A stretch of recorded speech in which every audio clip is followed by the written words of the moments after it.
This is the story of John Ronald Reuel Tolkien, the man who would one day imagine Middle-earth and create a tale that reshaped modern storytelling. Tolkien was born on January the 3rd, 1892 in Bloemfontein, the capital of the Orange Free State, a small Boer republic in southern Africa, in territory that is now part of modern South Africa. At the edge of the British Empire, the town stood on a flat plateau more than 4,000 feet above sea level, surrounded by the pale grasslands of the High Veld. It was a place of blinding light, relentless wind and dust that found its way into every room. The climate was dry and severe, the landscape almost without shade, a far cry from the green England that his mother would later describe to him in bedtime stories. Yet this was where his life began, a pale English child under a white African sun, born into an empire that spanned half the earth but never truly belonged to him. His father, Arthur Reuel Tolkien, had arrived the previous year to take up a post as the local manager of the Bank of Africa. He was methodical, loyal, and ambitious, a man of numbers rather than dreams. The position promised stability and a future, though it placed him in one of the most isolated corners of the British colonial world. His wife, Mabel Suffield Tolkien, had followed him soon after. She was intelligent and artistic, a woman of deep faith and a quiet courage, raised in Birmingham by a family that valued books and learning. Mabel was 22 when she left England, bringing with her piano sheet music, family photographs, and the belief that her husband's career might bloom under the southern sun. Bloemfontein in the 1890s was a small but growing town of about 6,000 people, half of them white settlers, half African and labourers. A single railway line ran south toward Cape Town, while wagon roads spread outward into the wilderness. There were no trees to break the horizon, only low scrub and shimmering heat. Churches and government buildings rose out of the plain like pale stone islands in a sea of dust. Markets were crowded with traders speaking Afrikaans, Dutch, and Basotho, their accents layered with the clipped tones of English officials. Even as an infant, Ronald was surrounded by the sounds of many languages, a chorus of unfamiliar words and rhythms that would later echo through his invented tongues. The family lived in a small house on President Brand Street, near the edge of town, where Arthur walked to the bank each morning in a white sun helmet. Letters from Mabel, Tolkien's mother, to relatives in England survive from these years. She wrote of the overwhelming heat, of lizards basking on walls, and of the night skies so bright with stars that one could read by them. She described her husband's long hours, her own isolation, and her worries about the baby's fragile health. Ronald's skin broke out in rashes, and his appetite faltered. "He is a beautiful boy," she wrote, "but the sun does not agree with him." Still, there were glimpses of peace. The family kept a small garden where Mabel grew flowers brought from English seed packets, hollyhocks, pansies, and sweet peas, little fragments of home clinging to African soil. She filled the house with stories and songs, teaching Ronald nursery rhymes and simple prayers. In the mornings he would sit on her lap while she read aloud from illustrated books, the rhythm of her voice mingling with the hum of cicadas outside. Those rhythms, of language, of sound shaped into meaning, left an impression deeper than memory. Later in life, Tolkien would describe his love of words as something instinctive and ancient, something felt in the mouth before it is understood. In 1893, 1 year after Ronald was born, a second son was born, Hilary Arthur Reuel. By then, Mabel's health was faltering under the African heat, and Arthur's own constitution was weakening. He had developed rheumatic fever, which left him short of breath and often confined to bed. The work that had seemed promising now felt heavy with strain. Mabel began to plead with him to let her take the children back to England, at least for a time. The family's savings were modest, but she was determined. In the spring of 1895, she packed their belongings, boarded a train to Cape Town, and then a ship bound for Southampton carrying 2 small children and all the hope she had left. Arthur promised to follow within the year once his affairs at the bank were settled. The voyage to England took nearly 3 weeks. Steamships of that era followed the Atlantic route around the Cape, stopping at St Helena and Madeira before reaching the English Channel. For Mabel, it was a return to familiar skies, to the damp air and green hills of her childhood. She wrote to Arthur of her relief that Ronald's colour was improving. The boy was smiling again and playing in the garden of her brother's home in Birmingham. But the relief would be short-lived. In February 1896, only a few months after her arrival, a telegram arrived with the words she had feared. Arthur Tolkien dead, age 34, of a sudden hemorrhage brought on by rheumatic fever. He had been buried in the red soil of Bloemfontein, far from his wife and children. The news left Mabel nearly penniless, dependent on relatives who disapproved of her Catholic faith and her marriage. Ronald, not yet 4 years old, had no clear memory of his father. He would later say that his earliest recollection was not of England or Africa, but of loss, of a presence that was gone before it could be known. The years in Bloemfontein left few tangible traces, yet their influence ran deep. Tolkien would never return to South Africa, but its strangeness haunted his imagination. He remembered the glare of the sun, the dry wind, and one terrifying moment in the garden. A baboon spider, large and hairy, creeping toward him across the sand. He was bitten, though not seriously, and nursed by his mother until he recovered. The memory of that spider, its silent approach, its alien form, fused into his imagination like a dream that never fades. Later he would insist that Shelob was not drawn from that encounter, but it is hard not to feel its echo in the dark places of Middle-earth. When biographers look back on Tolkien's earliest years, they see more than a colonial childhood. They see the first stirrings of contrast between exile and belonging, harshness and beauty, death and endurance.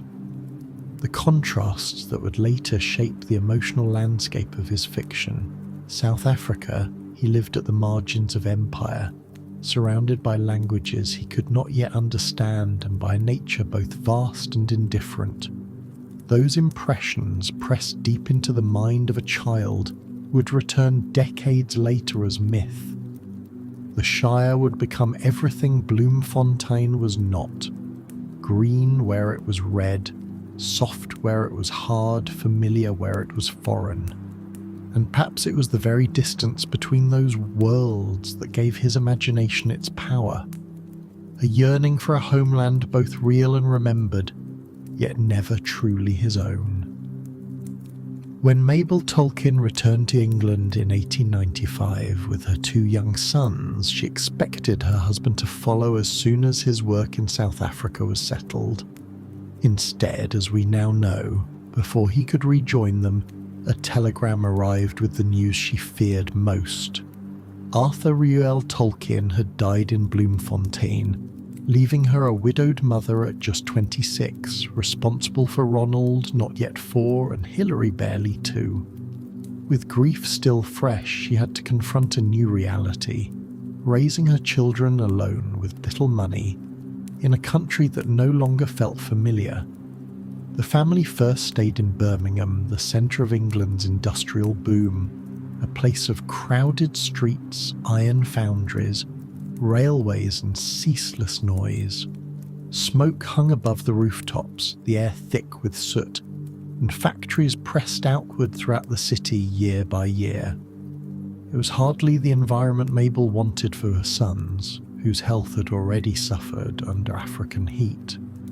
She looked instead for a gentler setting on the edge of the city, somewhere the boys could grow strong and breathe clean air again. She found that relief in Sarahole, a quiet hamlet just beyond Birmingham's expanding suburbs.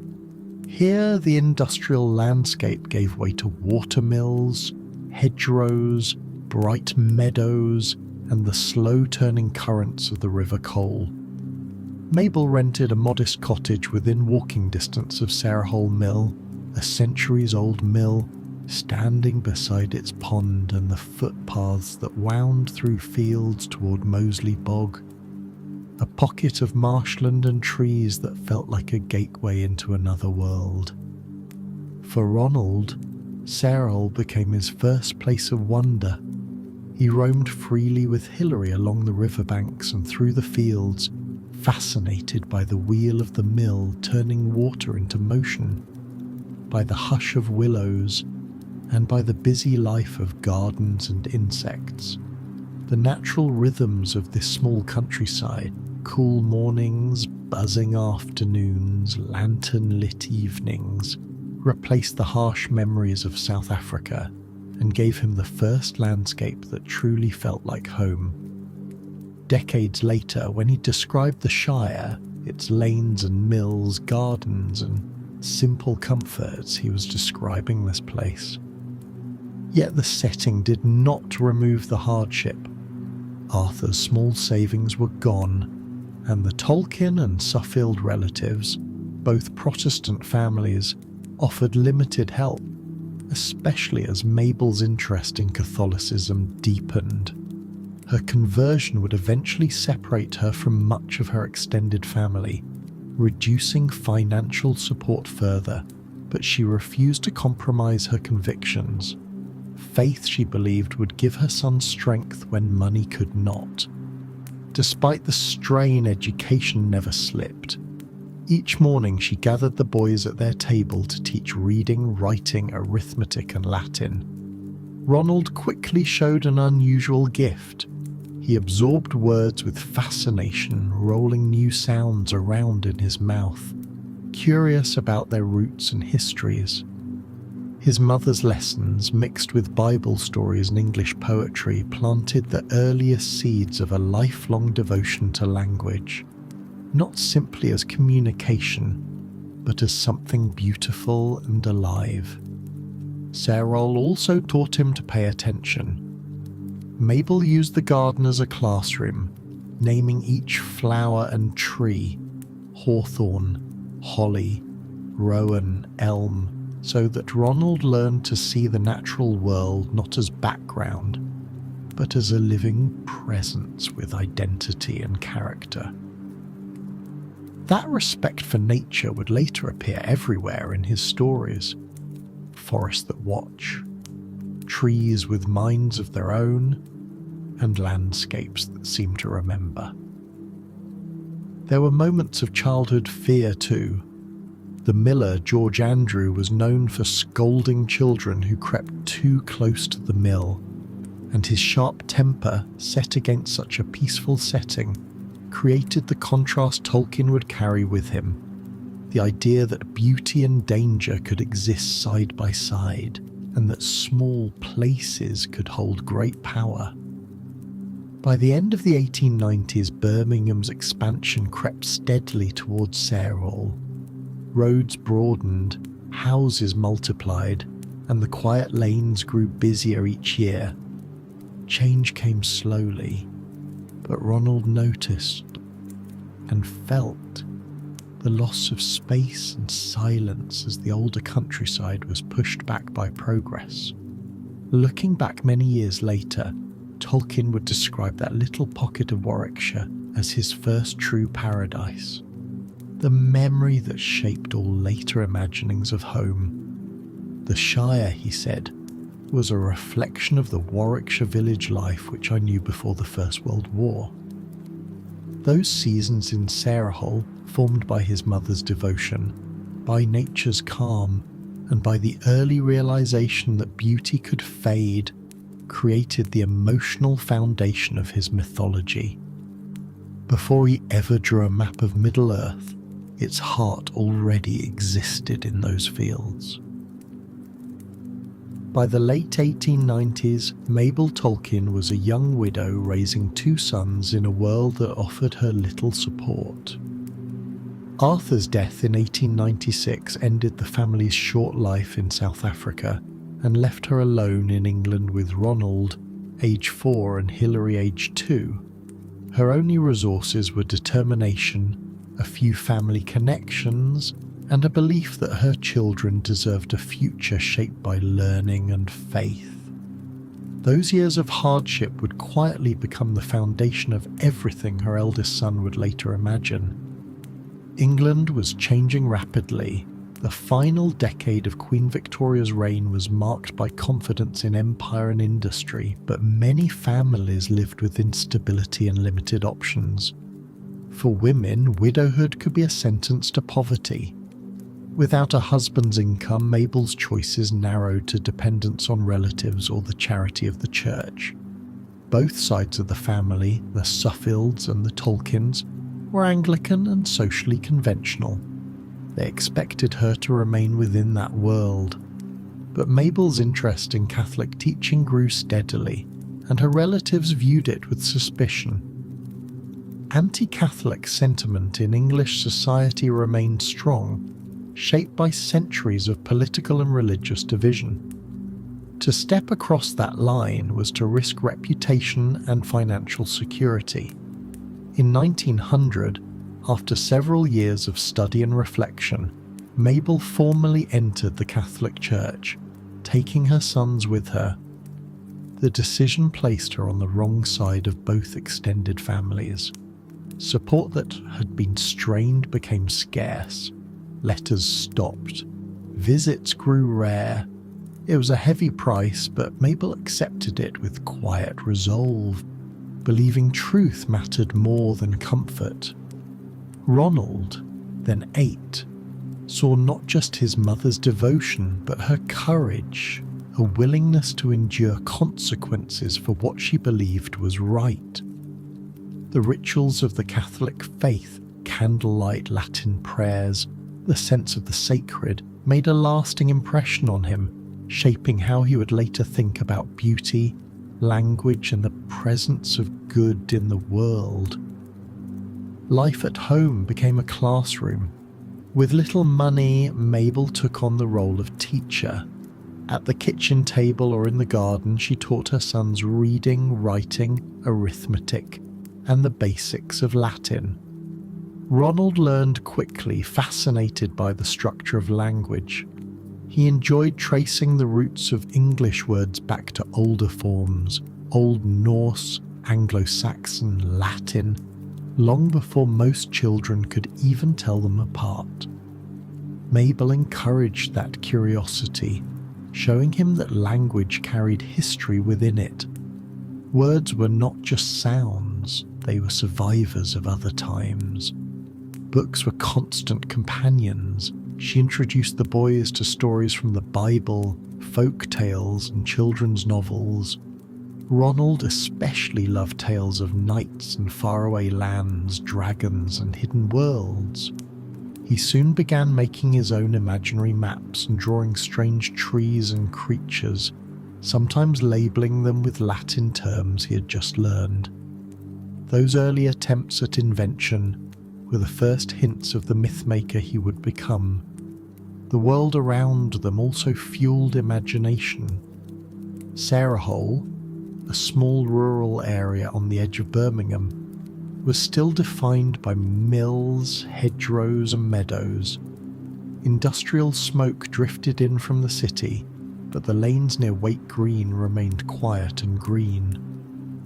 The old watermill on the River Cole, the nearby bog, and the winding fields provided the kind of rural freedom children rarely enjoyed in cities. Ronald explored the banks of the stream, watched the turning of the mill wheel, and studied the shapes of trees and flowers. Decades later, when he described the Shire with its gardens, mills, and peaceful countryside, he was remembering Sarah Hole as it existed in his youth. That closeness to nature became one of the lifelong impressions he carried from his mother. On walks, she taught the boys the names of plants and trees, often using their Latin classifications. Ronald learned that oak was quercus, that daisies were bellis perennis, that knowledge and wonder could grow together. In Tolkien's later worlds, trees are never background scenery. They are living presences with memory and character. That attitude traces directly back to those lessons in the Warwickshire fields. Poverty, however, was constant. Rent, food and clothing strained what little funds Mabel could gather. The family moved as prices rose, from Sarehole to Moseley, and eventually closer to Birmingham centre. Her health, already weakened by years of stress, began to decline. She suffered from diabetes, incurable at the time, which often left her exhausted and bedridden. Still, she insisted on continuing her son's education, determined that hardship would not limit their minds. Religion gave structure to her days and gave the boys a community beyond their home. They attended Mass at St Anne's in Birmingham when she was strong enough to make the journey. When illness prevented her from walking, priests from the Birmingham Oratory visited the house.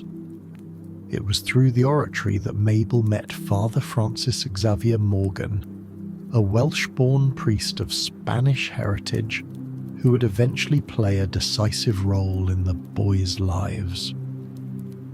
By 1902, as Ronald approached his 11th birthday, Mabel's condition grew worse. Frequent moves and financial strain added to the burden, yet she continued her small routines, lessons, readings, short walks when she was able. She nurtured Ronald's growing interest in art and language, encouraging him to draw and to notice patterns in words and nature alike. Her lessons were not grand, but they were constant. Faith mattered, language mattered, beauty mattered. In April 1904, the family relocated to lodgings in Edgbaston, closer to the oratory. From her bed in a small rented room, Mabel continued to direct her son's schooling. Even as her strength faded, she remained focused on their future, especially their spiritual life. She wrote instructions for them to pray daily, to be respectful, and to work hard in their studies.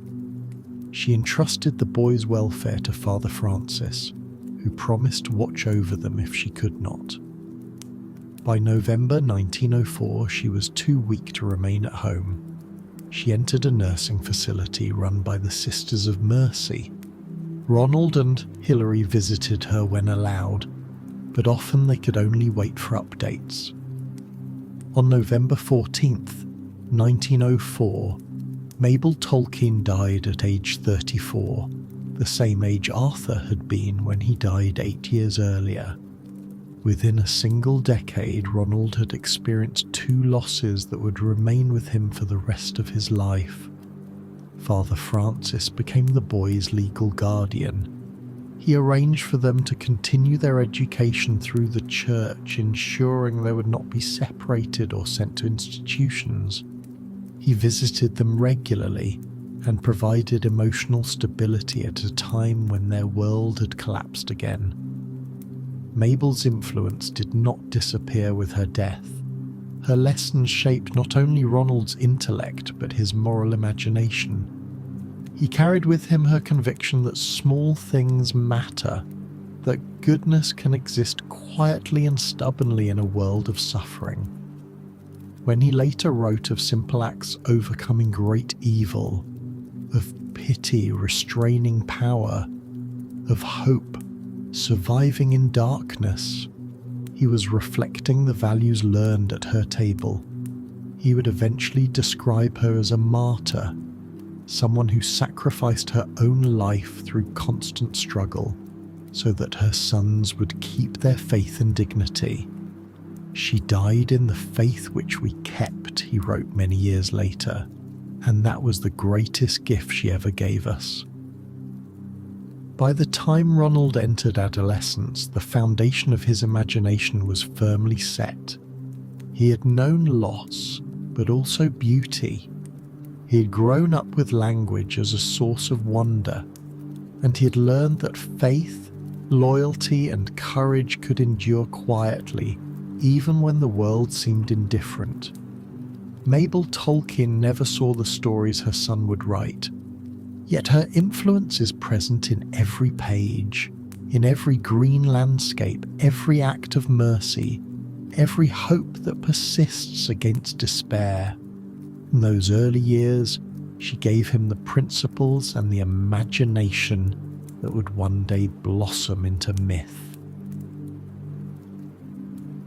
By the start of 1905, the life of Ronald Tolkien was beginning to move from the tender world of his mother's teachings into the broader, more disciplined realm of formal education.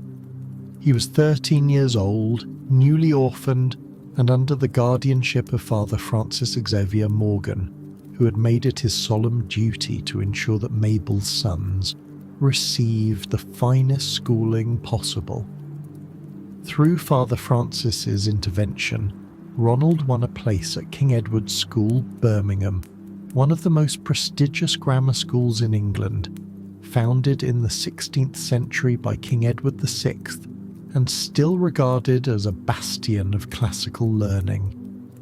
For a boy without wealth or inheritance, admission to King Edward's was both a privilege and a proving ground. It placed him among the city's brightest students, in a world of high expectations, strict discipline, and ancient academic traditions. Yet it was also here, between the carved oak desks and the echoing halls of the school's old New Street building, that Tolkien's extraordinary gift for language, first awakened by his mother, began to unfold into something unmistakable. King Edward's was a school steeped in the classical curriculum of late Victorian England. The pillars of its education were Latin, Greek, and ancient literature, the cornerstones of what was then called a humanist education.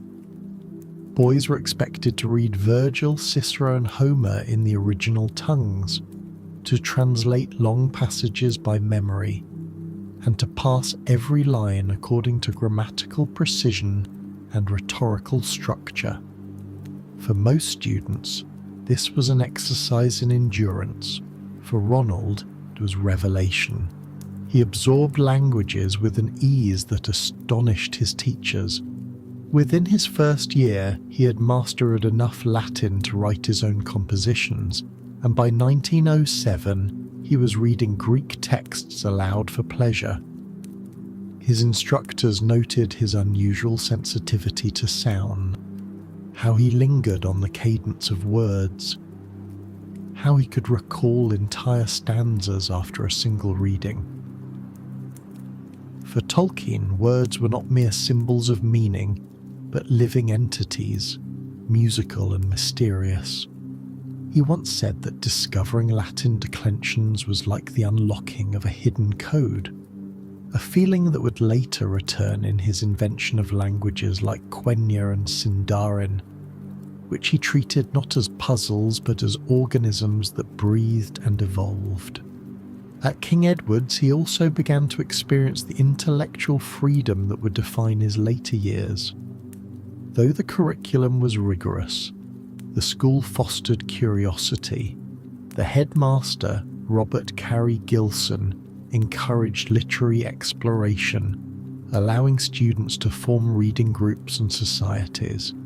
It was through these circles that Tolkien first encountered the old Anglo-Saxon and Norse traditions that would one day form the mythic backbone of the Silmarillion.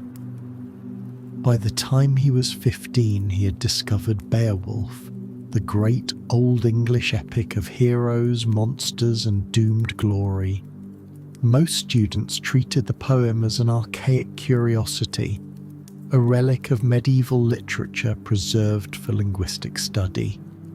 Tolkien, however, sensed something deeper within it, a moral resonance, a melancholy beauty in its vision of fleeting human courage against inevitable darkness. The anonymous poet's blend of pagan fatalism and Christian faith spoke directly to the part of him shaped by his mother's theology. Decades later, in his celebrated 1936 lecture, Beowulf, the Monsters and the Critics, Tolkien would argue that the poem was not merely a historical artifact, but a profound work of art, a meditation on mortality, loss, and the transience of earthly glory. That insight began here, in the classrooms of Birmingham, where a boy's fascination with words turned into an emotional understanding of myth. At the same time, Tolkien's linguistic curiosity was expanding beyond the classical canon. The early 1900s saw a revival of interest in Norse mythology and old Icelandic sagas, fueled by new scholarly translations and the popularity of writers like William Morris and Andrew Lang. Ronald devoured these works, captivated by the harsh beauty of the northern myths, the grim gods of Asgard, the twilight of Ragnarok, the stark poetry of loss and fate. He began studying Old Norse on his own, painstakingly comparing English translations to the original texts, often borrowing dictionaries and grammars from the school library. He found the sound of the language intoxicating, the rolling consonants, the weight of its vowels, and he later credited this period with planting the earliest seeds of his invented languages. To Tolkien, Norse mythology had a music and moral depth that Greek and Roman myth lacked. It was both tragic and noble, a worldview built not on triumph but on endurance. He once wrote that the northern myths gave him a sense of the inexorable sadness of mortal things, an idea that would later haunt his depiction of Middle-earth, where the beauty of the world is always shadowed by its passing. His academic performance at King Edward's reflected both brilliance and intensity. He excelled in every linguistic subject, Latin, Greek, French, and later Gothic, an extinct Germanic language he discovered through his own research. He began to create private languages inspired by the grammar and phonetics of the ancient tongues he studied. The earliest of these experiments, which he called Nevbosh and later Naferin, were rudimentary but imaginative, using consistent grammatical rules and invented alphabets. Most boys doodled or played games between lessons. Tolkien built worlds. Language for him was inseparable from story. Every invented word hinted at a people, a culture, a history that begged to exist. This creative impulse, still embryonic during his school years, would later crystallize into the elvish tongues and histories of Middle-earth. Life at the school was demanding, both academically and socially. King Edward's was an elite institution filled with sons of professionals, merchants, and minor nobility. Ronald, with no family wealth and only the quiet patronage of a priest, stood apart, yet he was respected for his intellect and admired for his quiet determination. He joined the school's cadet corps, learned fencing and rowing, and played rugby, though his small frame made him less suited for sport than for study. He spent much of his time in the school library, a vast wood-panelled room that smelled of old paper and dust. There he discovered not only the classics but also modern authors like George MacDonald, William Morris, and Chesterton. whose blend of theology and fantasy deeply appealed to him. MacDonald's Phantastes, with its moral allegory and dreamlike imagery, was particularly formative. It convinced Tolkien that myth and faith could coexist, that fantasy could be a vessel for truth rather than mere escapism. Outside of school, Father Francis continued to guide the Tolkien brothers with a gentle but firm hand. He provided them with financial stability and moral direction, ensuring that Ronald's faith remained unshaken during his adolescent years. On Sundays, the boy served Mass at the oratory, his Latin chants echoing in the vaulted nave, a rhythm of devotion that complemented his scholarly fascination with ancient language. That combination of intellectual rigor and spiritual discipline shaped his mind into a unique synthesis. Reason fused with reverence, imagination disciplined by belief. It was during these years that he began to understand faith not only as doctrine but as a kind of poetic vision. The idea that the world was meaningful at its core, that even language itself was an echo of divine creation. By the close of the decade, Ronald was one of King Edward's brightest students. In 1909, he won a scholarship to Exeter College, Oxford, though he would not begin his studies there until 1911. His academic record listed first-class marks in classics, Old English and literature, along with high praise from his teachers for exceptional linguistic aptitude. But the true measure of what he gained in those years lay not in grades, but in imagination.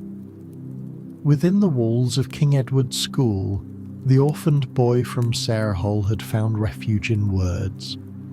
Not only the languages of men, but the lost tongues of history and the imagined dialects of worlds that did not yet exist. The intellectual soil of his youth had given him the roots from which an entire mythology would one day grow. When he later wrote that his legendarium was a myth for England, he was recalling this period. The years when he first realized that stories, like languages, could preserve what time and war might destroy. In the disciplined quiet of King Edward's classrooms, among Latin declensions, Norse sagas, and the pale winter light slanting through stained glass windows, Ronald Tolkien began to perceive language not merely as knowledge, but as a form of creation. Every word was a seed, and every seed held the power to shape worlds. It was in those formative years between 1905 and 1910, in the bustling heart of industrial Birmingham, yet surrounded by the ghosts of ancient poets, that the future author of The Hobbit and The Lord of the Rings began slowly to awaken. By 1910, J.R.R. Tolkien had grown into a young man of remarkable intellect and quiet gravity, a student whose life had already been shaped by loss, faith, and an ever-deepening love of language. Yet for all his brilliance, he had lived a solitary kind of adolescence, bound more to his books and imagination than to the social world around him. That began to change in 1910, when at 18 years old, he entered the last phase of his schooling at King Edward's School, Birmingham, and formed a small circle of friends who would become, for a brief but transformative period, the emotional centre of his youth. They called themselves the TCBS, short for the Tea Club and Barovian Society, a name at once whimsical and serious, born of humour but destined to mark one of the most profound intellectual and moral fellowships of the early 20th century.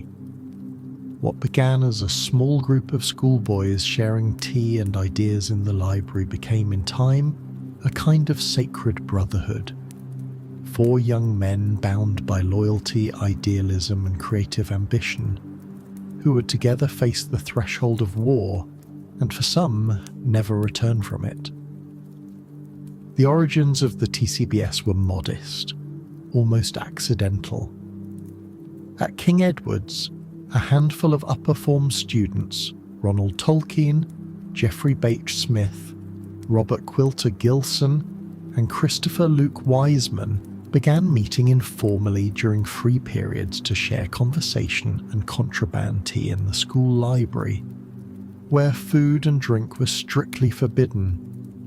Their gatherings often ended in laughter and the faint scent of spilled tea among the stacks of classical texts.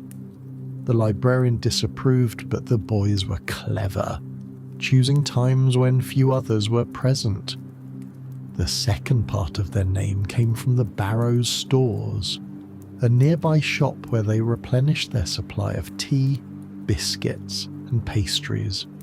To outsiders, the name Tea Club and Barrovian Society sounded trivial, but to its members it became a badge of affection and identity, a private world in miniature, a refuge from the strict formality of Edwardian education and the looming adulthood beyond.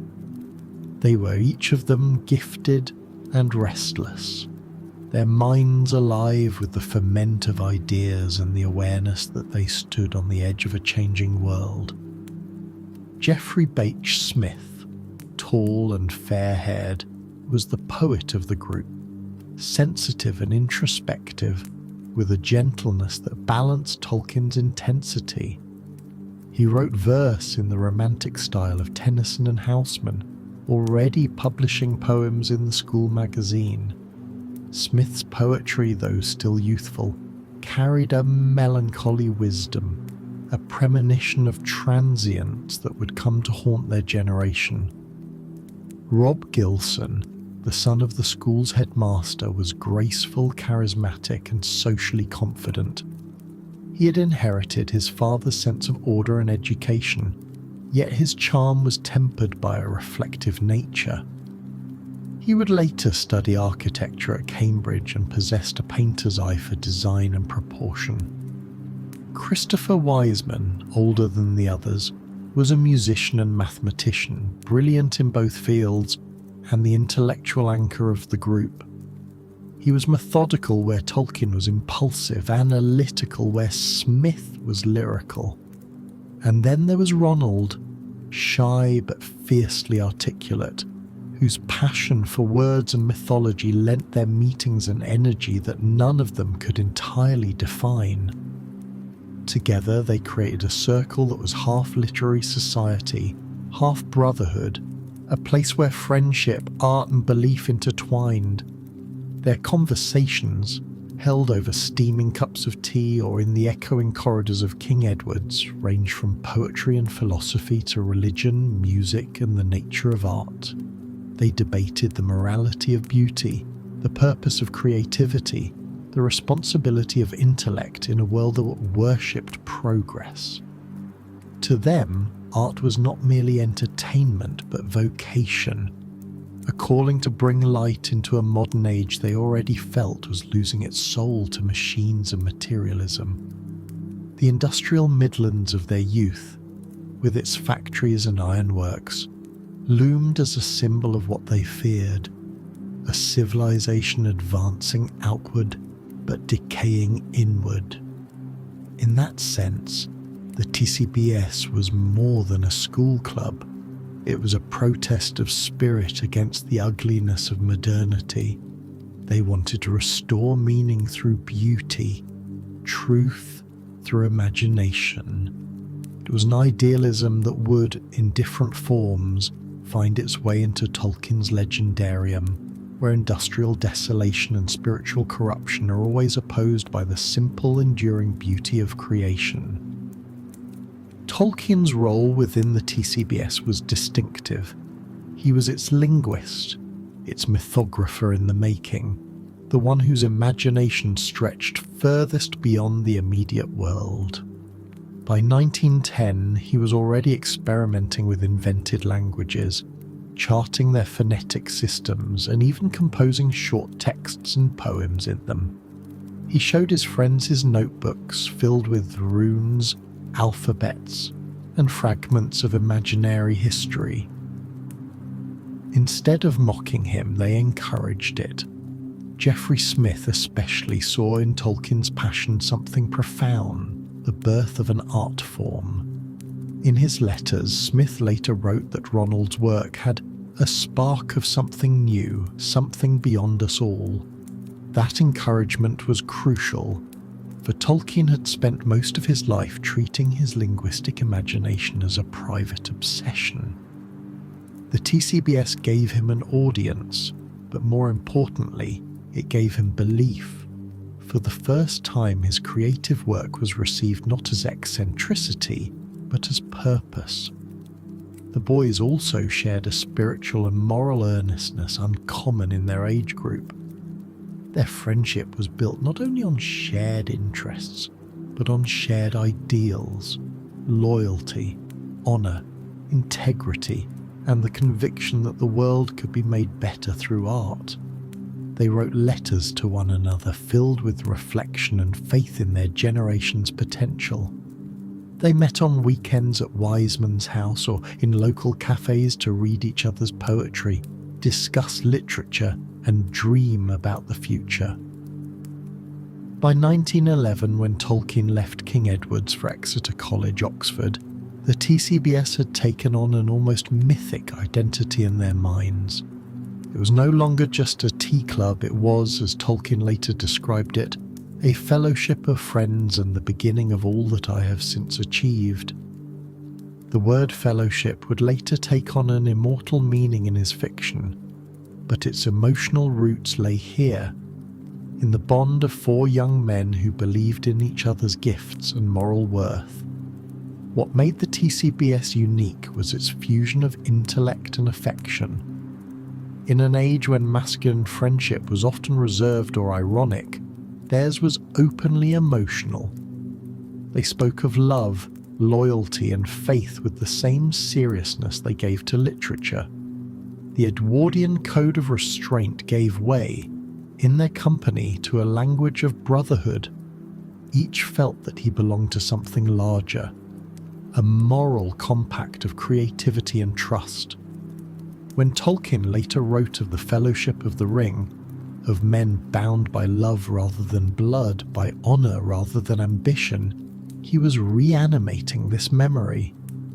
The TCBS became, in his imagination, the prototype for all true fellowship, the ideal of friendship as a moral power, stronger even than fear or death. The years 1910 and 1911 were the high point of that companionship. They met often, writing and exchanging ideas, forming plans for the future. Geoffrey Smith dreamed of becoming a poet. Gilson aspired to create beauty through architecture. Wiseman wanted to unite mathematics and music, and Tolkien hoped to restore the forgotten myths of England through language. "We are a new renaissance," Smith once wrote in a letter to Tolkien, "a company of dreamers who will rekindle the light of art in this dark world." It was youthful, romantic, and profoundly sincere. Within a few short years, that light would meet the shadow of war, and most of them would not survive. But in these brief incandescent years, the TCBS represented the very best of what friendship and imagination could be. A small, perfect circle of young minds, defying the modern age through the quiet, sacred act of belief.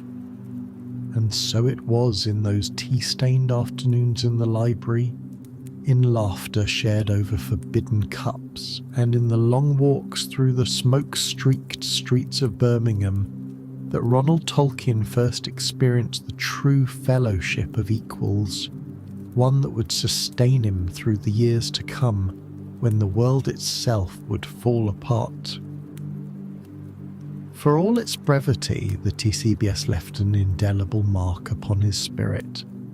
It taught him that creation was not a solitary endeavour, but a shared calling, that art and friendship could stand as a form of moral resistance, and that even in the face of destruction, the bonds forged in love and imagination could outlast the ruin of the world. In the winter of 1908, when John Ronald Reuel Tolkien was 16 years old and still a student at King Edward's School, a chance meeting would alter the entire course of his life. It took place not in a library or a lecture hall, but in a modest boarding house at 37 Duchess Road in Edgbaston, Birmingham, a house owned by a retired woman named Mrs. Faulkner, who rented out rooms to young lodgers of good reputation. Among them was a graceful, soft-spoken girl of 19 named Edith Mary Bratt, who, like Tolkien, was an orphan. She played the piano beautifully, kept to herself, and carried the kind of quiet composure that came from a difficult upbringing. The age difference between them was 3 years, but their circumstances drew them together almost immediately. Both had lost their parents early. Both had endured years of loneliness softened only by study and faith. Both were hungry for kindness, for recognition, for someone to understand the inward world they carried. In that ordinary Edwardian boarding house, among shared meals, low light, and the sound of music from the parlour, a story began that would echo across their lives, a love that would survive prohibition, war and separation, and one that Tolkien would later immortalise in legend as Beren and Luthien, the mortal and the immortal who defied death for love.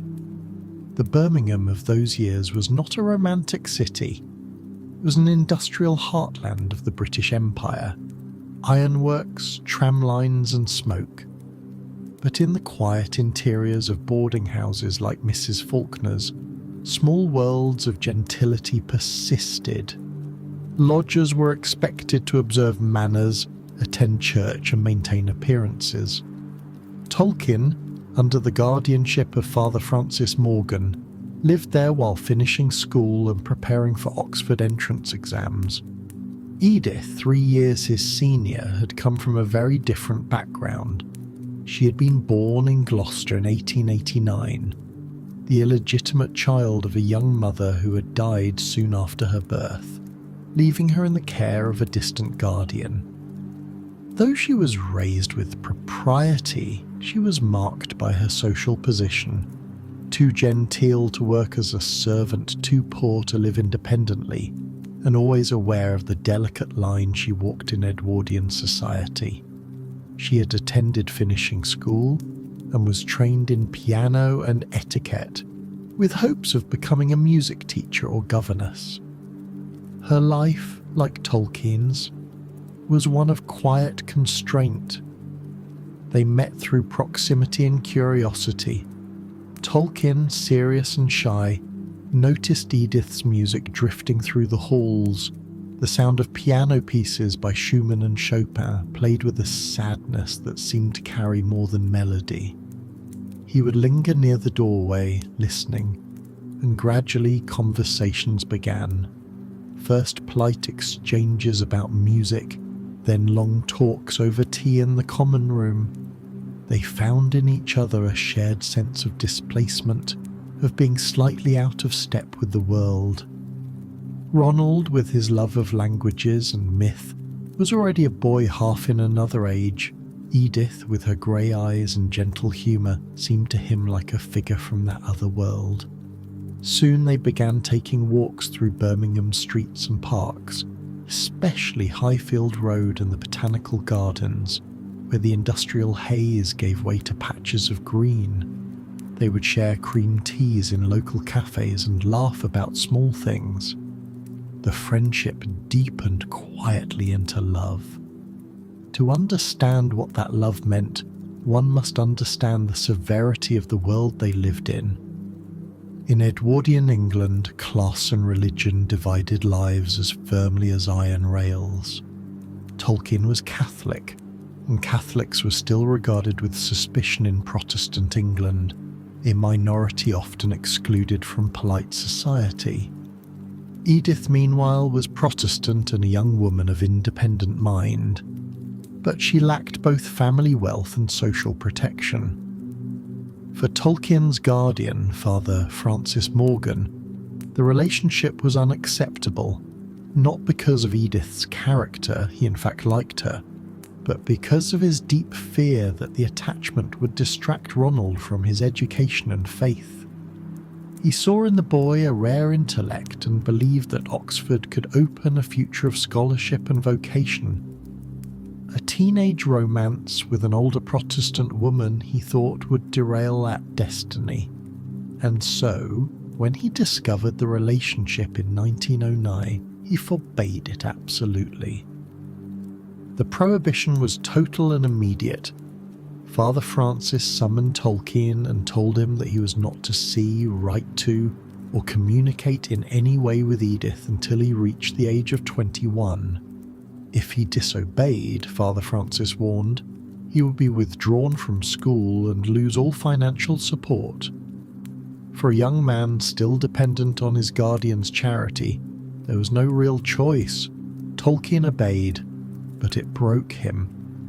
The separation was agonizing, not only because of affection, but because Edith had come to symbolize something larger in his imagination. She was, to him, the embodiment of grace and gentleness, a reminder of everything pure and good in a world that seemed increasingly rigid and utilitarian.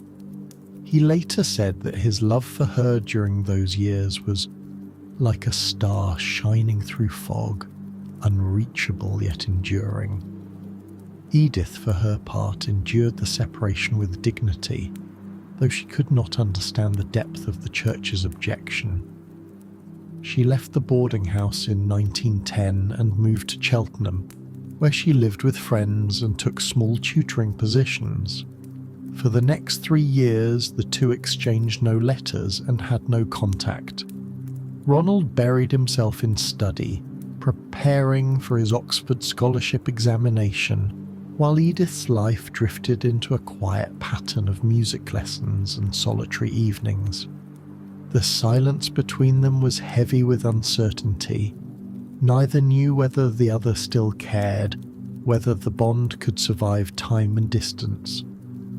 Yet for Tolkien, the memory of her was constant, woven into his inner life like a refrain.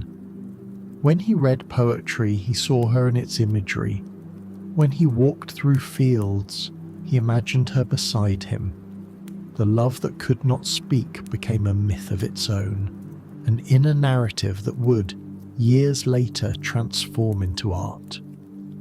By the time Tolkien reached his 21st birthday on January 3rd, 1913, he had not seen Edith in nearly 4 years. The moment the clock struck midnight, he sat down at his desk in his college rooms at Exeter, lit a candle, and wrote to her. The letter was long, earnest, and filled with the intensity of youth, a declaration of unwavering love and a request to see her again.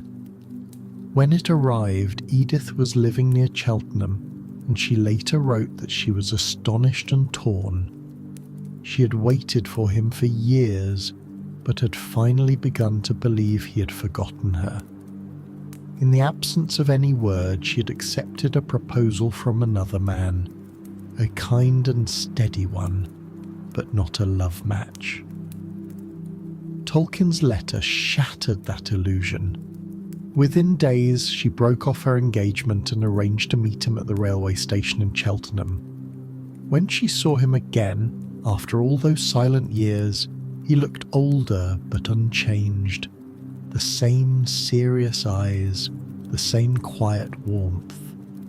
They spent the afternoon walking in the countryside, talking until the sun began to fall. By the end of that meeting, they were engaged to be married. That story of forbidden love, separation, and reunion would stay with Tolkien for the rest of his life, not merely as memory but as myth. He would retell it, reshaped, in the tale of Beren and Luthien, perhaps the most personal story in all of his legendarium. In that tale, the mortal man Beren, scarred and wandering, beholds the immortal maiden Luthien dancing in a glade beneath the moonlight. And from that sight his life is forever changed. Her father forbids their union. The two are parted by darkness and death itself, yet their love conquers both. Luthien sacrifices her immortality to be with Beren, choosing love over eternity. To Tolkien, the story was not metaphor but memory, a sacred echo of his own life. He would later inscribe on his wife's grave the name Luthien, and beneath his own, Beren. The parallel was not literary homage, but an expression of truth. That for him, Edith had been the living embodiment of beauty and sacrifice, the mortal woman whose grace had redeemed his loneliness, and whose love had restored meaning to his world. During those early years of their relationship between 1908 and 1911, before the war and before the fame, before the shadows that would darken their youth, the connection between Ronald and Edith was still innocent, fragile and luminous. It belonged to that narrow space in life where affection is pure discovery, where every look feels like destiny. They were two orphans meeting at the threshold of adulthood, each finding in the other what the world had denied them: home, companionship and hope. In the long decades that followed, through separation, war and age, that first light never left him. Whenever he wrote of love that endures the ruins of time, of hearts faithful beyond death, he was writing of Edith Pratt, the girl in the boarding house who played piano in the evenings and unknowingly became the muse of an entire mythology. In the autumn of 1911, at the age of 19, John Ronald Reuel Tolkien arrived at Exeter College, Oxford, after completing King Edward's School, carrying with him a scholarship, a trunk of books, and a mind already aflame with languages. He'd spent the past years at King Edward's School mastering Latin and Greek, but Oxford opened to him an entirely new world, a realm where words were not just means of expression but living artifacts, shaped by centuries of culture, migration and myth. It was here, amid the ancient courtyards and oak-panelled lecture rooms, that Tolkien's lifelong devotion to philology, the study of language in its historical and literary context, took root and began to flower. He was entering a university at its intellectual peak. Oxford before the First World War was still a citadel of classical education and tradition, but beneath that formality, it was alive with scholarly ferment. In the same years that Tolkien began his studies, the fields of comparative linguistics and folklore were undergoing transformation, blending science, literature and mythology into something new. The air buzzed with talk of Indo-European roots, of old tongues linked across continents, of language as the key to unlocking the earliest movements of human imagination. For a young man already enchanted by the music of words, it was paradise. Exeter College, founded in 1314, stood near the centre of Oxford, its chapel spire rising over the cobbled lanes of Turl Street. Tolkien entered as a classical scholar, majoring in Greats, the traditional course of Greek and Latin language, philosophy and history, and he excelled in it, though his attention often strayed beyond the syllabus. His rooms overlooked the college gardens, filled in summer with roses and the laughter of undergraduates and straw boaters. But behind the quaint ritualized surface of university life, Tolkien's intellect was already moving in directions that few of his tutors could fully comprehend. He was fascinated by the hidden structures of words, how they evolved, how they carried stories through time. While other students memorized declensions and philosophers' names, he was tracing linguistic genealogies, building invisible bridges between languages ancient and lost. He filled notebooks with the roots and branches of words, sometimes creating elaborate charts of phonetic shifts across centuries.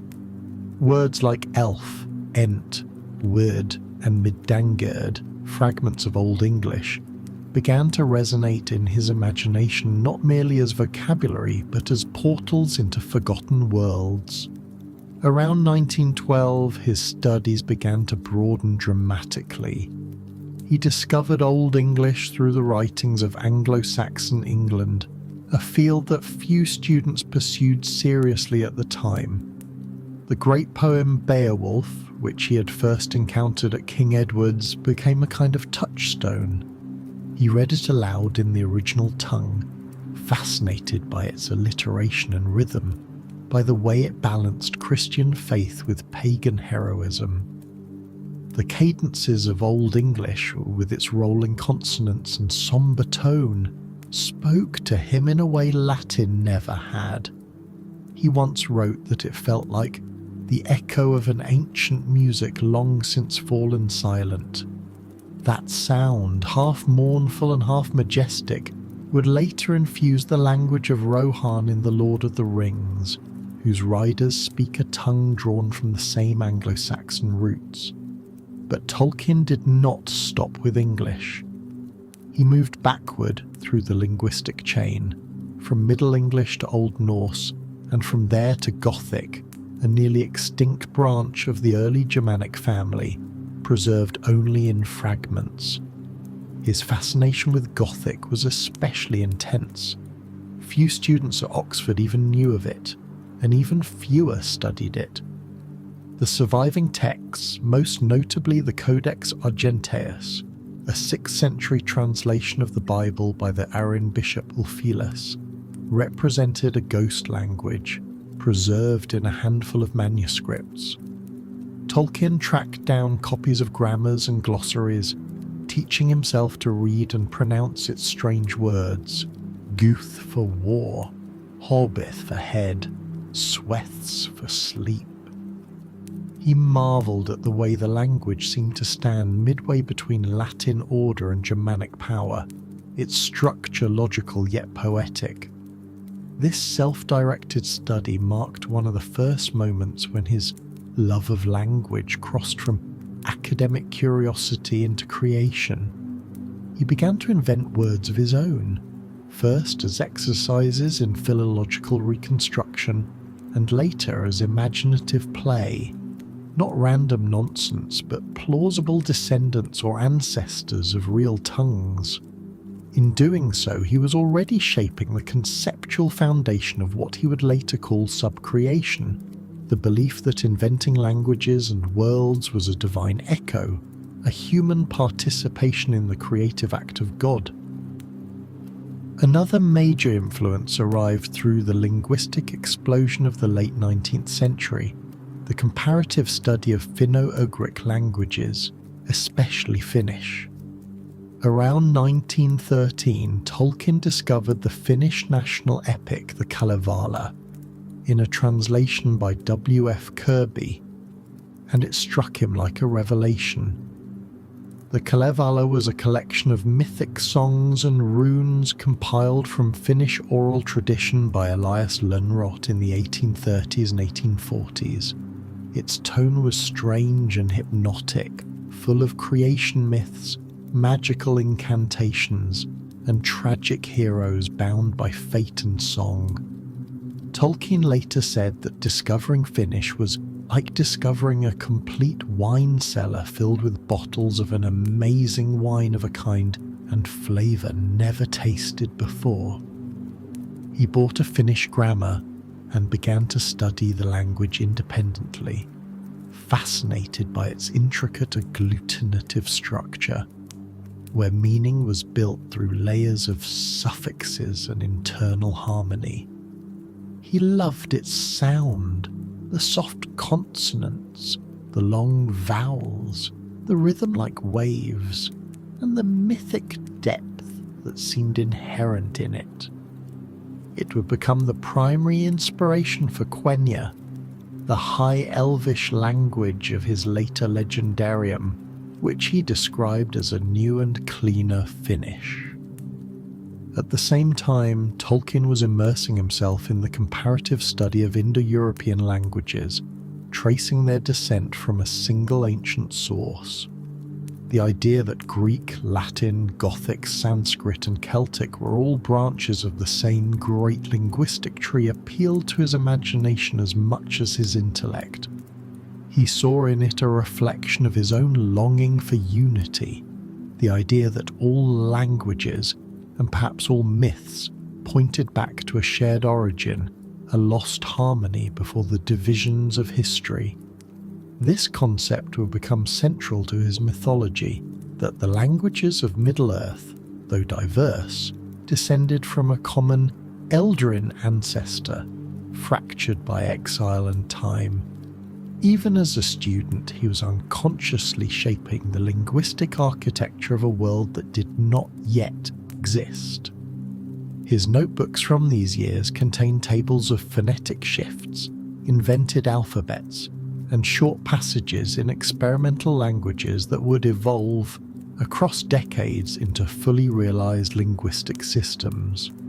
Outside of his academic pursuits, Oxford life in those pre-war years was a mixture of formality and freedom. The university retained its medieval rituals. Students wore dark gowns to lectures, attended chapel, and dined by candlelight in long halls. Yet there was also a vibrancy to undergraduate life, rowing on the Isis, attending debates at the Oxford Union, and late-night discussions in smoky rooms filled with books and pipe smoke. Tolkien joined literary societies, contributed poems to the Stapleton magazine, and developed friendships that deepened his intellectual life. But he remained at heart a scholar, often spending entire nights bent over dictionaries, lost in etymologies and sound patterns. His tutors noted both his brilliance and his occasional neglect of assigned work in favour of private projects. In 1913, he switched his course from classics to English language and literature, recognising that his true passion lay not in the rhetoric of Rome or Greece, but in the living history of his own tongue. The switch transformed his academic life. Under the guidance of scholars such as Joseph Wright, author of the English Dialect Dictionary, and one of the great philologists of his time, Tolkien found his calling. Wright, a Yorkshireman with a thick accent and an encyclopedic mind, had risen from poverty to become a professor at Oxford, and he spoke to Tolkien's imagination, proof that language could be a bridge between worlds, between the academic and the mythic. Wright's lectures on Middle English dialects, vowel shifts, and sound change patterns fascinated Tolkien. He began to study not only how languages worked, but why they changed, how words carried the echoes of the people who spoke them. He compared the rhythms of Chaucer's Middle English with the syntax of modern dialects, finding beauty in the small irregularities of speech that most scholars overlooked. For Tolkien, philology was not dry science but living art. By 1914, his intellectual landscape was vast. He had learned Old English, Middle English, Gothic, Old Norse, Latin, Greek, and Finnish, with growing familiarity in Welsh, French, and German. He was writing poetry in English and in his constructed languages, weaving mythic fragments around his invented words. One early poem, The Voyage of J.R.R. the Evening Star, written in 1914, described a shining mariner sailing across the heavens, a symbolic precursor to the later myth of Eärendil, one of the central figures of the Silmarillion. That poem marked the moment when his linguistic and imaginative worlds fused completely. Language as the seed, myth as the blossom, the line between philology and creation had vanished. Yet these years were not only years of study, they were the calm before the storm. The world around him was changing. The assassination of Archduke Franz Ferdinand in June 1914, the rising tensions of European politics, the whispers of mobilization, all began to intrude upon the cloistered quiet of Oxford. When war was declared in August 1914, many of Tolkien's friends from the TCBS enlisted immediately. Ronald hesitated. He was not a coward, but he feared that the war would destroy everything he valued. Not only lives, but the fragile continuity of culture, language, and learning. He resolved to finish his degree before joining, writing to Geoffrey Bache Smith that he believed his duty was first to complete the work I have begun, that I might bring something new into the world after this madness. It was a decision born not of pride but of purpose. The same purpose that had driven him since childhood, to understand and preserve the beauty of words against the encroaching ugliness of the modern age. By 1915, Tolkien graduated from Oxford with first-class honours in English language and literature, having completed one of the most brilliant examinations in his cohort. His examiners praised his mastery of philological theory and his unusual ability to connect linguistic analysis with poetic imagination. In those 4 years, Oxford had not merely educated him, it had forged him. He entered as a gifted student and left as a man who had found his vocation, a scholar-poet whose craft was language itself.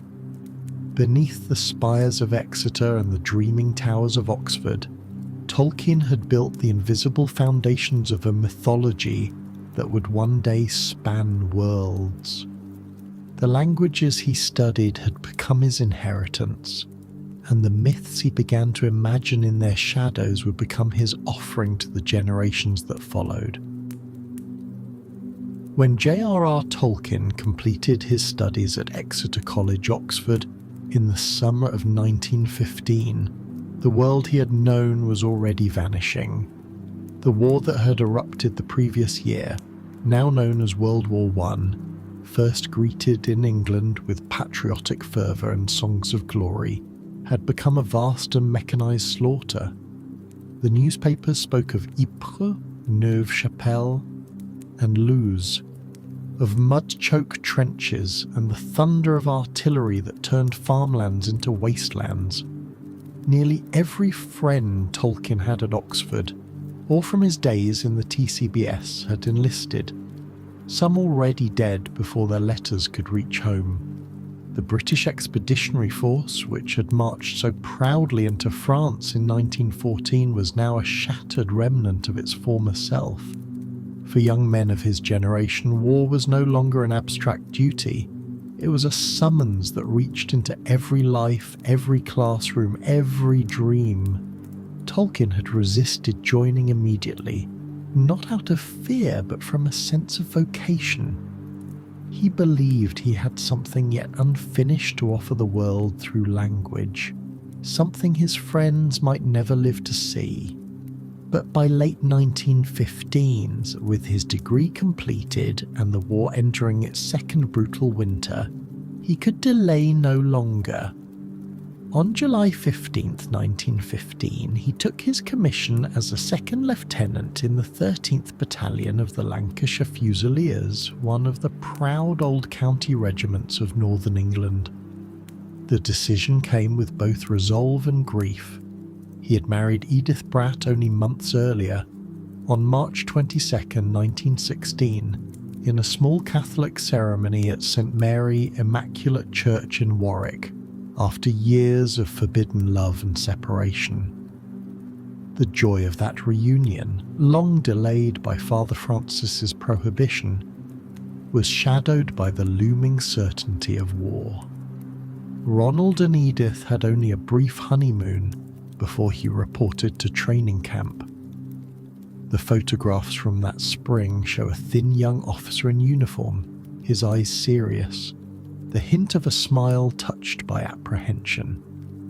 Edith, standing beside him, looks both proud and afraid. They were newlyweds in an age when youth itself was dying.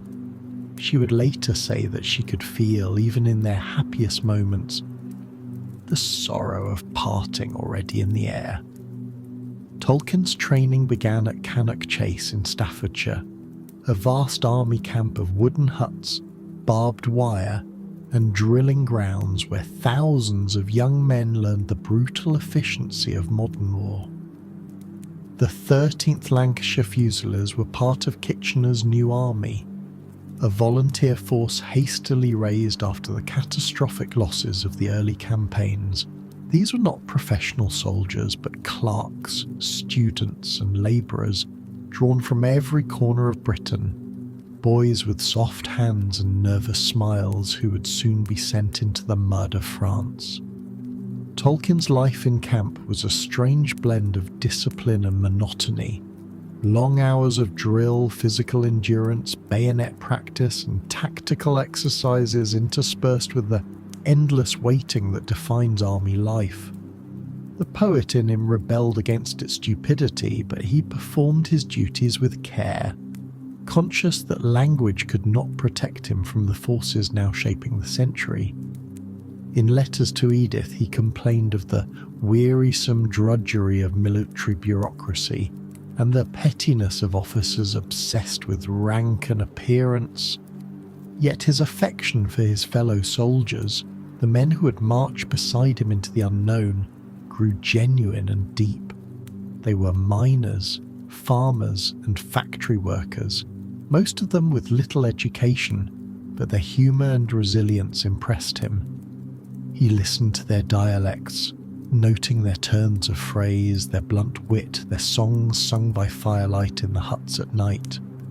Later, when he would write of the plain, unpretentious heroism of Sam Gamgee and the rustic courage of the hobbits, he would draw directly from these men.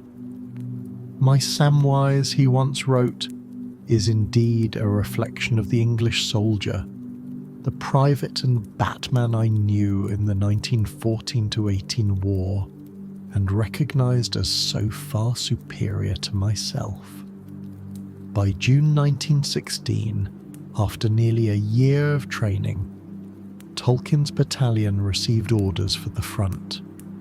He was attached to the 11th Battalion of the Lancashire Fusiliers, part of the 74th Brigade 25th Division, and sent to France to join the Allied build-up for what would become one of the most catastrophic battles in British military history, the Battle of the Somme. He landed at Calais on June the 6th, 1916, and moved by train to the staging areas near Amiens, then marched north through villages filled with the noise of distant shell fire. The countryside was scarred by trenches, wire, and the blackened stumps of trees. His letters from that time reveal a mixture of awe and disbelief. "The world is full of death," he wrote to Edith, "and the war seems endless. Yet there is still beauty even here, the small flowers growing between the shell holes." The Somme offensive began on July 1st, 1916, and within 24 hours more than 57,000 British soldiers were killed or wounded, the bloodiest day in the history of the British Army. Tolkien's battalion entered the line shortly afterward, near the village of Beaucourt in the sector east of Thiepval. The world he entered was one of perpetual mud and noise, trenches waist-deep in water, rats as large as kittens, the constant rumble of artillery that shook the earth like a storm.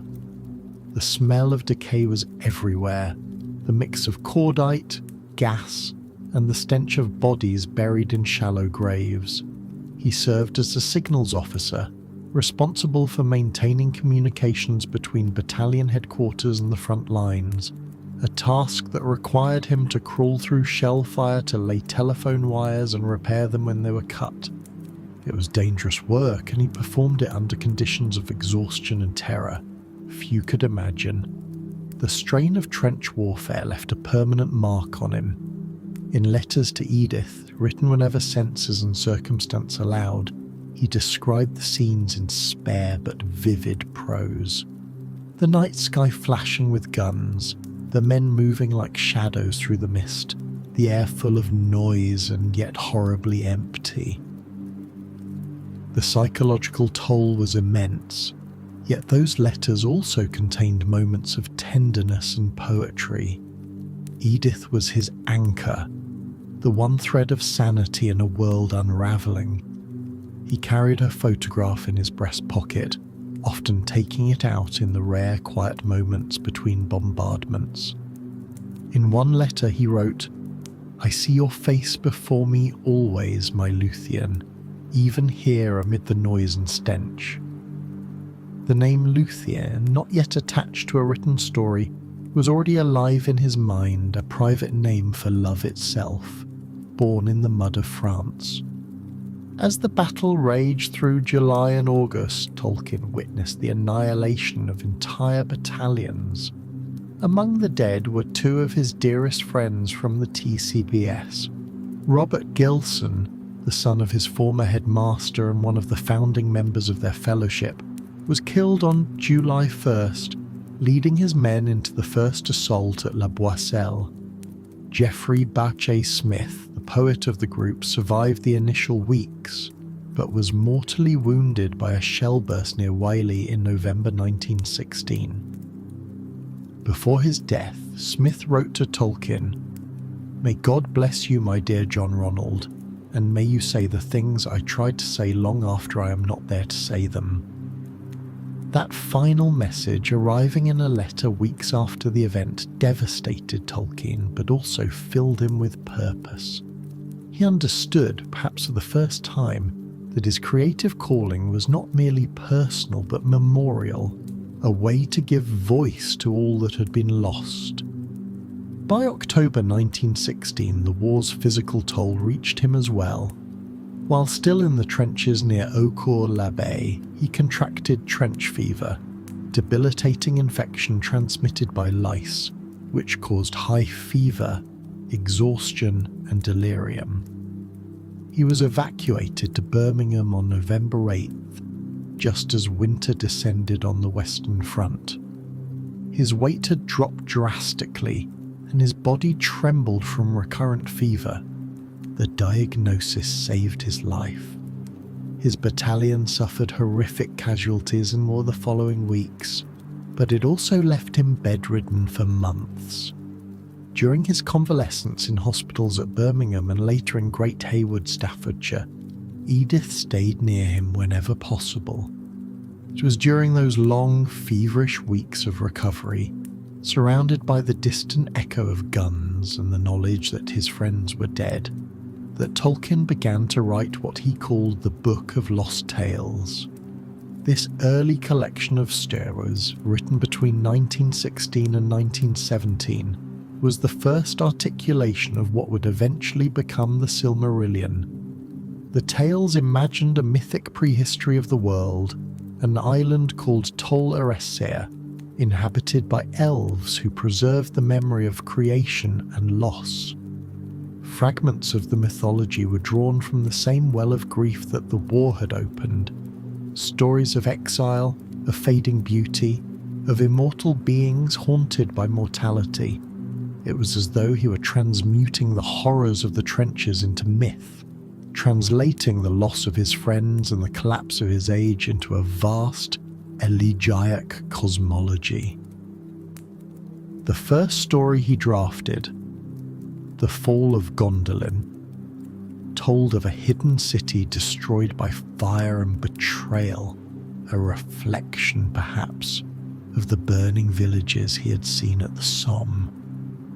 Another tale, the tale of Tinuviel, the first version of the legend of Beren and Luthien. was a tribute to Edith, written as she danced for him in a glade near Rouen during one of his recoveries, an image that became for him the embodiment of beauty uncorrupted by war. The years 1915 to 1916 were thus the crucible in which Tolkien's inner and outer worlds collided. The scholar of philology who had once studied language as an academic pursuit now began to use language as a means of survival, as a way to transform trauma into meaning. Every invented word, every mythic name carried the echo of real sorrow. When he later said that his stories were fundamentally about death, it was not a philosophical statement but a memory. The world he had entered in 1916 was one where the old ideals of honour and progress had died, where civilization itself seemed to crumble. Yet in the act of creation, in the fragile words written in hospital notebooks and on recovered stationery, he found a reason to continue. Out of the mud of the Somme and the graves of the TCBS, Middle-earth began to take shape, not as an escape from reality, but as its transfiguration.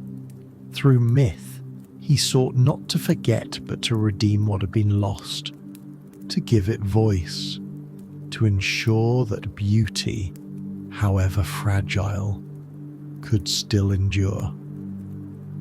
And though he would never fully recover from what he had seen, those dark years gave him his purpose, to rebuild, through language and legend, a world that war had destroyed. Before moving forward into the years of recovery and creative rebirth, we pause here to look again at the Battle of the Somme. Not because we have forgotten what has already been said, but because this is the moment that defines so much of J.R.R. Tolkien's inner world. What he witnessed in those months, what he lost there, would shape everything he later wrote. If Middle-earth carries a deep sadness under its beauty, if courage and friendship are always shadowed by grief, it is because of the Somme. When Tolkien's battalion moved into the Somme sector in July 1916, they entered a landscape that barely resembled the earth. Villages had been erased down to their stones. Forests were reduced to shattered poles stabbed into mud. Even the air felt damaged, thick with smoke and the sour chemicals of gas. Tolkien had grown up exploring woods and riverbanks. Here he found a countryside torn apart by machines. Later in life, when he imagined the dead marshes or the lifeless plains of Mordor, he was remembering what he saw in France, the way war could kill nature itself. His role as a signals officer placed him in constant danger. Whenever artillery fire shredded the telephone lines that linked the front trenches to headquarters, Tolkien and his men would crawl forward under fire to find the break and mend it. Shells exploded close enough to rattle teeth. The ground was slick with mud that swallowed boots. Bodies lay half buried along the trench walls, recognizable only by a sleeve or boot sticking from the earth. All around him, the war ground onward in a roar of artillery and machine gun fire that never fully stopped. Amid that noise, Tolkien was startled by the absence of anything familiar. No bird song, no rustle of leaves, no living green. The natural world had been replaced by something alien, wire and mud and death. He later wrote that sometimes the quiet beneath the bombardment felt worse than the explosions, as though the earth itself were holding its breath. In this brutal world, Tolkien found himself deeply moved by the ordinary soldiers serving beside him. They were miners, factory workers, farmers from the north, men who had never been to Oxford or dreamed of making art. Yet they endured the strain of trench warfare without complaint, showing a plain, stubborn courage that impressed him far more than any officer's polished boots or shouted commands. Their humour in the face of fear, their loyalty to one another, became for Tolkien the very meaning of heroism. Years later, when he created Samwise Gamgee, the loyal companion who carries the burden when hope falters, he said that Sam was a reflection of the English soldier the men he had served with here. But the Somme did more than reshape Tolkien's sense of bravery. It tore away nearly everything he held dearest. His closest friends from the TCBS, each serving on different parts of the Western Front, were caught in the same tide of destruction. Robert Quilter Gilson, who had once filled their tea-time meetings with laughter and big ideas, was killed on July 1st, the very first day of the offensive. His body was never recovered. The news reached Tolkien weeks later, a shock he could hardly comprehend. Then in November came a second blow. Geoffrey Bache Smith, the poet of the group and the friend who believed most fiercely in Tolkien's future, was struck by a shell and died days later. Before he passed, Geoffrey sent one final message. "May God bless you, my dear John Ronald, and may you say the things I tried to say long after I am not there to say them." That sentence became a lifelong burden of love. Of the 4 young men who had sworn to change the world together through art, only Tolkien and Christopher Wiseman survived. The fellowship of his youth had been shattered. As autumn turned to winter, Tolkien's own body finally gave way. Months of exhaustion and lice-infested uniforms led to trench fever, a disease that brought high fevers, aching limbs, and debilitating weakness. Near Eaucourt-l'Abbaye he collapsed, and in November 1916 he was evacuated to England. He was alive, but barely. The illness spared him from the horrors his battalion suffered in the following weeks, yet it also left him stranded in hospital wards with nothing to distract him from the weight of memory. It was in those long, feverish nights that his imagination reached towards something beyond the ruins he had seen. Tolkien did not write directly about the Somme. Instead, he transformed it. He imagined a hidden city destroyed by fire and betrayal, Gondolin. He imagined a mortal man who finds hope again in the song and dance of an immortal woman, Beren and Luthien.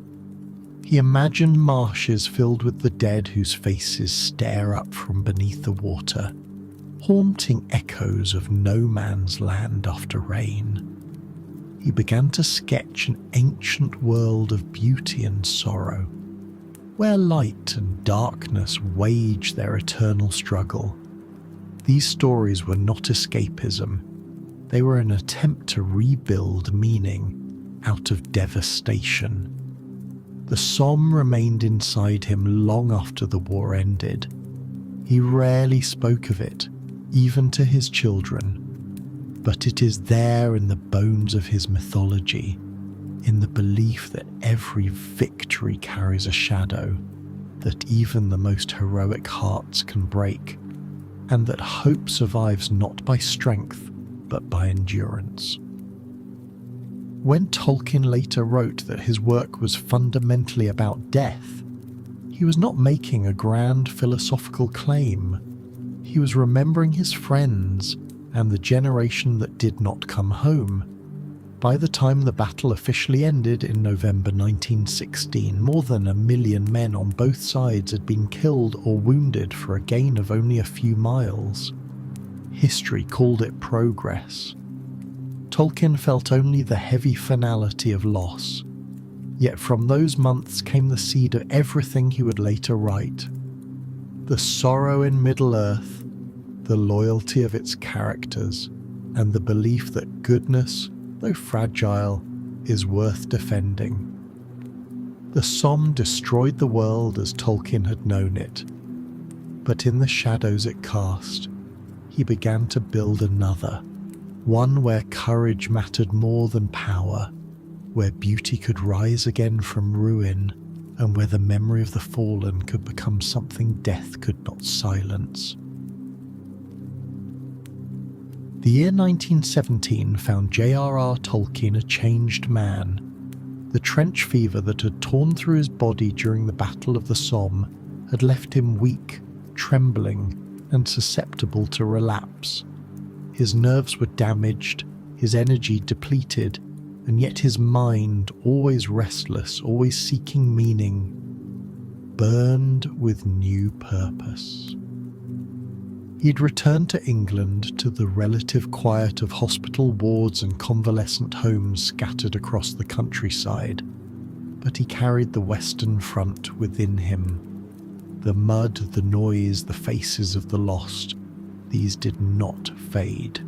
They transformed.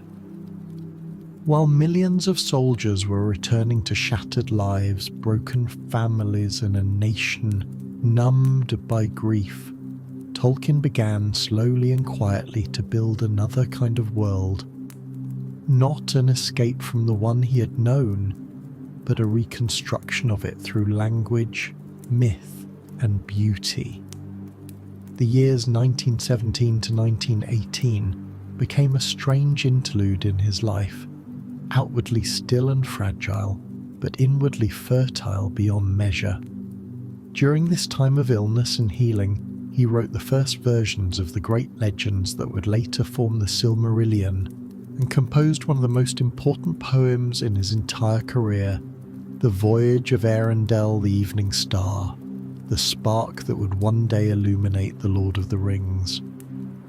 After being invalided home in November 1916, Tolkien was first treated at the First Southern General Hospital in Birmingham, and later transferred to a convalescent facility in Great Haywood, a quiet village in Staffordshire not far from the River Trent. It was here, among hedgerows and meadows far removed from the battlefields, that his imagination began to heal what his body could not. His wife Edith often visited him there, taking rooms nearby so she could see him daily. The contrast between the peaceful English countryside and the horror he'd left behind was almost too much to bear. The green fields and singing birds felt like relics from another world.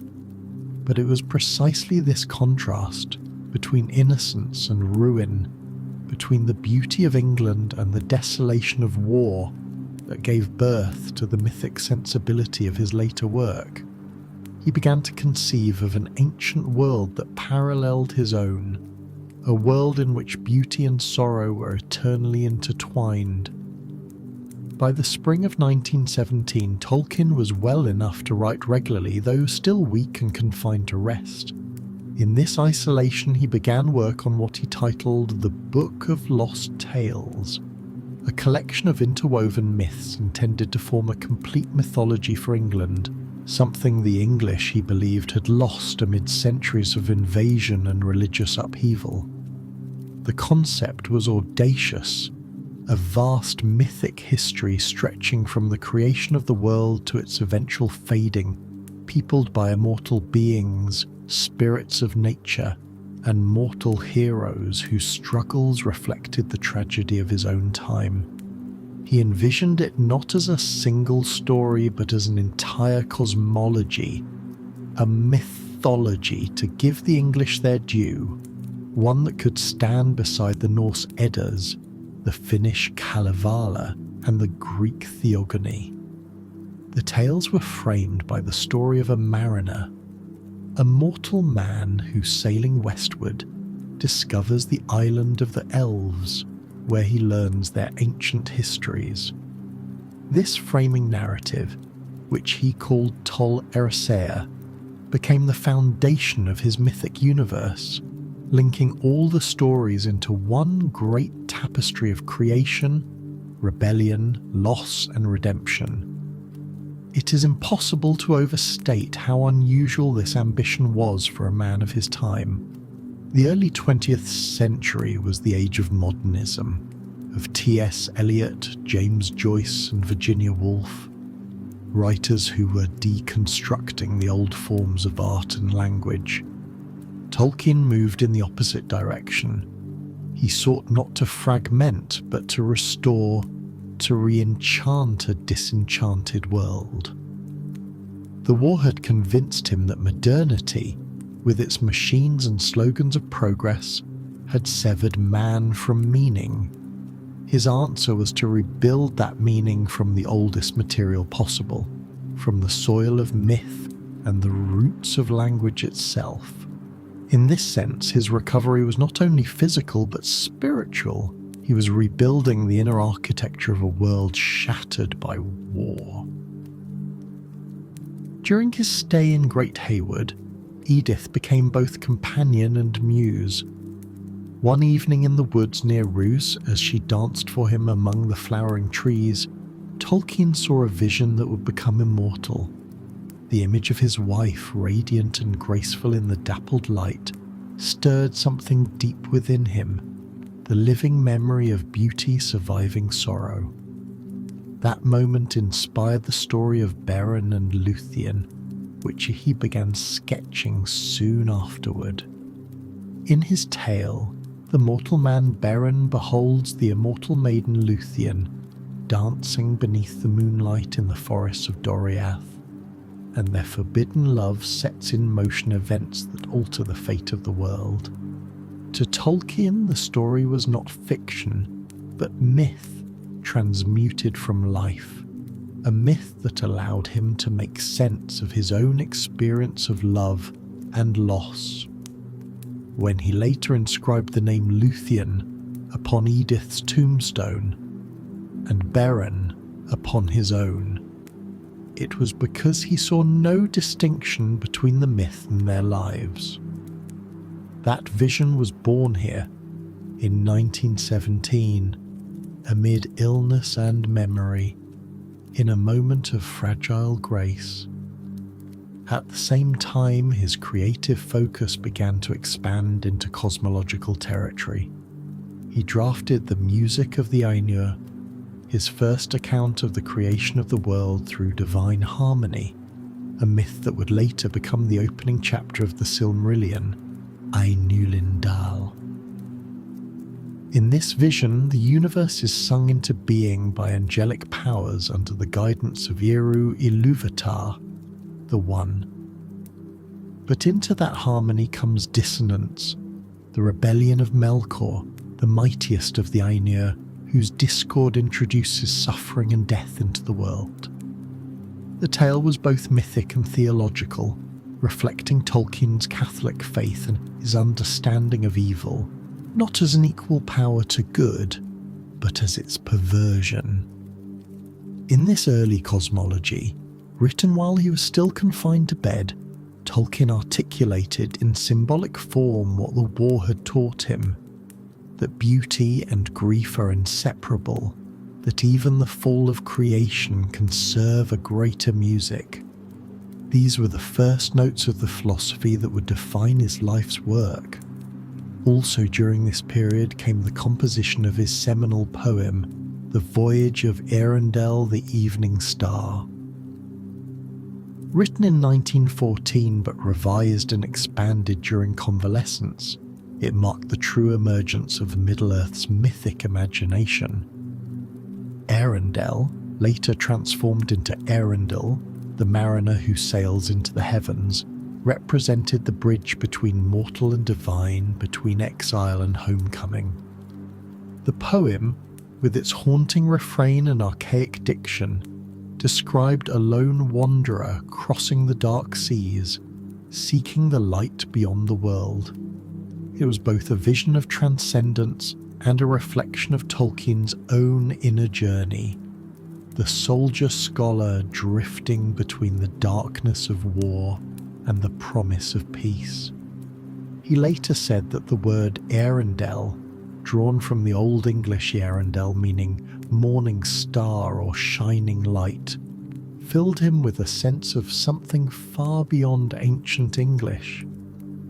That feeling that the very sound of a word could summon worlds became the foundation of his creative process.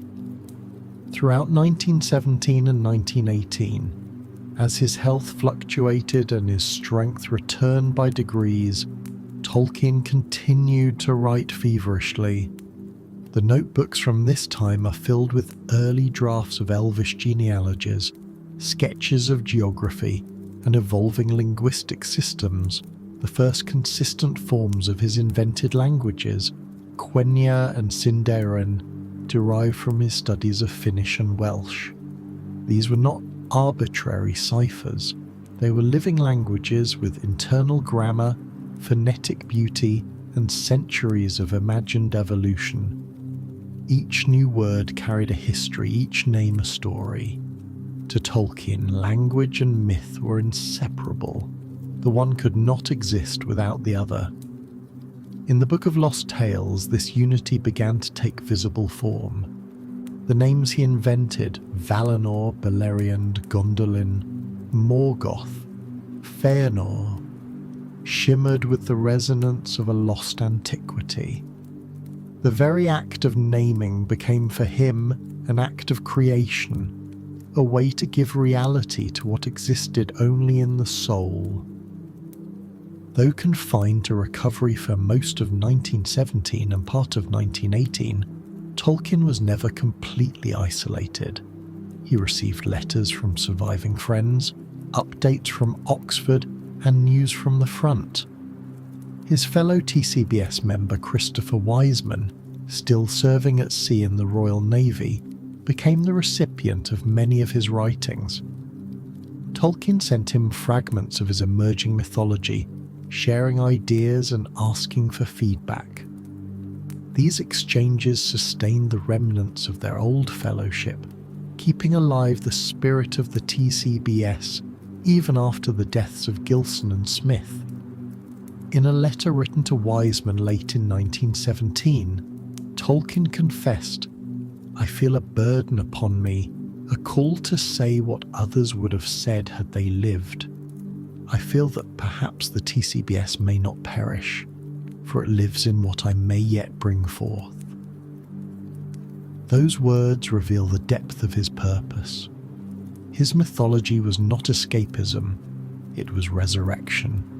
It was his way of giving his fallen friends a voice that would never be silenced. By the time the armistice was signed on November 11th, 1918, Tolkien's health had improved enough for him to consider returning to limited duty, though he never again served in the front lines. He was posted to Staffordshire and Hull, performing administrative tasks for the army, till his final demobilisation in 1919. But his inner world, the realm of myth and language he had built in convalescence, had already become the true centre of his life.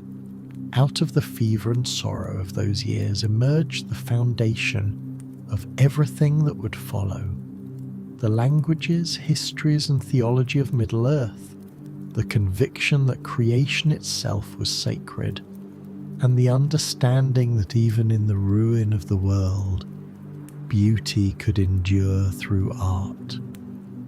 The war had taken his youth, his friends, and his innocence, but it had given him something else, a vision.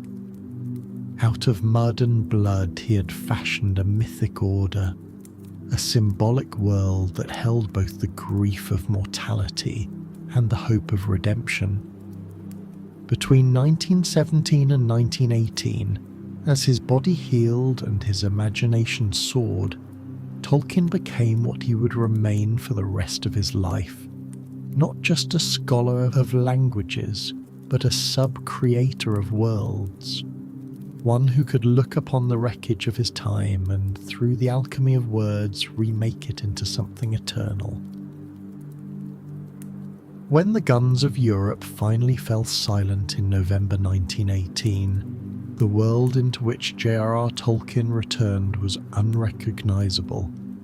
The war had ended, but the peace that followed was heavy with absence, of friends, of youth, of certainty. Cities were intact, but nations were spiritually exhausted. In England, the years immediately following the Great War were marked by quiet grief and cautious rebuilding. For Tolkien, discharged from the army in 1919, it was the beginning of a new kind of life, one rooted in scholarship, language, and family. He was 27 years old, married, and the father of his first son, John Francis Reuel Tolkien, born that same year. His body still carried the fragility left by trench fever, and his nerves were worn from years of strain, but his mind, as sharpened by war, anchored by purpose, was ready to return to the world of words. It was in these years, between 1919 and 1925, that Tolkien began to transform from a convalescent soldier into one of the most remarkable philologists of his generation. They were the years in which his scholarly career began.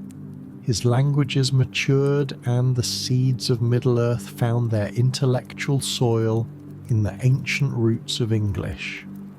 His first step into professional life came through the most fitting of doors. The Oxford English Dictionary, or OED, the great national lexicon whose compilation had been underway since the mid-19th century. In 1919, Tolkien accepted a temporary position as an assistant lexicographer, joining the team that laboured to define and document every word in the English language, not only its meaning, but its history. It was meticulous, demanding work, the kind of slow intellectual labour that required both precision and imagination. The OED project at that time was housed at Oxford's Clarendon Press, and Tolkien worked under Dr. Henry Bradley, one of the dictionary's chief editors. His task was to research the etymology and usage of words, particularly those of Germanic origin beginning with the letter U. The job might have seemed monotonous to others, but for Tolkien it was a revelation. Every entry became an archaeological dig into language, tracing how words evolved, how meanings shifted, how fragments of Old English and Old Norse survived in the speech of modern people. He later described his time at the OED as both exhausting and formative. The long hours bent over stacks of reference books, the endless comparison of citations, the deciphering of archaic spellings. These honed the discipline that would later underpin both his academic and creative work. But more than discipline, the dictionary deepened his sense of language as a living continuum. He saw how words carried the ghosts of older worlds, how modern English was a palimpsest layered with the remnants of Saxon, Norse, Latin, and Celtic tongues. This discovery resonated with his own internal project, the creation of invented languages that felt ancient, credible, and beautiful. The same meticulous attention he gave to tracing real etymologies, he would later apply to constructing imaginary ones for the Elvish tongues.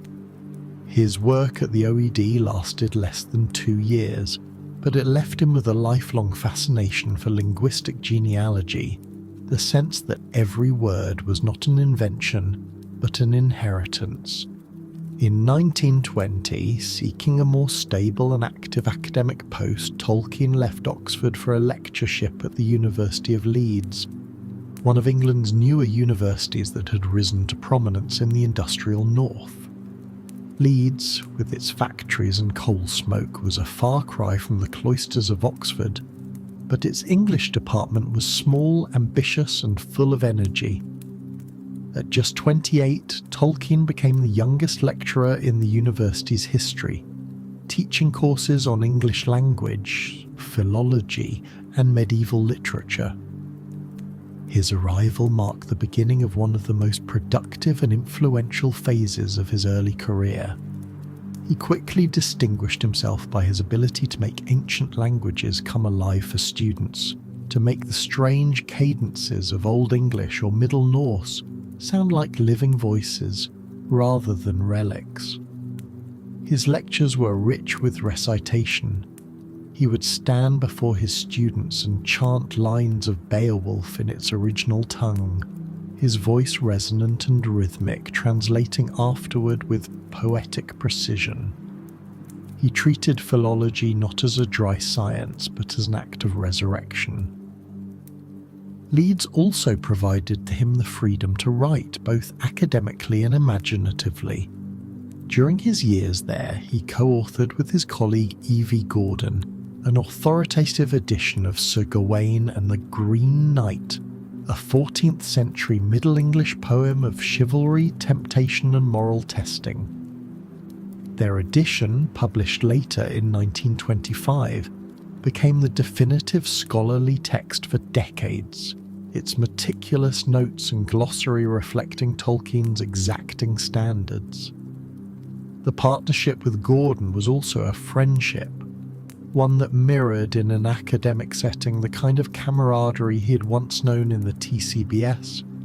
The two men shared not only linguistic interests, but a deep affection for the poetic spirit of the medieval world, that era of courage, craftsmanship, and mythic imagination. Together they founded the Viking Club, a semi-formal society of faculty and students who met to drink beer, read Norse sagas aloud, and composed their own poems in Old Norse and Gothic. It was half scholarly exercise, half joyful rebellion, a return to the spirit of language as art, not just artifact. The Viking Club became for Tolkien a small resurrection of the fellowship he had lost in war. At Leeds, his scholarship expanded rapidly. He wrote academic papers that would later be recognised as milestones in philological study, including essays on Ancrain Visi, Middle English dialects, and the evolution of Germanic phonology. But beyond his published work, his private notebooks reveal something even more extraordinary: the development of his invented languages, particularly Quenya and Sindarin, reaching a level of internal consistency that no invented tongue had ever achieved before. These languages were not constructed haphazardly. They were grounded in the same linguistic principles he taught in his lectures. Each sound shift, grammatical form and word root was charted with scientific precision, as though he were documenting a real language family rather than inventing one. He devised proto-languages from which the later Elvish tongues descended, complete with phonological laws resembling Grimm's law or Werner's law in historical linguistics. Through this, he was effectively performing the work of an entire civilization's philologist, inventing not only the language but its evolutionary history. The connection between his scholarly and creative lives during this period was seamless. His academic engagement with Germanic myth and medieval literature directly shaped the mythology forming in his imagination. The Esdaic tales of the Norse gods, with their fatal grandeur and melancholy beauty, infused his conception of the Valar and the doom of the Noldor. The Old English elegies, the Wanderer, the Seafarer, Deor, taught him how to express loss through understatement, how to make grief sing without sentimentality. He once told a colleague that he loved the tone of ancient northern courage, the mood that accepts inevitable defeat yet still chooses honour and hope. That mood, born in the sagas and the elegies, would become the soul of Middle-earth. His elves noble and doomed, his men valiant yet transient, his world bound by beauty that fades, all emerge from the same moral and aesthetic ground as the early medieval literature he studied at Leeds. At home, Life was modest but full. Tolkien and Edith lived in a small house in Headingley, later moving to Darnley Road, surrounded by the industrial hum of Leeds but finding peace in their growing family. Their second son, Michael Hilary Reuel, was born in 1920, followed by Christopher John Reuel in 1924. Evenings were spent reading aloud, drawing maps, or working late into the night at his desk. Edith, though often lonely in the northern climate, remained his emotional anchor, her quiet devotion sustaining him through long hours of study. To the outside world, he appeared a rising academic star. To himself, he was still a sub-creator in training, perfecting the languages and legends that would one day coalesce into a mythology of astonishing scope. By the mid-1920s, Tolkien had become a respected name in English philology. His teaching methods were admired, his publications growing, and his reputation spreading back to Oxford. When in 1925 a professorship in Anglo-Saxon opened at Pembroke College, Oxford, he was invited to apply. His successful candidacy marked not only a return to the university that had shaped him, but the formal beginning of the academic careers that would sustain him for the rest of his life. But before leaving Leeds, he left behind a legacy, a generation of students inspired by his love for language, a pioneering edition of medieval poetry, and a body of linguistic research that quietly underpinned one of the greatest fictional languages ever made. The years 1919 to 1925 were not dramatic in outward appearance, but they were foundational in every sense. They were the years in which Tolkien rebuilt himself after the devastation of war, forging a new identity as scholar, teacher, and creator. They were the years when the meticulous study of ancient English words blended with the invention of Elvish ones, when the rhythms of Beowulf merged with the music of Quenya, when the quiet lecture halls of Leeds became the hidden workshop of the Middle-earth. In that unassuming northern city, amid rain, ink, and the laughter of students, the foundations of a myth were laid, a mythology born not in fame or leisure, but in recovery, discipline, and the enduring power of language itself.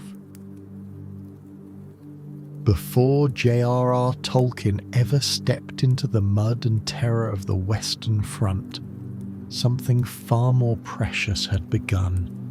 On March 22nd, 1916, after years of separation, disapproval and waiting, he finally married Edith Mary Bratt. Their union came just as the world was tearing itself apart, and the joy of that long-delayed wedding was shadowed by the knowledge that war would soon claim him. They were building a life together, at the very moment history threatened to steal it from them again. A love reclaimed, now tested by distance, fear, and the unimaginable uncertainty of what lay ahead. Their wedding in the small Catholic church of St. Mary Immaculate in Warwick was the quiet triumph of a love long tested by separation, disapproval, and the gathering darkness of a world at war. Ronald wore the uniform of an army officer preparing for France. Edith stood beside him with a calm dignity shaped by hardship. They walked out of the church that morning with few possessions, uncertain prospects, and a determination that the life they were building would be worth every trial already endured. War allowed them little time to enjoy the beginning they had fought so hard for. Months later, Ronald was sent to the Western Front, and Edith lived with the perpetual fear familiar to so many wartime wives. Every letter precious, every delay unbearable. When he returned home in late 1916, ravaged by trench fever and unsteady on his feet, she devoted herself to his care. They moved from town to town as his health required: Birmingham, Great Haywood, Hull, renting spare rooms near hospitals and convalescent centres. The world outside was loud with artillery and the collapse of nations, yet in their borrowed rooms the noise fell away. Edith brought him books, played the piano for him, and tried to supply joy wherever illness left a gap. Recovery was slow, uneven, and frightening, but they weathered it together. Their first child arrived amid that fragile interlude. On November 16, 1917, Edith gave birth to a son, John Francis Reuel Tolkien. Ronald held the infant in trembling arms, still weak from fever, and felt astonished that something so small could make the world seem whole again. He wrote that fatherhood was a solemn gift, one he intended to bear with gratitude. For a man who had spent his youth searching for belonging, family became an anchor stronger than any scholarship or ambition. As the war faded into armistice and England tried to regain its footing, the Tolkiens began creating the ordinary life they had dreamed of during ration lines and railway farewells. Ronald accepted work with the Oxford English Dictionary, and they rented rooms on the outskirts of the university city. Money was scarce, the hours long, and Ronald still prone to bouts of illness. But Edith made those years warm. She had always been the musician of the two, and in the evenings she filled their rooms with music, Chopin, Schumann, and folk melodies she remembered from childhood. Ronald, forever tapping out rhythms of invented words, would look up from his stacks of papers and listen, content in a way war had taught him not to take for granted. In 1920, opportunity drew them north to Leeds, where Ronald accepted a lectureship at the university. The industrial soot and clatter of the city were a far cry from the green calm he had known in Oxford and Staffordshire. But Leeds gave the family something they desperately needed: stability. They moved into a small house in Headingley, its floors creaking, its kitchen cramped, its walls almost entirely claimed by bookshelves. Here their family grew quickly. Michael Hilary Reuel was born that same year, a cheerful child who filled the house with sound. Then Christopher John Reuel arrived in 1924, a baby with thoughtful eyes and a grip on his father's finger that seemed to promise the future. Ronald loved the chaos of fatherhood, the scattered toys, the unexpected laughter, the bedtime stories whispered too late. Edith managed the household with quiet skill, stretching every coin and turning the smallest routines into comforts. Warm tea after a cold walk, a song before bed, fresh flowers on the table when wages allowed. Their neighbours might have seen nothing unusual in this family of five, but to Ronald these evenings were everything he had once been without: a hearth, a home, a place where love was an everyday act. There were challenges too, ones Edith carried quietly. She had left behind friendships, familiar streets and social circles to follow Ronald's academic path. Leeds could be lonely for a woman with small children and few connections. Ronald's workload was relentless, and late nights in his study meant evenings where she kissed the children goodnight alone. Yet she never tried to dampen his fire. She knew, as she had known since they were young, that his mind needed both discipline and room to dream. She protected that balance fiercely. When he worked late into the night, she left a lamp lit for him. When illness returned, she nursed him without complaint. He later wrote that no one else could have endured his restlessness or believed in his calling with such unwavering faith. Daily life in the Tolkien household was a kind of imperfect wonder. Ronald, though naturally shy, was playful with his sons, turning wooden spoons into soldiers, inventing nonsense rhymes, and telling stories about a mysterious North Pole inhabitant named Father Christmas. Each December he would surprise the children with a letter written in a shaky, snow-dusted script, complete with ink blots and tales of polar bears causing havoc in the workshop. The boys never doubted the letters were real, and their father never betrayed the illusion. It was a small tradition, a quiet gesture, but one that revealed the heart of the man behind the professor's uniform. A father who would go to any creative length to fill childhood with wonder. Those years also taught him the emotional truths that would one day infuse his fiction. War had shown him death. Home now showed him why life mattered. The joy of holding a child asleep on his shoulder, the sound of Edith's laughter in the kitchen, the safety of a locked door against a noisy world. These everyday blessings found their way into his imagination. What he would later call the simple good of the Shire was not an invention of distant fantasy, it was an echo of his own home. He once wrote that the greatest heroism in the world lies not in battles, but in the love that endures quietly. By 1925, Ronald had achieved a long-held dream, a professorship at Oxford, a return to the city that had once shaped him. With the appointment came better pay, more space, and a chance to settle permanently. The Tolkiens packed their Leeds home, the toys, the sheet music, the shelves crowded with dictionaries, and moved south with optimism. They were no longer the uncertain newlyweds of wartime, but a family with a foundation strong enough to face whatever came next.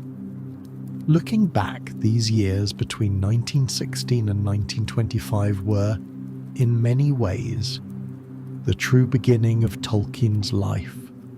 The life not of war or scholarship alone, but of love made visible.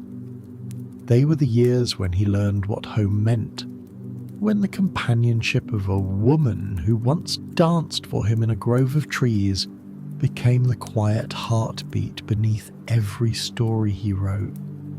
The world would one day celebrate his dragons and his legends, but the truest treasure he ever crafted was here, the marriage, the laughter of 3 little boys, and the warmth of a house that, however modest, never stopped feeling like a miracle. While Tolkien's new family life was unfolding in Leeds, children growing, laughter filling the house, another life was unfolding on his desk each night. After the war, he had rebuilt himself as a scholar, working first for the Oxford English Dictionary, then accepting a lectureship at the University of Leeds. But in the quiet hours after the children slept, he returned to the work that had first begun in hospital wards and borrowed rooms, the creation of a mythic world. These were the years when scattered wartime fragments transformed into something vast.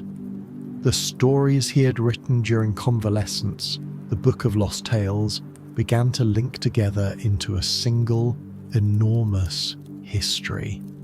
A legendarium that would one day be known as the Silmarillion. It was a mythology unlike anything in English literature, a tapestry threaded with languages, faith, loss, and hope. And for him, it always began with the languages. By 1919, Tolkien had already devised early forms of the Elvish tongues, Quenya and Goldegrin, which would evolve into Sindarin, complete with grammar, vocabulary, and rules of sound change. He believed languages needed a world to live in, a people to speak them, and a history that shaped them. The stories, he later wrote, were made to provide a world for the languages. So he began with the world's beginning, in notebooks cramped with inked symbols and hand-drawn scripts. He drafted a creation myth. The earliest form of the music of the Aenir, later called the Enelin Daile, imagined a cosmos formed from a great symphony.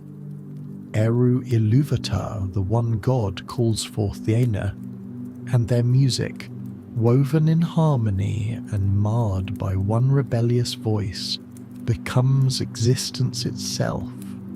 It was a picture of creation shaped by Tolkien's Catholic belief. Evil as distortion, not dual throne. Even discord, Iluvatar promises, will be transformed into beauty. It is one of his most profound ideas that nothing born of malice escapes the reach of the Creator's purpose. From that cosmic song stepped the Valar, the powers of the world, Manwë, lord of wind and air, Varda, maker of stars, Ulmo of the waters, All the smith, Yavanna, giver of growing things, and others, each a guardian of some element of creation. They were not pagan gods but angelic stewards, reflections of divine order rather than rivals to it. Beneath them existed the Maiar, lesser spirits whose names would later become familiar. Melian, who would wed an elf and become mother of Luthien, and Sauron, once a servant of Auli before falling into Shadow. Shadow inevitably came from Melkor, whom Tolkien imagined as the mightiest of the Ainur, gifted beyond all others, yet ruined by pride. His rebellion became the first wound upon creation. In Tolkien's earliest drafts, Melkor destroys the two lamps, the first sources of light in the world, and later conspires with the monstrous spider Ungoliant to slay the two trees of Valinor, Telperion and Laurelin, whose radiance nourished the blessed realm. Their destruction marks the first true tragedy of the legendarium, the loss of innocence, the first turning of light into time, the beginning of death's long shadow. From the tree's last dying glow came the sun and moon, and with them the era of mortal reckoning. But the heart of the story does not lie with the powers, it lies with the firstborn children, the elves. They were the beings Tolkien loved most to imagine, immortal yet vulnerable, gifted but flawed, always touched with sadness. They awoke under starlight beside the waters of Cuiviénen and were discovered by the Valar, who invited them into the West. But not all chose obedience. One, above all, changed their fate forever. Fëanor, the greatest of the elves, artist, linguist, creator of the Silmarils, 3 jewels containing the pure light of the 2 trees. When Melkor stole them, killing Fëanor's father, grief turned to rage. Fëanor swore an oath so unbreakable and so proud that it shattered the unity of his people. The exile of the Noldor, the first kinslaying, and their relentless war against Morgoth in the northern lands of Beleriand became the core of Tolkien's mythology, a story of gifted beings ruined by their own brilliance. Here, in mythic form, were the questions that haunted Tolkien after the war. Why does beauty fall to pride? Why does loyalty turn to violence? Why is loss always the cost of love? The elves to him were reflections of humanity, not taller, prettier humans, but our moral mirror. Their immortality made sorrow endless, their free will made tragedy possible. Around them, the first men entered history. He imagined the Edain, ancestors of heroes and later of the Númenóreans, mortal allies who rose to honour and fell through hubris. His notes from the early 1920s already contained the seed of a story that would later consume his imagination. A great island kingdom stood gifted to men, whose pride led to its drowning, his Atlantis myth, but moral rather than scientific. Mortality, he insisted, was a gift, not a curse. To reject it was to walk willingly into darkness. Every night after lecturing and grading papers, after putting his children to bed, Tolkien built this world inch by inch. His desk became a cartographer's table, a historian's archive, a linguist's laboratory. He created maps of Beleriand's shores, genealogies of kings, annals of each passing age, and songs in Elvish to honour star-kindling and mourn the fallen trees. He designed scripts to write the languages, Tengwar and Sarati, lovingly drawn with looping lines and precise strokes. He did not yet imagine anyone else reading them. The making itself was the joy, and one thing mattered above all: internal truth. If a detail did not align with what he'd invented, he rewrote the world before he bent the rule. He worked with the patience of a scholar and the urgency of someone who had seen death too closely. What makes this period remarkable is not only the intellectual scale of the project, but its emotional pulse. Under all the battles and banishments ran the ache of his own generation, the knowledge that even the noblest hopes can be broken. The legendarium is filled with beauty shining brightest before its destruction. Love choosing sacrifice, and victories shadowed by the inevitable loss. Those were truths carved into him in France, now given form in Valinor and Beleriand.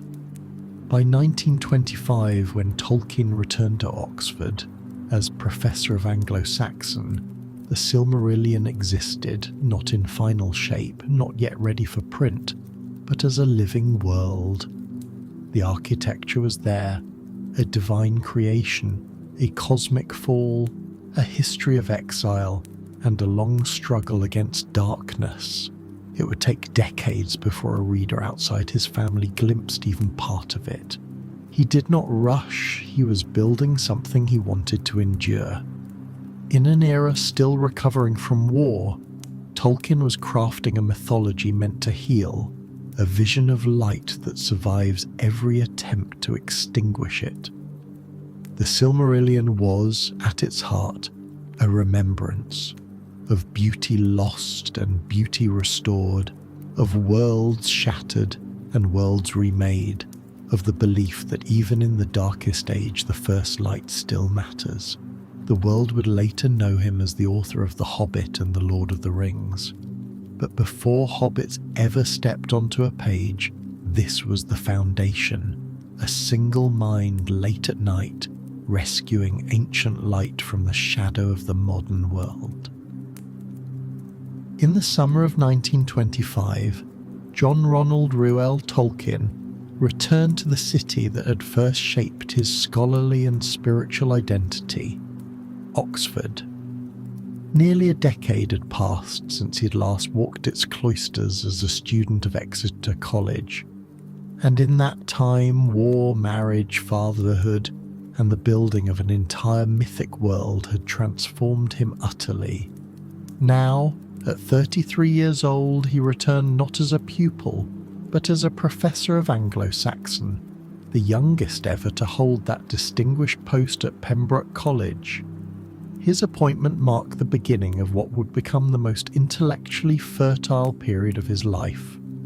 Oxford in the mid-1920s was still a bastion of tradition, its colleges wrapped in ivy and ritual, its scholars cloaked in gowns, its evenings filled with the tolling of church bells and the faint smell of wood smoke. But behind that timeless facade, a quiet revolution in English letters was stirring. And at the centre of it, Tolkien would find both the companionship and the creative challenge that would propel him toward the writing of The Hobbit and The Lord of the Rings.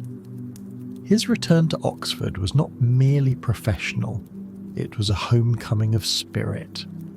The position he now held, officially titled the Rawlinson and Bosworth Professorship of Anglo-Saxon, had been one of the most respected in the university, previously occupied by scholars such as Joseph Bosworth and Henry Sweet, the latter famously inspiring Professor Henry Higgins in George Bernard Shaw's Pygmalion. For Tolkien, who revered Sweet's work and had spent years immersed in early English philology, this role was not just a career advancement, but a kind of inheritance. He would now lecture on the ancient texts that had shaped his imagination since youth: Beowulf, the Battle of Maldon, the Wanderer, the Seafarer. His task was to bring the world of Anglo-Saxon England, its language, literature and worldview, alive for new generations of students. And he did so with an intensity that made his lectures legendary. Those who attended described him standing before the class in a swirl of academic robes, his eyes bright with enthusiasm, reciting Old English poetry from memory, his voice rich and rhythmic like the chanting of a bard. He treated language as living art, not dry scholarship. To hear him read Beowulf in the original tongue, with its guttural consonants and rolling cadences, was to feel the pulse of the ancient world still beating beneath modern English. Yet beyond the classroom, Oxford offered him something even more vital: an intellectual community. Though he was shy and introspective by nature, Tolkien soon found himself drawn into circles of like-minded scholars who shared his passion for literature, myth, and faith. Among them was a fellow Don, who had become one of the most influential friendships of his life, Clive Staples Lewis, or C.S. Lewis, a young lecturer in English at Magdalen College. The two met in May 1926 at a faculty meeting of the English school, and though their first impressions were cautious, Lewis initially found Tolkien too grave, and Tolkien thought Lewis a bit brash. They quickly discovered a shared devotion to the imaginative and moral power of myth. Lewis, then an atheist but already deeply immersed in Norse sagas and medieval literature, admired Tolkien's linguistic mastery and his unapologetic belief that myth could convey truth. Tolkien, in turn, found in Lewis a brilliant mind unafraid to question modern cynicism and an ally in defending the importance of story as a bearer of meaning. Their friendship would become one of the defining creative partnerships of 20th century literature. By the late 1920s, Oxford's English faculty was still relatively young as an academic discipline, having only recently separated from the classical studies that dominated the university for centuries. Many older dons dismissed it as a field lacking rigour, but Tolkien and Lewis belonged to a new generation determined to prove otherwise. They approached literature not as philological relic, but as the living expression of human imagination and moral vision. Together with other scholars such as Neville Coghill, Hugo Dyson and Charles Williams, they began forming informal discussion groups to read and critique one another's work. The earliest of these gatherings would eventually evolve into what became famous as the Inklings, though that name would not be formalised until the 1930s. In smoky rooms at Magdalen College, or in the snug of the Eagle and Child pub, affectionately nicknamed the Bird and Baby, they would meet to read aloud drafts, debate theology, and argue over the nature of good and evil, myth and modernity. The seeds of The Hobbit, the Chronicles of Narnia, and much else were planted in those conversations. For Tolkien, these discussions offered something he had not known since the days of the TCBS before the war: fellowship, the camaraderie of minds united in purpose to preserve, defend, and renew the imaginative soul of English literature, rekindle the spirit that had animated his youth. Lewis in particular became not only his friend, but his first and most enthusiastic audience. In later years, Lewis would recall the night Tolkien first read him the early chapters of The Hobbit. He listened, entranced, urging him to continue.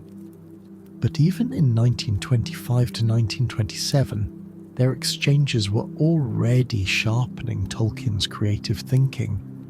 Lewis challenged him to articulate his philosophy of subcreation, the idea that human beings, made in the image of a creator, participate in divine creativity when they invent worlds.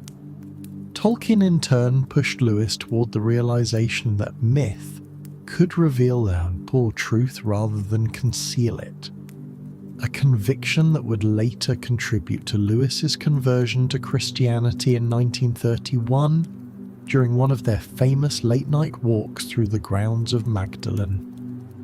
Meanwhile, Tolkien's scholarly output during his early Oxford years was formidable. He continued to refine his studies of Old and Middle English, producing essays that would transform the field. Among his most influential early works was his 1926 lecture on Beowulf, which laid the groundwork for his later epoch-defining essay Beowulf, delivered in 1936.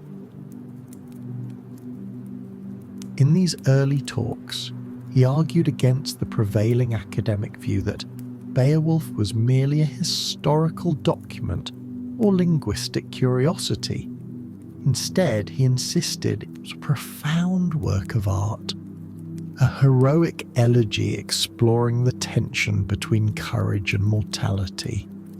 This interpretation, revolutionary at the time, redefined not only how Beowulf was read, but how myth itself could be understood in modern scholarship. In his view, the monsters of Beowulf, Grendel and the dragon, were not childish relics of folklore, but essential to the poem's power. They symbolize the confrontation of man with the inevitability of death and the fading of glory. The argument mirrored the themes that pulse through his own myth-making, where beauty was always shadowed by loss, and every victory carried the seed of decline. Life at Pembroke College suited Tolkien's temperament. The college, one of the smaller and quieter in Oxford, offered him a degree of seclusion that allowed for long hours of study and writing. His days followed a disciplined rhythm, lectures and tutorials in the morning, committee meetings or correspondence in the afternoon, and evenings devoted to his mythology. His home, now filled with the laughter of 3 young sons, provided both grounding and inspiration. Often, after tucking the children into bed, he would return to his desk to continue refining the tales that would one day become the Silmarillion. The legends of Fëanor, Beren and Luthien, and the fall of Gondolin underwent revision after revision, their elvish languages growing ever more intricate, their cosmology more precise. Oxford's libraries gave him access to the manuscripts and linguistic resources he needed to deepen his world-building, from the Anglo-Saxon Chronicle to medieval Latin glossaries, and he drew freely from them, blending scholarship and imagination with seamless precision. The city itself seemed to feed his creativity. Oxford in the 1920s was not only a centre of learning, but a place of enchantment. Narrow cobbled lanes, the spires of Christ Church and Magdalen reflected in the River Isis, the tolling of bells from St. Mary's at dusk. It was a landscape steeped in history and mystery, half academic, half otherworldly. Precisely the kind of environment that nourished Tolkien's mythic sensibility. In letters he would later describe the misty mornings when the college towers rose like the turrets of Gondolin, or the way the winter fog along Addison's Walk evoked the timeless melancholy of his elves. Oxford was both his professional home and his artistic mirror, its ancient stones echoing the themes of endurance and fading beauty that pervaded his fiction. Socially, however, he remained something of an anomaly. Though genial and humorous among close friends, Tolkien was never a man of fashionable circles. He disliked modernist literature, disdained abstract art, and found the urban mechanization of the 20th century distasteful. His colleagues sometimes viewed him as old-fashioned, a man out of time, devoted to dead languages and fairy stories. But those who knew him well recognized that his so-called antiquarianism masked a deeper vision. He saw in the ancient past the moral and imaginative truths that modernity had forgotten. His insistence that myth and faith could coexist with reason set him apart in an age of growing skepticism. In a world still reeling from the trauma of the Great War and the disillusionment of the Lost Generation, Tolkien's belief in the enduring power of beauty and goodness seemed almost radical. By the close of 1925, Tolkien had firmly re-established himself as one of Oxford's most respected scholars and one of its most quietly original thinkers. The groundwork was laid for the next 2 decades of brilliance. His monumental academic essay on Beowulf, his lectures that would inspire generations of students, and his growing mythology that, though still unpublished, was already assuming the shape of legend. More importantly, his friendship with C.S. Lewis had begun to evolve into a lifelong exchange of ideas that would ripple through English literature. In Tolkien's study at Pembroke, amid stacks of manuscripts and the faint smell of pipe smoke, the twin fires of scholarship and imagination burned together. The professor of Anglo-Saxon had found his sanctuary, his fellowship and his purpose, and Oxford, ancient and alive, would now be the heart of his mythic world. By the late 1920s, the quiet intellectual hum of Oxford University had become the backdrop to one of the most extraordinary literary friendships of the 20th century. A fellowship of writers and thinkers whose weekly conversations would shape the moral and mythic imagination of modern English literature. From these informal gatherings, held in college rooms thick with pipe smoke or over mugs of beer, in small wood-panelled pubs, emerged works that would redefine the boundaries of fantasy, theology, and storytelling.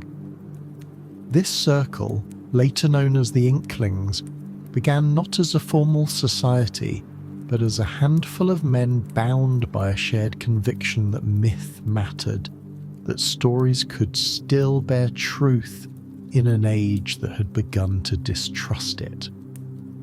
At the centre of this fellowship was J.R.R. Tolkien, the professor of Anglo-Saxon, whose mind was steeped in ancient languages and northern legend, and C.S. Lewis, the brilliant, sharp-tongued tutor from Magdalen College, who was finding his way back toward faith through the power of myth. Together they built a small world within Oxford that stood apart from the modern world outside, a haven for imagination at a time when imagination itself seemed endangered. Oxford in the late 1920s was a peculiar blend of tradition and transition. The scars of the Great War were still visible, both in the city and in the minds of those who had survived it. A generation of young men had been lost, and among those who returned, disillusionment was common. The literary climate reflected this melancholy. Modernism, with its fragmented narratives and disenchanted tone, dominated the age. Writers like T.S. Eliot, James Joyce, and Virginia Woolf were dismantling old structures of story and meaning, exploring alienation and doubt in the shattered landscape of post-war consciousness.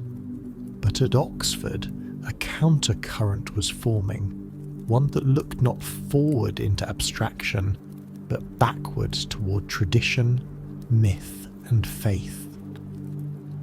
Tolkien and Lewis, both veterans of that war, belonged to this countercurrent. They did not reject modern life. They simply believed that what the world most needed was not irony or dissection, but renewal, the reawakening of wonder. The beginnings of what would become the Inklings were modest.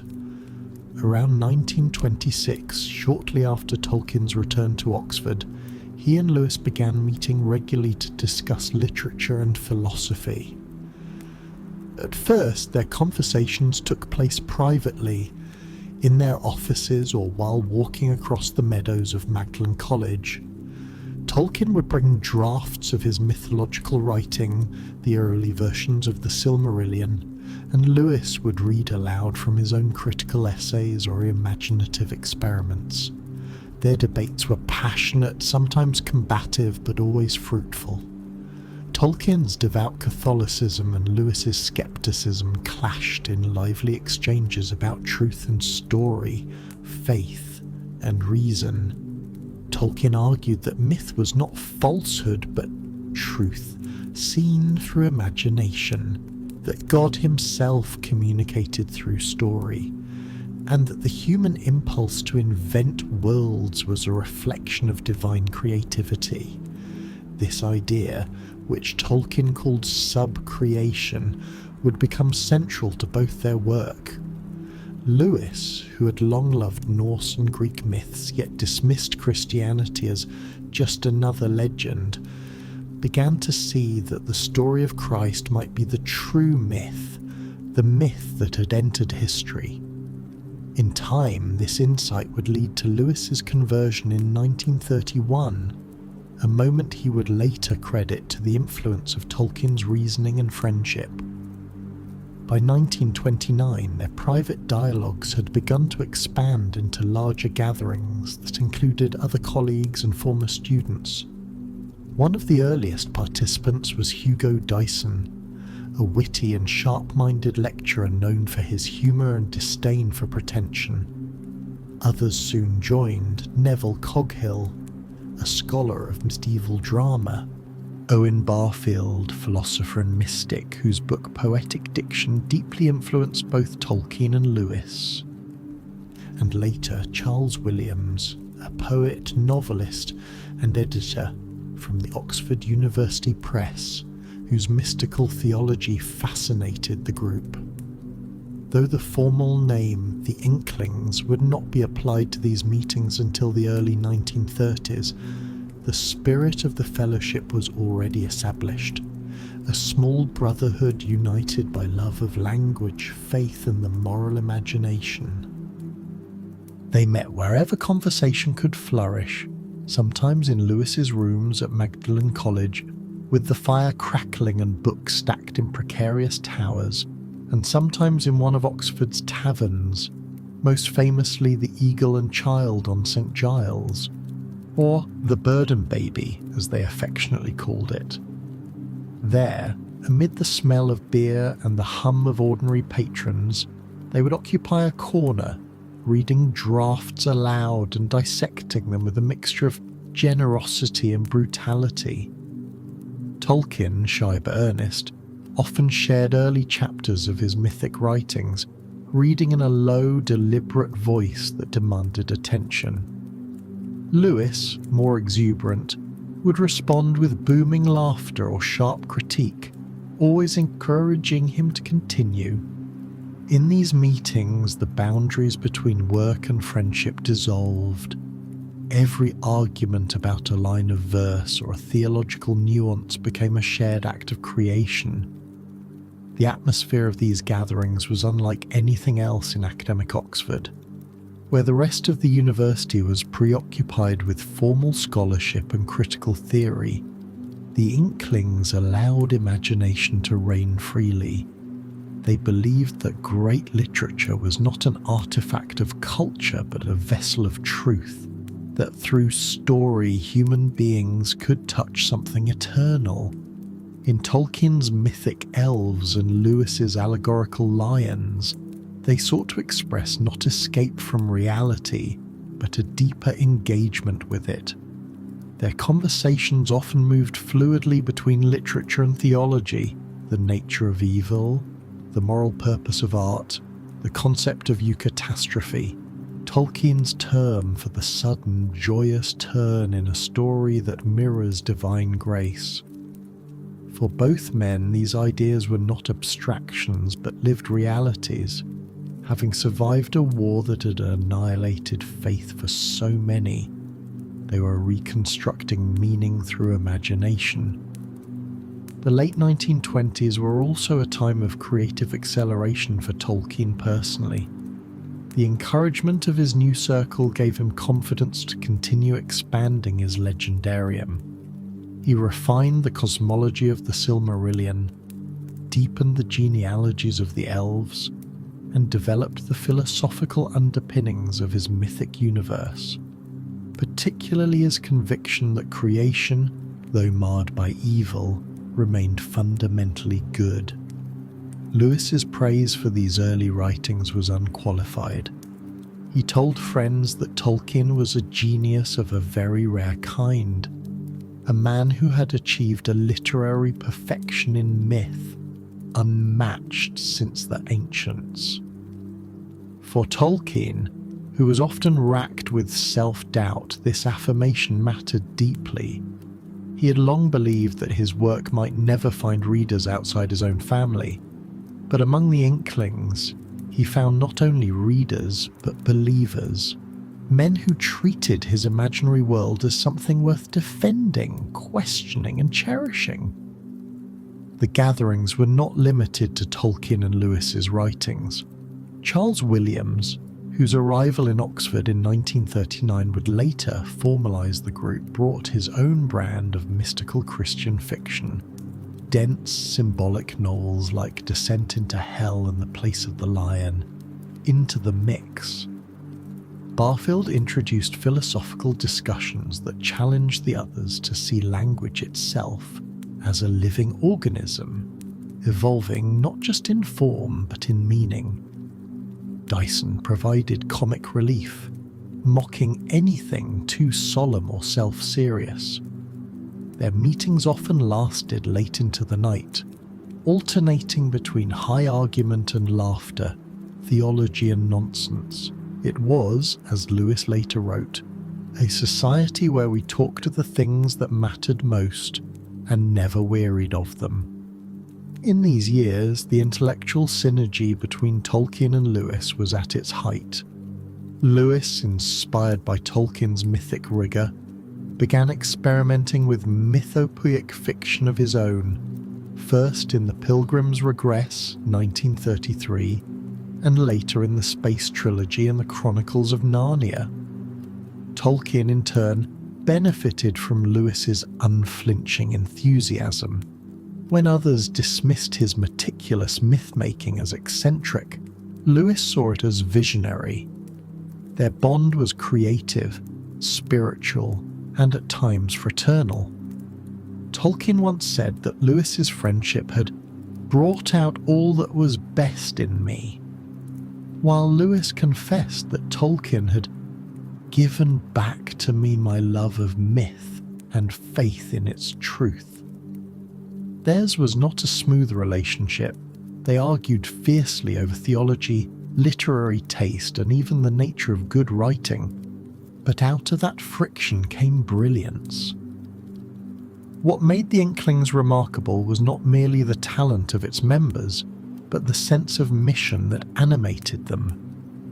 They were united by a belief that modern civilization, for all its progress, had lost touch with the transcendent. Industrialization, materialism, and skepticism had eroded the imaginative faculty that once connected humankind to meaning. Through story, they sought to restore that link. Their fiction was not escapism, but recovery, a way of seeing the world anew with reverence and clarity. When Tolkien later wrote of the Shire, of Frodo's burden, and of the long defeat that still holds hope, he was expressing the same moral vision that guided the Inklings' gatherings, the conviction that courage, humility, and faith endure even in a fallen world. By the end of the 1920s, the group had not yet formalised its name or structure, but its essence was already there. A fellowship of minds rooted in the ancient yet alive in the present, seeking beauty and truth through words. Their laughter, their arguments, and their long evenings over beer and manuscripts would become legend in their own right, shaping not only the literary works of their members but the moral imagination of generations to come. For Tolkien especially, the Inklings restored what war and isolation had once taken from him, the joy of shared creation. In their company, the lonely work of myth-making became once again what it had been in the beginning. A conversation, a harmony of voices, a song sung among friends in the heart of Oxford, beneath the timeless tolling of its bells. By the dawn of the 1930s, J.R.R. Tolkien was a man divided between two worlds, the world of scholarship and duty, bound by lecture schedules, essays and departmental obligations, and the private world of myth and imagination that had grown quietly within him for more than a decade. His days as Professor of Anglo-Saxon at Oxford's Pembroke College were filled with lectures on Beowulf, tutorials on Old Norse, and hours of marking examination papers, tasks he performed with diligence, though often with weary amusement at the mediocrity of his students' attempts. Yet beneath that daily routine, something far greater was stirring.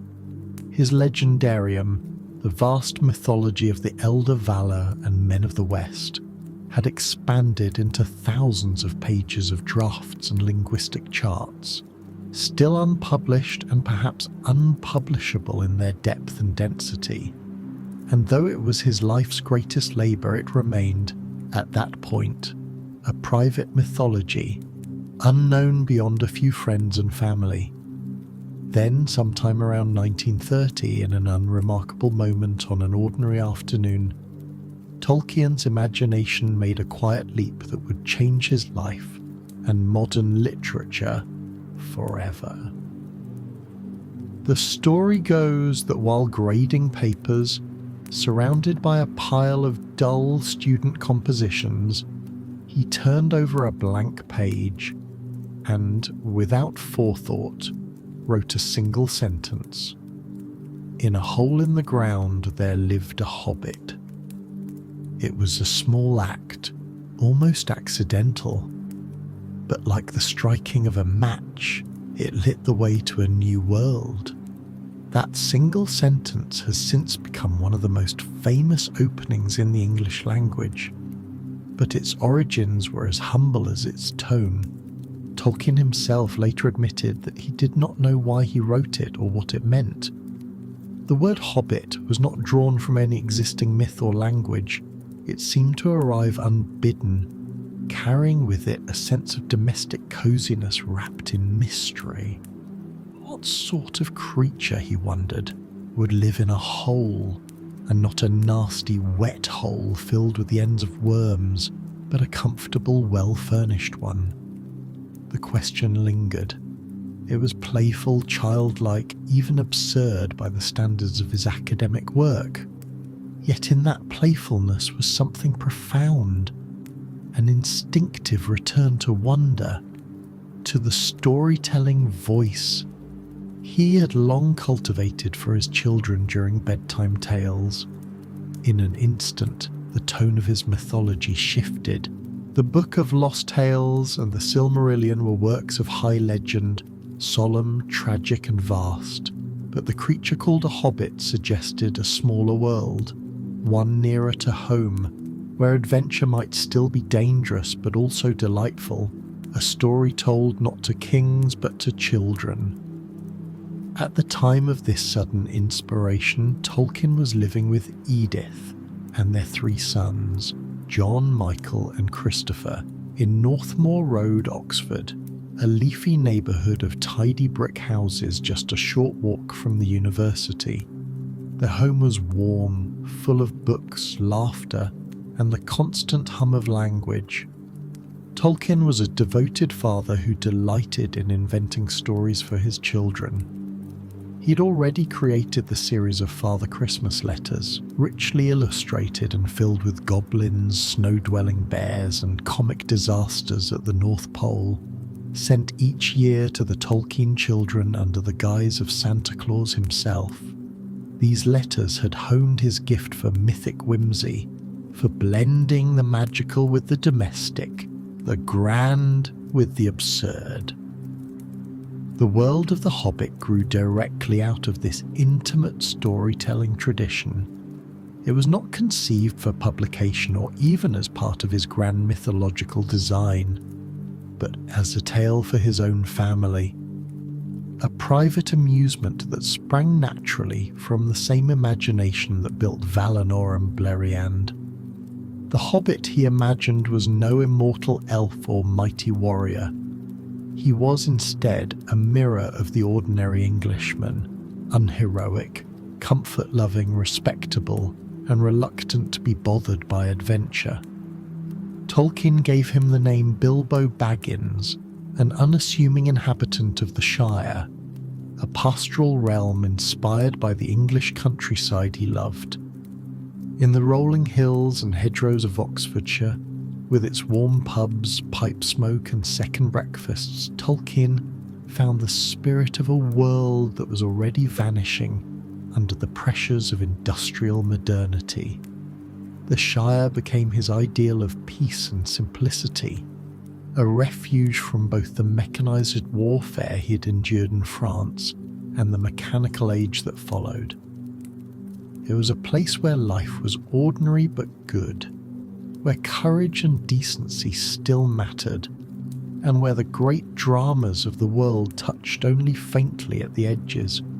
Yet as with all his writing, even this new children's story soon took on a deeper dimension. Beneath its humour and warmth lay the same themes that animated his larger mythology: exile, courage, greed, friendship, and the call to moral growth through suffering. In 1930, as he began developing the story, Tolkien wrote in bursts, sometimes reading sections aloud to his children as they developed, sometimes sharing them with friends. He had no plan, no outline. The tale unfolded organically, guided by his linguistic and mythic instincts. When the wizard Gandalf appeared, it was not from prior design, but as an intrusion of the familiar wise wanderer archetype, the Odinic figure of northern myth transposed into the gentler landscape of the Shire. When Bilbo met the dragon Smaug, it was the ancient horde-guarding worm of Beowulf, reframed through humour and moral irony.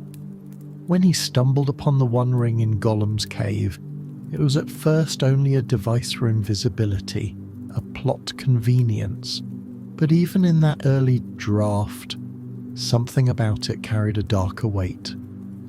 The ring and Gollum's obsession with it would later evolve into the moral centre of The Lord of the Rings, but its seed was planted here, almost subconsciously, in a tale written for children.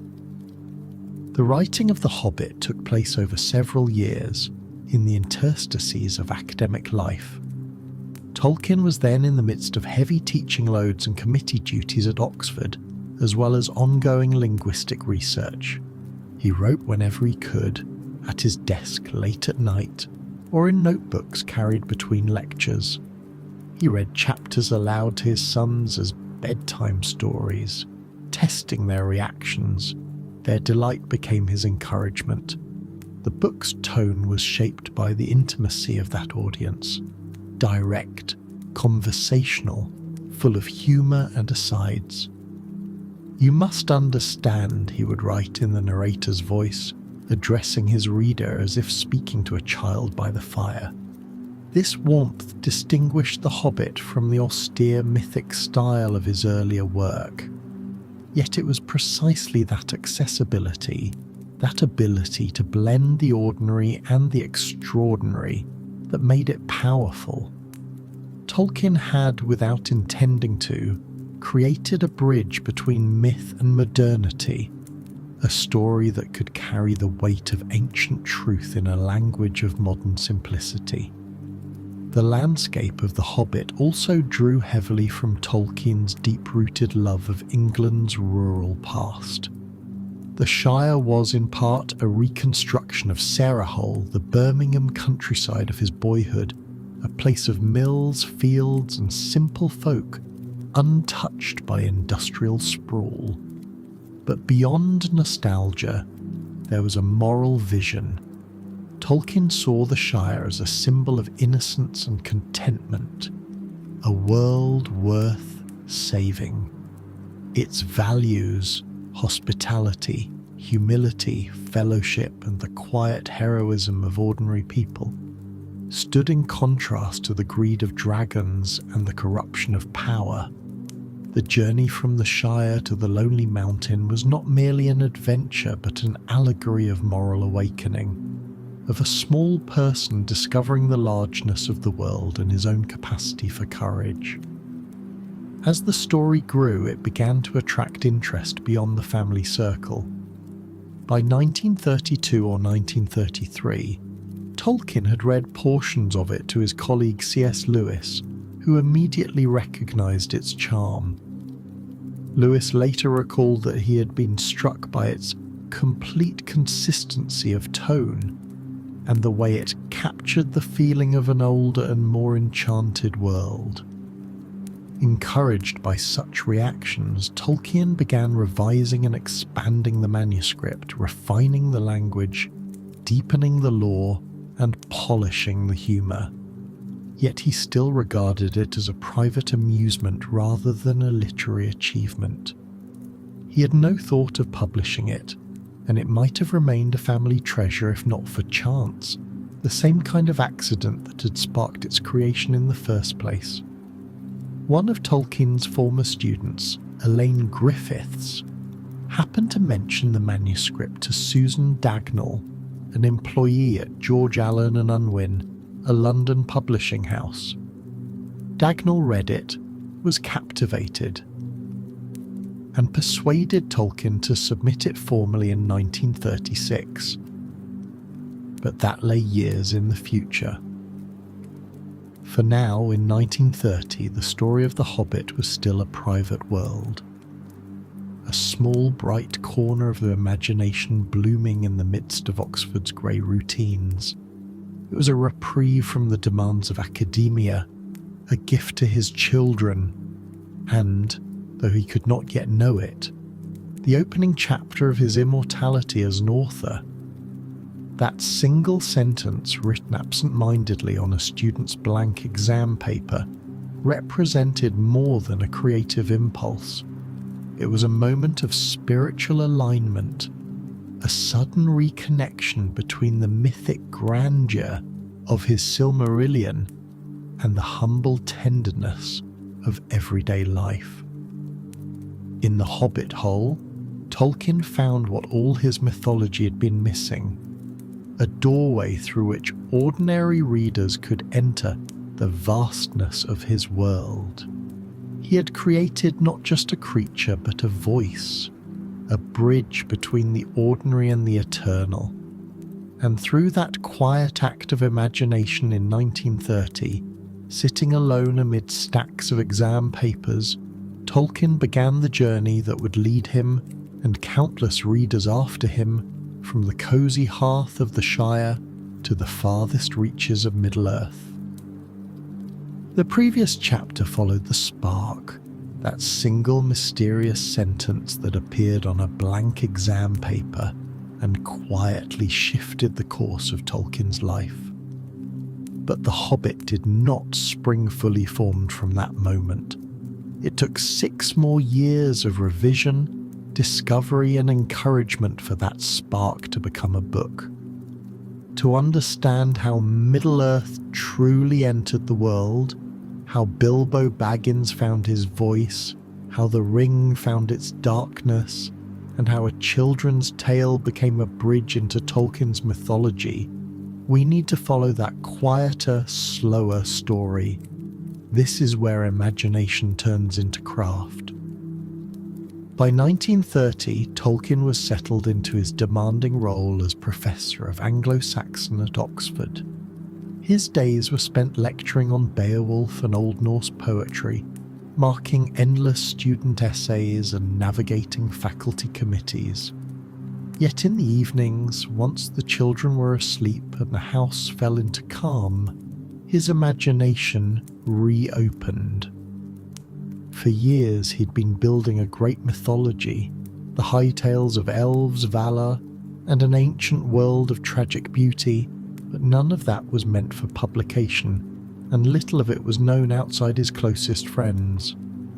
Now, unexpectedly, he found another kind of story unfolding, lighter in tone, rooted in English fairy lore, told not to scholars but to children.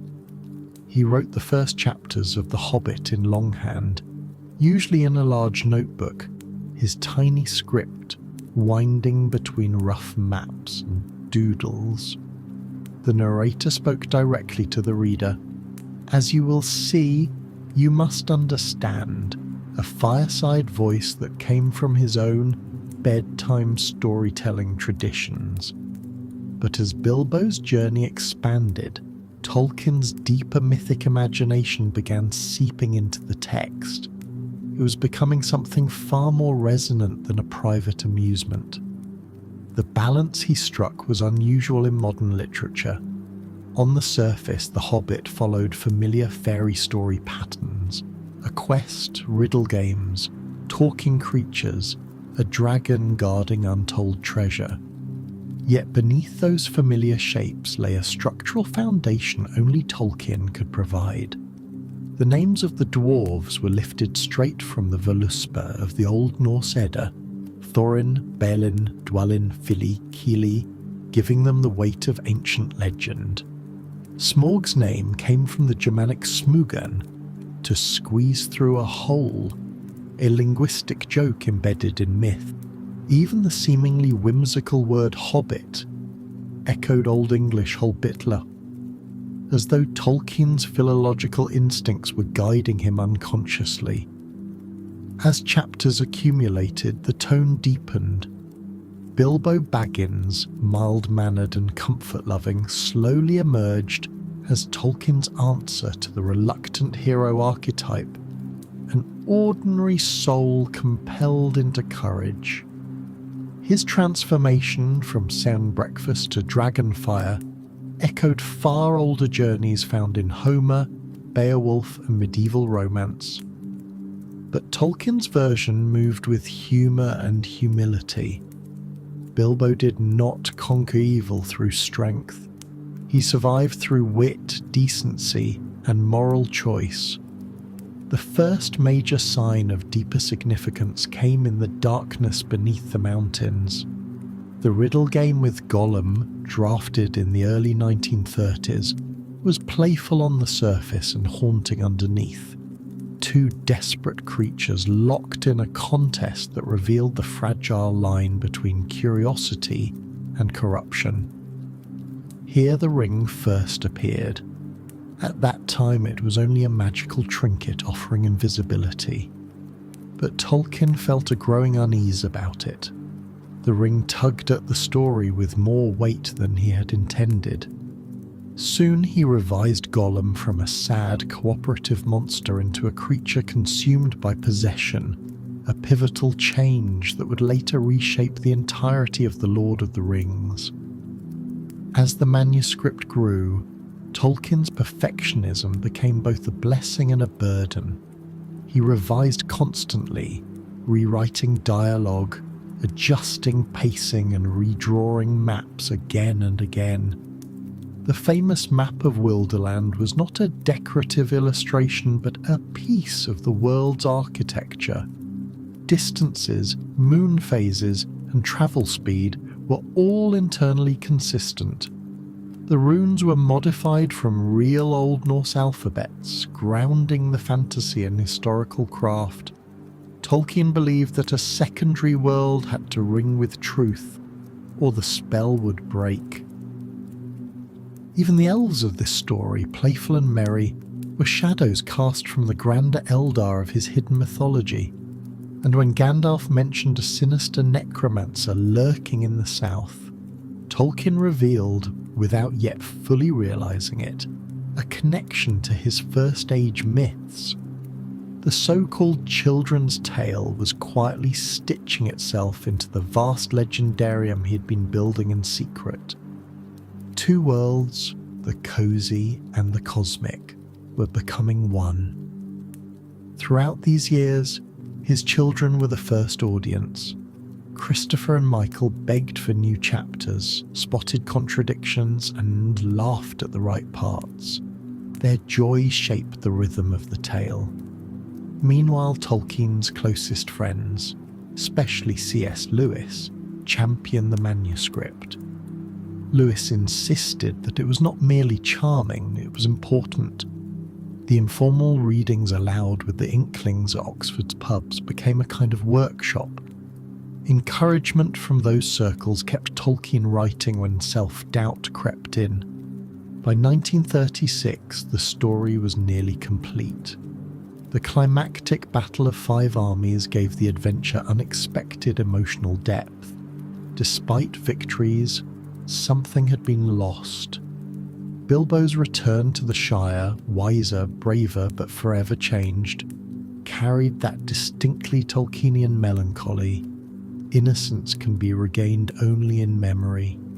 He was writing for children, but filtering the wisdom of someone who had survived a world-ending war. Publication came by pure chance. Elaine Griffiths, a former student and family friend, mentioned the manuscript to Susan Dagnall of the publishing house George Allen and Unwin. Dagnall, captivated by the sample she read, persuaded Tolkien to submit the whole book. Stanley Unwin then handed it to his 10-year-old son Rayner for a frank review. The verdict: this book should appeal to children between 5 and 9. It was enough. The Hobbit was accepted. Before the acclaim, before sequels and global recognition, The Hobbit was simply a secret labour of love, a father's gift to his children, and a philologist's attempt to restore wonder to language. In those slow late-night pages between 1930 and 1936, Tolkien found a bridge between his inward mythology and the ordinary world. He believed that storytelling could heal the modern imagination, that through fairy tales people might learn once more to see what he called the sudden glimpse of truth, the miraculous hidden in the everyday. And it all began with that one curious sentence written absent-mindedly on a student's blank paper, a doorway into Middle-earth that Tolkien even then could not yet see fully open. The year 1937 marked a quiet but seismic shift in the life of J.R.R. Tolkien, transforming him from a respected Oxford scholar known primarily within academic circles into a public literary figure, though one who still professed bemusement at his own fame. After nearly 7 years of patient writing, revision, and uncertainty, The Hobbit finally saw publication under George Allen and Unwin on September 21, 1937. What began as a story for his children and a diversion from philological drudgery became, almost overnight, a national sensation, a work that critics praised for its freshness, wit, and moral clarity at a time when the world itself was once again sliding toward darkness. The success of The Hobbit was not the result of a grand publicity campaign or literary manoeuvring. but rather of a remarkable convergence. A nation longing for enchantment, a publisher willing to take a risk, and one man's imagination distilled into a tale that spoke to both the child and the philosopher in every reader. The publication of The Hobbit was, in many ways, the moment when Tolkien's private mythology first stepped out into the light, and it would change not only his own life, but the landscape of storytelling for generations to come. The manuscript had made its way to Allen and Unwin through a string of quiet accidents. After Tolkien's friend Elaine Griffiths had shared it with editor Susan Dagnall in 1936. Dagnall's enthusiasm led to its formal submission. The publisher, uncertain of its market potential, asked Rayner Unwin, the 10-year-old son of the firm's chairman Sir Stanley Unwin, to provide a report. An early example of child-based market testing that proved serendipitous. Rayner read the book and returned with his now famous review. This book, with the help of maps, does not need any illustrations. It should appeal to children between the ages of 5 and 9. It is good and should be given to all children who like books about treasure, dragons, goblins, and elves. Stanley Unwin, trusting his son's instincts, sent Tolkien an advance of £25, a respectable sum for the time, and accepted the manuscript for publication. The contract was straightforward, granting Tolkien a modest royalty, a typical arrangement for a debut author writing what was assumed to be a children's book. None of them, not even Tolkien himself, imagined the cultural phenomenon that was about to unfold. In preparation for publication, Tolkien threw himself into the final stages of production with his characteristic thoroughness. He redrew the maps of Wilderland with calligraphic precision, ensuring that every rune and contour corresponded to the narrative. He designed runic inscriptions for the title page, wrote a detailed Thorin's letter in his invented Cirth alphabet, and hand-coloured illustrations of key scenes, the hill at Bag End, Mirkwood, Smaug the Dragon, and the Lonely Mountain. His art, delicate and stylized, captured the mood of the story, a blend of northern romanticism and English pastoralism. The publisher selected a handful of these drawings for inclusion, making The Hobbit one of the rare children's books of the era, illustrated by its own author. Tolkien's attention to linguistic and visual authenticity elevated the work far beyond the typical fairy tale. Every aspect of its presentation reinforced the illusion of a coherent, living world. When The Hobbit appeared in September 1937, it entered a literary landscape still recovering from the trauma of the First World War and facing the rising shadow of another. The appetite for simple wonder, for stories that restored meaning and hope, was immense. The book's reception was immediate and almost universally positive. Major newspapers and journals published glowing reviews. The Times literary supplement praised its charming inventiveness and skillful blending of narrative and myth, while The Observer, in review by C.S. Lewis himself, under a pseudonym to avoid any appearance of partiality, called it a work that will prove timeless, destined to outlast its contemporaries. The New Statesman hailed it as a children's book of rare distinction, noting its unusual capacity to delight adult readers as well. In the United States, where the book was published the following year, the New York Times described it as the most inventive children's story since Alice. Within weeks, the first printing of 1,500 copies had sold out, prompting a reprint before Christmas.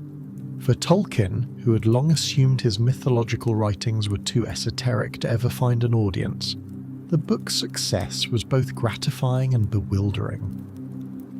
The The reaction from his colleagues and students at Oxford was one of mild astonishment. The quiet professor of Anglo-Saxon, known for his lectures on Beowulf and his fastidious studies of Middle English texts, was suddenly being hailed as the author of a bestseller. In the halls of Pembroke College, students began to speak of their tutor not as Professor Tolkien, but as the man who wrote The Hobbit. He accepted the attention with modest humour, but also with some discomfort. Fame, he found, was disruptive to the careful rhythms of academic life. Letters from fans began to arrive, many from children asking for more tales of Bilbo and the dragons. Others were from adults, soldiers, teachers, even clergymen, who wrote to thank him for rekindling their faith in imagination. Tolkien, deeply moved, responded to many personally, though he could not fathom why the story had touched so many hearts. "It was meant for the amusement of my own children," he wrote in one letter. "I did not expect it to go much further than that." Yet there was one immediate consequence of The Hobbit's popularity that neither he nor his publisher could ignore: the demand for a sequel. Within weeks of its release, Stanley Unwin wrote to Tolkien, urging him to consider a follow-up. A second story about hobbits, he suggested, might well be eagerly awaited. Tolkien, ever courteous, agreed to try, though his mind initially turned toward revising and expanding the Silmarillion, the mythological backbone of Middle-earth. He sent Unwin a copy of that manuscript, hoping it might serve as a natural sequel, but the publisher, while respectful, found it far too complex for the general audience that had fallen in love with Bilbo's adventure. "What we really need," Unwin replied diplomatically, "is another book for children." Tolkien took this in stride, though not without some inner resistance. To him, the world of The Hobbit was part of a much grander mythology, and he did not wish to cheapen it with a mere repetition. But the challenge intrigued him. Could he write a story that would satisfy both the children who had adored Bilbo and the adults who sensed something deeper beneath the surface? Meanwhile, the book's commercial life continued to flourish. Allen and Unwin issued a second printing in December 1937, followed by a third in 1938. By the end of its first year, The Hobbit had sold over 3,000 copies in the United Kingdom, a remarkable achievement in a decade still marked by economic hardship. Its US edition, published by Houghton Mifflin in 1938, included 4 of Tolkien's colour plates, and quickly became a success in its own right. Teachers began recommending it in schools. Libraries ordered multiple copies. Tolkien's children, amused by their father's sudden celebrity, proudly pointed out his name on bookstore shelves. Edith, though pleased, remained characteristically reserved. She had seen how absorbed he became when writing, and feared fame would only deepen his distraction from family life. The unexpected success also awakened in Tolkien a new confidence in his vocation as a storyteller. For decades he had lived with the tension between his scholarly work, precise, rational, constrained by academic rigour, and his myth-making, which to many of his peers seemed indulgent or unserious. But The Hobbit's reception proved that his instinct for myth was not antiquarian fantasy, but a living art, one that could speak meaningfully to modern readers. The public, it seemed, longed for what he offered, a story that combined moral depth with linguistic beauty, humour with high purpose. Encouraged, Tolkien began to see that his lifelong labour, the world of Valinor, Beleriand and Middle-earth, might not be destined to remain in his study after all. By the winter of 1937, as reviews continued to pour in and letters from readers filled his study, Tolkien began sketching ideas for a new tale. He started with the notion of a new journey involving hobbits again, but darker, broader and more mature, a story that would explore the consequences of the ring. The first sentence of this new story appeared in his notebook later that year, when Bilbo had returned and settled down and his fame had spread far and wide. Yet as he wrote, the tale grew beyond the cosy tone of The Hobbit. What began as a light sequel slowly transformed into something larger, stranger, and morally profound, a saga that would eventually become The Lord of the Rings. But in 1937, all of that still lay in the future. At that moment, Tolkien was basking in the quiet astonishment of success, unsure where it might lead. He continued his lectures, marked his students' essays, and returned home each evening to the bustle of family life at Northmoor Road, where his children still asked him for new stories before bed. Yet the world outside was changing. Europe was trembling on the brink of war once more, and Tolkien, who had already seen one generation destroyed in the trenches, could sense that darkness returning. Perhaps it was this intuition, this awareness that innocence was fleeting, that made The Hobbit resonate so deeply. Beneath its light-hearted tone, readers felt the pulse of something eternal, courage, loss, and the possibility of redemption. Thus, by the close of 1937, Tolkien stood on the threshold of two destinies, one as a beloved author of a children's classic, and another as the architect of a literary epic that would redefine modern myth.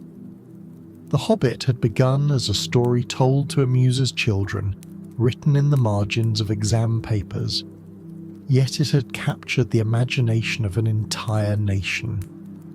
Its success was neither planned nor sought. It was the natural consequence of sincerity, of a man writing not for fame, but for the joy of creation itself. And in that authenticity lay its magic. As the final editions rolled off the presses that winter, Tolkien could not have known that this modest book, born in the quiet of his study, was only the first step into a world whose shadow and light he would soon explore in far greater depth. A world that would make him not merely a storyteller, but a myth-maker for the modern age.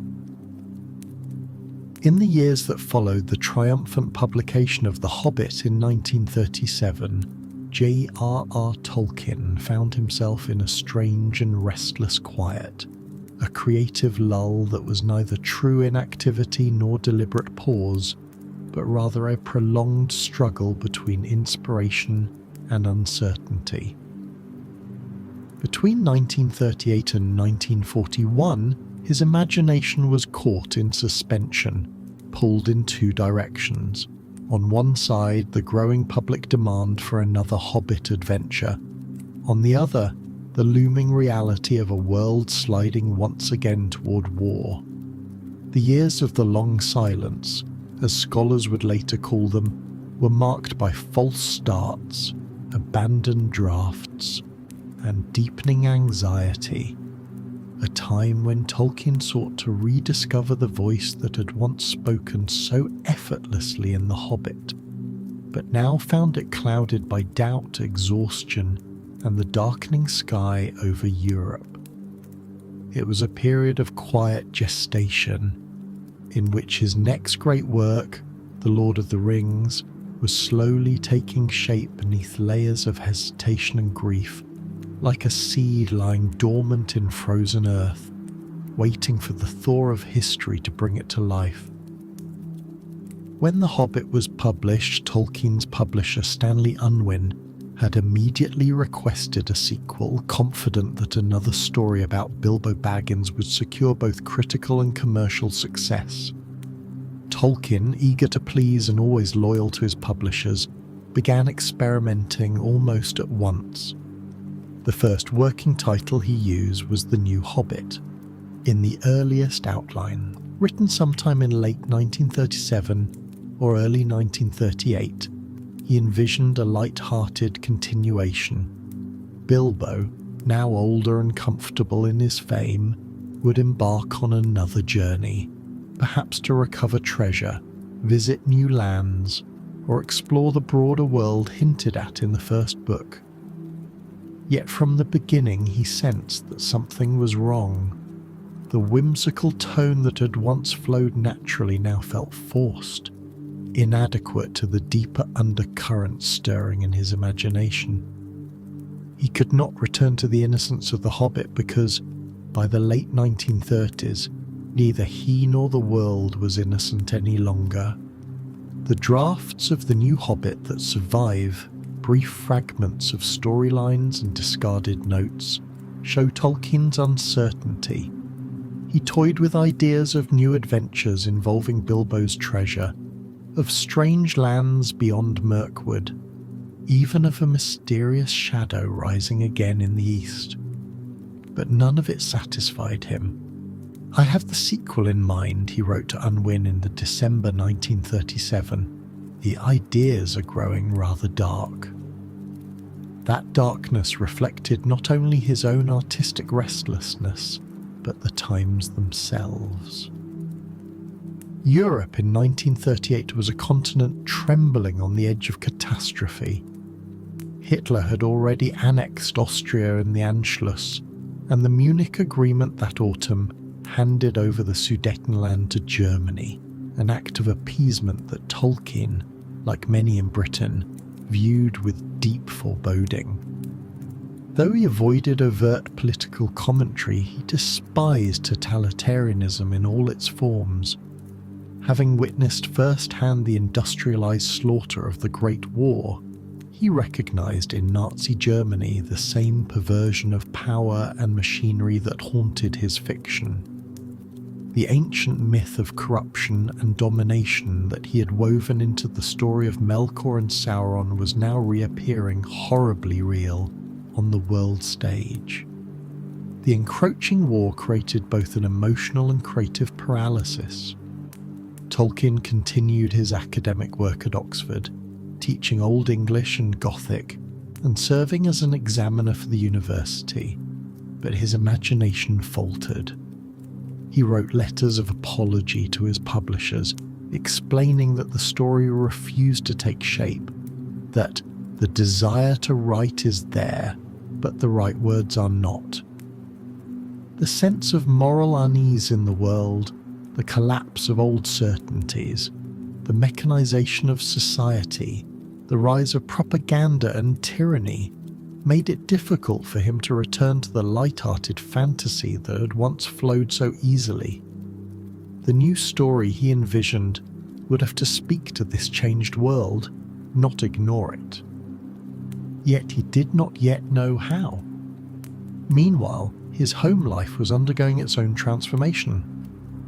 The Tolkien family, still living at 20 Northmoor Road, Oxford, was growing older and more complex. His eldest son, John, had begun training for the priesthood. Michael and Christopher were entering their teenage years, and his youngest, Priscilla, was still a child. Tolkien's evenings were now filled not only with writing but with worry. As war clouds thickened over Europe, the spectre of conscription loomed. He'd lost nearly all his closest friends to the First World War: Geoffrey Bache Smith, Rob Gilson and TCBS, and the thought of watching his own sons march into another slaughter terrified him. "I have never recovered from 1916, he once wrote, and as the late 1930s unfolded, those buried memories began to resurface. The dread of history repeating itself, of another generation of youth condemned to the trenches, weighed heavily on him. Still, the idea of a new story refused to die. In 1938, he began sketching the earliest fragments of what would become The Lord of the Rings, though at the time he thought of it as merely another children's tale, a continuation of Bilbo's adventures. The opening pages were deceptively simple. A birthday party, a peaceful shire, familiar hobbits laughing and feasting. Yet as he wrote, the mood shifted. A strange tension entered the story, an awareness of time, decay, and the lingering shadow of evil. The ring, which in The Hobbit had been merely a trick for invisibility, now began to reveal its true nature as an instrument of corruption. Tolkien had stumbled unconsciously into something far greater than he had planned. "It is growing in the telling," he confessed in a letter to Unwin, and indeed it was. The story was no longer about Bilbo, but about the world itself, the struggle between good and evil, mercy and despair, freedom and tyranny. But in the years between 1938 and 1941, that vision was still in flux. Progress was halting, interrupted constantly by the demands of teaching and the anxieties of the era. He wrote a few chapters, then stopped. Months passed before he could continue. At one point, frustrated, he considered abandoning the book altogether. "The story seems to have gone dark and tangled," he admitted to C.S. Lewis, who encouraged him not to give up. Lewis's friendship during this time proved vital. The two met regularly in Oxford pubs, at the Eagle and Child or the Lamb and Flag, where they read drafts, argued, and drank beer while discussing myth, theology, and the nature of evil. Lewis, already at work on his own allegorical fiction, kept pressing Tolkien to finish. "You have light within you," Lewis told him, "even when the world outside grows dark." Then came 1939 and the silence deepened. That September, Germany invaded Poland and Britain declared war. The streets of Oxford filled with soldiers, the universities emptied, and blackout curtains covered every window. Air raid sirens wailed at night, though Oxford itself was spared the worst of the bombing. Tolkien, now in his late 40s, watched as his sons prepared for service. Michael joined the Royal Air Force, and Christopher, though still a student, entered cadet training. The letters he wrote to them during these years reveal both paternal pride and profound sorrow. "My dearest boy," he wrote to Christopher in 1940, "may the grace of the valor protect you in the dark places where men walk." To cope with his fear, he turned again to myth, not for escape, but for meaning. The world of Middle-earth became his moral compass, a way of wrestling with evil on his own terms. In the classroom, Tolkien carried on with stoic discipline, lecturing on Beowulf and medieval philology even as the war raged. His students later recalled how, in the dim light of the blackout, he would speak of ancient heroes who faced impossible odds, their courage standing against the long defeat of time. It was in those lectures that the themes of The Lord of the Rings, endurance, sacrifice, and hope in the face of overwhelming darkness, began to crystallize. Though he might not yet have put them into narrative form, they had already taken root in his imagination. By 1941, Tolkien was writing again with renewed energy, though the war made everything uncertain. Paper was rationed, correspondence delayed, and the threat of invasion loomed. Yet within that chaos, the story began to find its shape. The hobbits returned, now joined by Frodo Baggins, Bilbo's heir. and the journey that would lead to Mount Doom was beginning. The tone was no longer that of a children's tale. It was grave, historical, even tragic, the voice of a man who had seen empires fall and friendships die. The long silence had ended, but it had transformed him. The laughter of the hobbit was gone, replaced by something older, deeper, and infinitely more human. Those years between 1938 and 1941 were a crucible, a passage of darkness that burned away the lightness of his early work and replaced it with moral fire. The false starts and failures, the anxiety and despair, were not lost years at all, but years of forging. Out of that silence, the story of the Lord of the Rings began to emerge, shaped by the same global forces that were reshaping the modern world. In the shadow of total war, Tolkien discovered that myth was not an escape from history, but a mirror to it, a way to make sense of humanity's perpetual fall and its stubborn refusal to surrender hope. What had begun as the new Hobbit had become something far greater, an epic born of sorrow, written in the silence between air raid sirens, destined to become one of the defining works of the 20th century.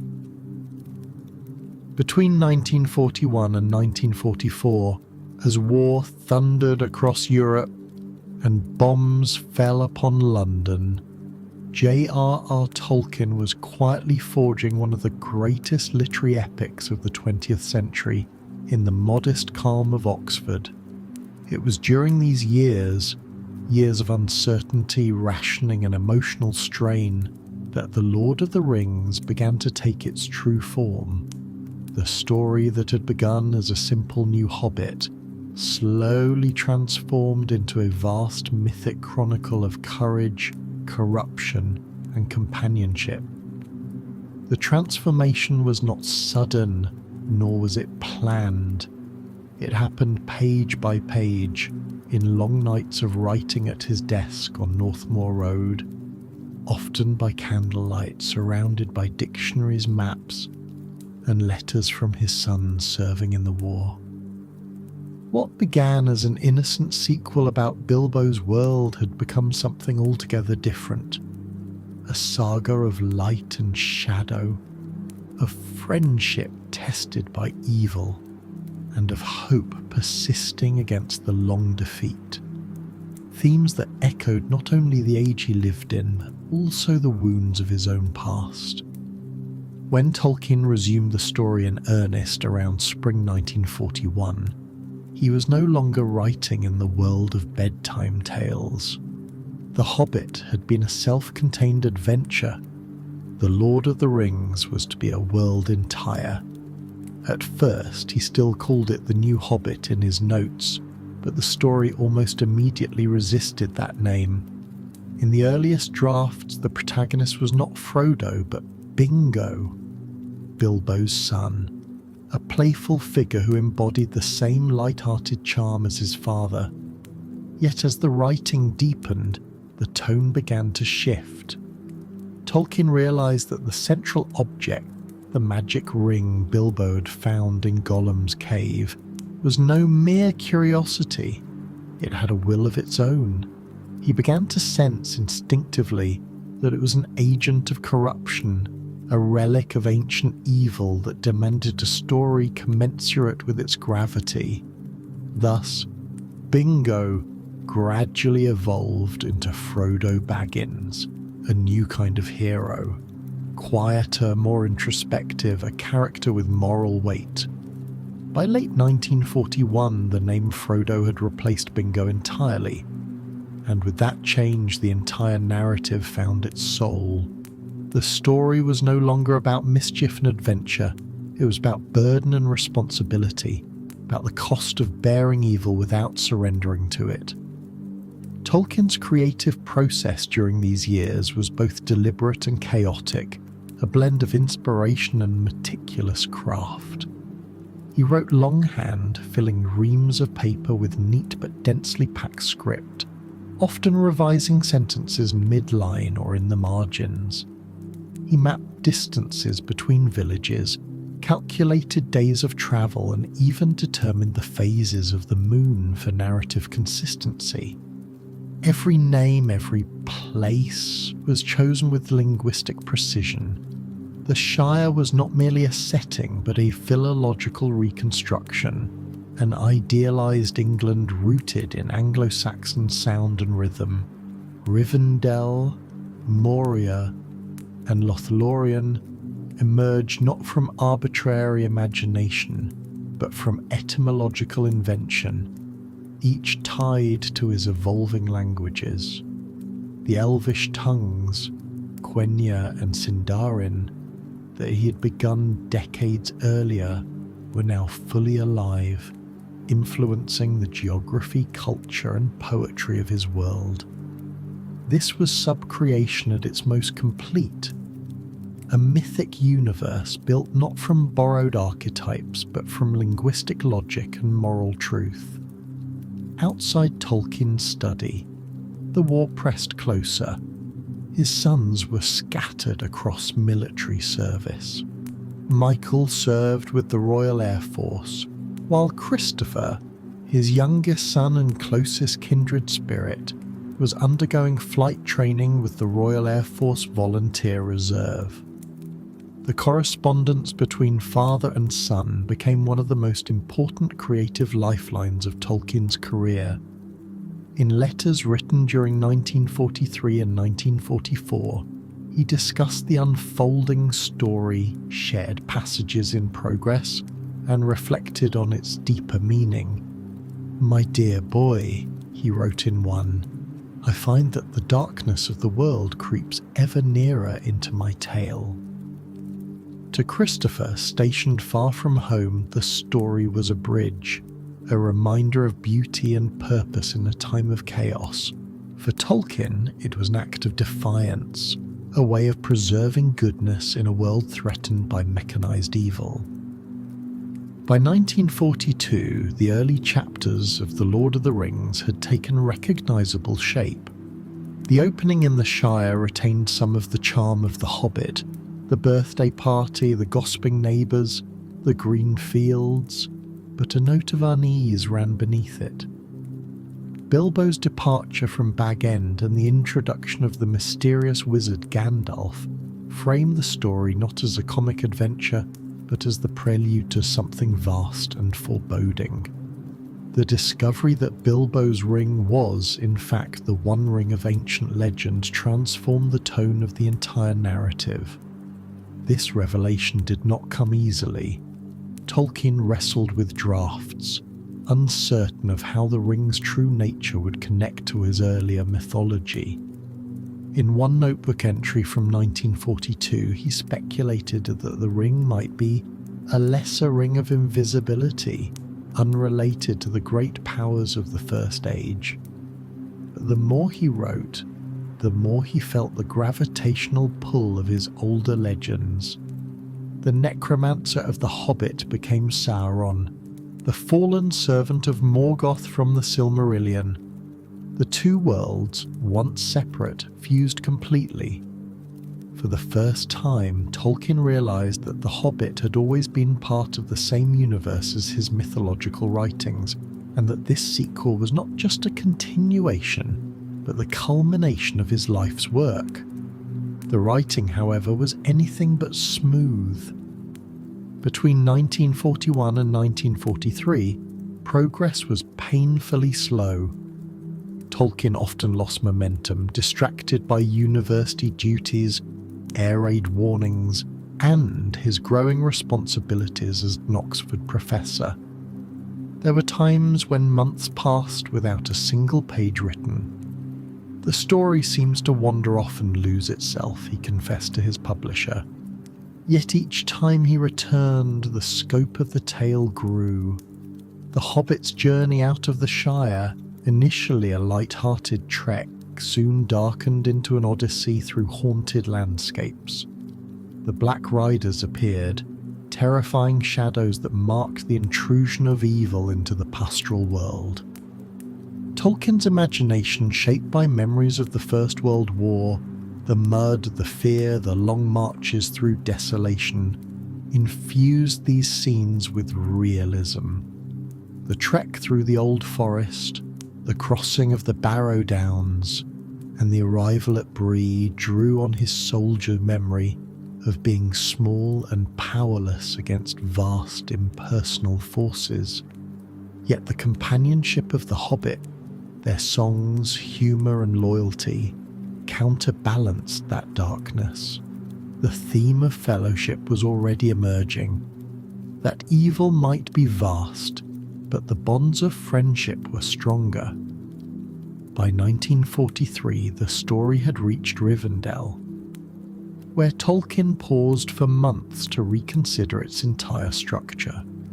The meeting of the races, elves, dwarves, men and hobbits, around Elrond's council became the turning point of the book's tone. In this council, the tale stopped being a local adventure and became world history. The Fellowship of the Ring was formed, and the story's moral architecture was set. 9 companions representing unity against tyranny, bound not by blood or race, but by shared purpose. It was an image of harmony Tolkien deeply yearned for in the fractured reality of his time. The composition of this scene coincided with some of the darkest days of World War II, Stalingrad, El Alamein, and the bombing of British cities, and the parallel is unmistakable. The Fellowship, like the Allied nations, was a fragile alliance facing a power that sought to enslave all creation. Yet Tolkien's faith in the ordinary virtues of loyalty, humility and pity guided his narrative away from propaganda.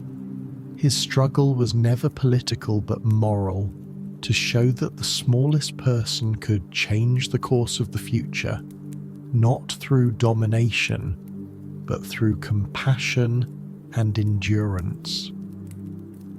The writing of the minds of Moria and Lothlorien, completed between 1943 and 1944, pushed Tolkien to new heights of invention.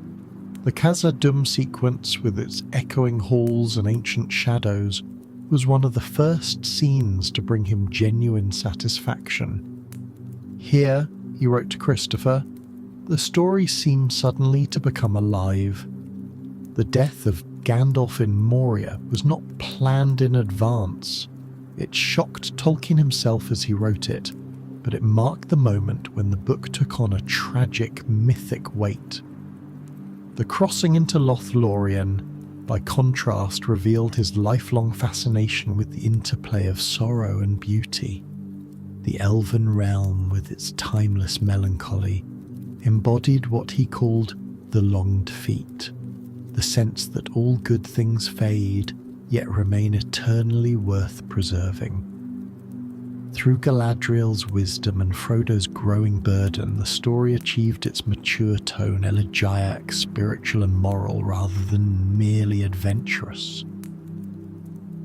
By 1944, the first complete section, The Fellowship of the Ring, was nearly finished, though Tolkien was still unsure how the story would continue. He knew that the ring must be destroyed, but not yet how or where. He had no clear plan for Mordor, Gollum's fate, or even whether Frodo would survive. The story grew organically, driven by moral logic rather than plot outlines. Tolkien often described himself not as an inventor, but as a discoverer, finding the story as one might uncover a buried legend. The tale tells itself, he once said, and I'm merely recording what already was. Amid the hardship of war, these years became Tolkien's quiet act of resistance, an assertion that beauty, mercy and faith could survive even in an age of mechanized death. Each night he wrote, he reclaimed a small corner of the world for wonder. The fellowship that took shape on his pages, 9 companions setting forth from Rivendell, was a reflection of his own deepest belief that friendship was the truest form of heroism. And as his sons fought abroad and his country endured yet another season of fear, that belief was not only art, it was solace. By the close of 1944, Tolkien had written enough of The Lord of the Rings to glimpse its true nature. It was no longer a sequel to The Hobbit, nor even a continuation of his earlier mythology. It was the synthesis of his entire life, the union of language, legend, faith, and loss. In the fellowship of hobbits, men, elves, and dwarves, he had captured something universal, the courage to carry a light through darkness, even when the journey seemed impossible. What began as the new Hobbit had become an epic vision of the human soul, and though Tolkien could not yet know it, the world that awaited peace would one day find itself in these pages, recognizing its own story there. Between 1944 and 1948, while the Second World War raged to its conclusion, and the weary peace of the post-war years began to settle, J.R.R. Tolkien laboured in near solitude on a literary creation that was unlike anything else being written in the English language. Though The Lord of the Rings was still unfinished, its later volumes not yet fully drafted, Tolkien had already begun an extraordinary process that would come to define his genius: the construction of an entire world beneath the surface of his story. In these years, as the narrative advanced slowly toward Mordor and its conclusion, Tolkien began building the hidden machinery of Middle-earth, the genealogies, calendars, alphabets, linguistic systems, and historical chronologies that gave his world its remarkable sense of depth and realism. The story was no longer merely an adventure, it was becoming a secondary universe with the internal coherence of real history. The work that consumed him during this period, the creation of the appendices, the calculation of the Shire calendar, the development of runes, and the refinement of languages and lineages would transform The Lord of the Rings from an epic tale into something far grander, a mythology for an invented world that felt older than the one that had birthed it. By the time Tolkien finished drafting The Fellowship of the Ring, in 1944 he was already thinking far beyond its plot. His years as a philologist and medievalist had taught him that all great literature grows out of deep cultural roots, that language and legend are inseparable. A word to him was not a mere label, but a fossil of history, carrying within it centuries of forgotten meaning. That conviction guided his work on Middle-earth. He wanted his world to possess what he called the inner consistency of reality, a sense that even its smallest details, a family name, a date in a calendar, a poem half remembered by an old character, were part of a vast and truthful continuum. Thus, between 1944 and 1948, while other novelists revised their sentences or tightened their plots, Tolkien was charting the phases of the moon over Ithilien, calculating the days of travel between Bree and Rivendell, inventing runic alphabets for dwarvish inscriptions, and sketching the bloodlines of Númenórean kings that would not even appear in the main text. The practical origin of this world-building came from Tolkien's need to maintain consistency within the story as it expanded. The journey of the Fellowship depended on precise reckoning, not only of geography but of time. In 1944, while corresponding with his son Christopher, Tolkien realised that the chronology of events had become tangled. The movements of Frodo and Sam in Mordor did not align with those of Aragorn, Gandalf, and the others elsewhere in Middle-earth. To repair this, he constructed an elaborate tale of years, a detailed calendar that tracked every major event, sometimes down to the hour. The moon's waxing and waning, the phases of night, even the seasons of the Shire had to be mathematically plausible. This was not mere pedantry, it was an expression of his belief that fantasy, to be believable, must obey laws as strict as those of reality. The finished chronology would eventually become Appendix B of The Lord of the Rings, but at the time it was simply his way of keeping his world honest. He once told a student that he viewed storytelling as the art of feigned history, and during these years, he treated Middle-earth as though it were a historical reconstruction rather than an invention. Equally absorbing was his work on the languages of his world.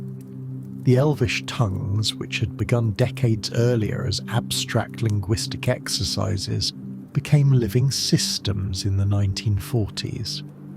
Quenya, inspired by Finnish, was the ancient liturgical language of the elves, associated with ritual and song, while Sindarin, modelled on Welsh phonetics, served as their vernacular speech.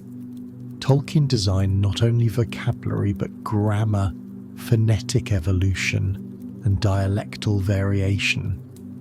He invented sound shifts that mirrored real-world linguistic change. Words in Quenya evolved into different forms in Sindarin, just as Latin words evolved into French or Spanish. To preserve these languages visually, he created distinct writing systems, Tengwar, the flowing script of the elves, and Hirth, the angular runes used by dwarves. Every inscription in The Lord of the Rings, from the One Ring's fiery verse to the carvings on Belin's tomb, was transcribed in these alphabets. For Tolkien, this linguistic scaffolding was not an ornament but the very foundation of his myth. As he famously said, "The invention of languages is the foundation. The stories were made rather to provide a world for the languages than the reverse." While he expanded the linguistic roots of Middle-earth, Tolkien also began mapping its deep history through the genealogies of men, elves and hobbits. The Shire families, the Bagginses, Tooks, Brandybucks and Boffins, were not random names but structured social lineages that revealed the provincial humour and domestic texture of hobbit life. Each name was philologically coherent, derived from English rural dialects and West Midlands place names, grounding his imaginary race in the soil of real England. The genealogies of the Númenórean kings, on the other hand, reached into the mythic past, connecting the Lord of the Rings to the Silmarillion. He traced their descent from Elros, brother of Elrond, creating a continuity that spanned thousands of fictional years. These lines were laid out with the rigour of a historian compiling a royal chronicle. His notebooks from 1945 to 1947 contain detailed timelines for every major house: the stewards of Gondor, the ruling kings of Arnor, the chieftains of the Dunedain. Many of these entries never appear directly in the text but shape the reader's unconscious sense of age and authenticity. It is why, when Gandalf speaks of long years of watchfulness, or Aragorn recalls the glory of Númenor, the listener feels the weight of real antiquity. Perhaps the most astonishing example of Tolkien's precision during this period was his construction of Middle-earth's calendar systems. He designed several, each belonging to a distinct culture: the Shire reckoning, used by hobbits, the Steward's reckoning of Gondor, and the ancient king's reckoning that predated it. These were not decorative. Tolkien calculated the number of days per month, the intercalary days between years, and the differences in seasonal alignment between the calendars. The Shire calendar, for instance, was based on a solar year of 365 days, divided into 12 months with 3 Yule days marking the turning of the year, an echo of old Anglo-Saxon customs. He even aligned his fictional lunar phases with the actual moon of the Northern Hemisphere for consistency. This degree of care was unprecedented in imaginative literature. It was as if he were not inventing a fantasy, but reconstructing a lost civilization from archaeological evidence. His academic mind delighted in these complexities, but they also served a deeper purpose. The years following 1945 were shadowed by both relief and weariness. The war had ended, but Britain was exhausted, rationing continued, families were fractured, and the sense of moral disillusionment was pervasive. Tolkien, who had lived through 2 world wars, felt the spiritual fatigue of the age. In building Middle-earth, he sought not escapism but restoration. The meticulous order of his invented world was a moral and intellectual antidote to the chaos of the modern one.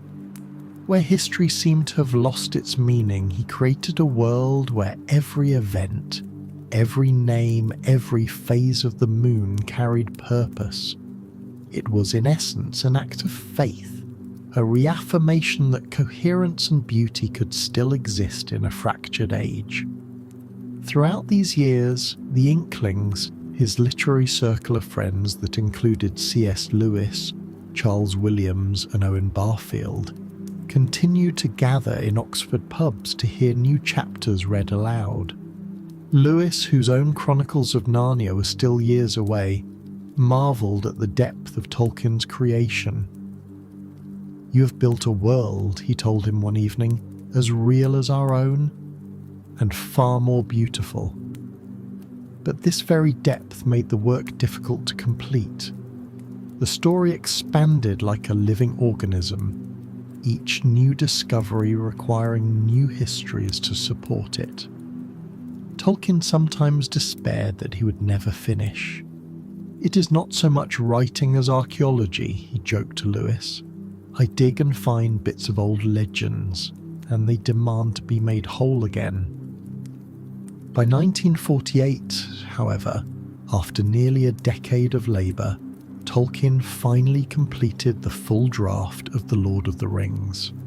The manuscript was enormous, over 500,000 words, and accompanied by hundreds of pages of appendices, linguistic notes and family trees. His publishers, stunned by its size, would later suggest dividing it into 3 volumes. But even as he typed the final pages, Tolkien continued refining the underlying framework.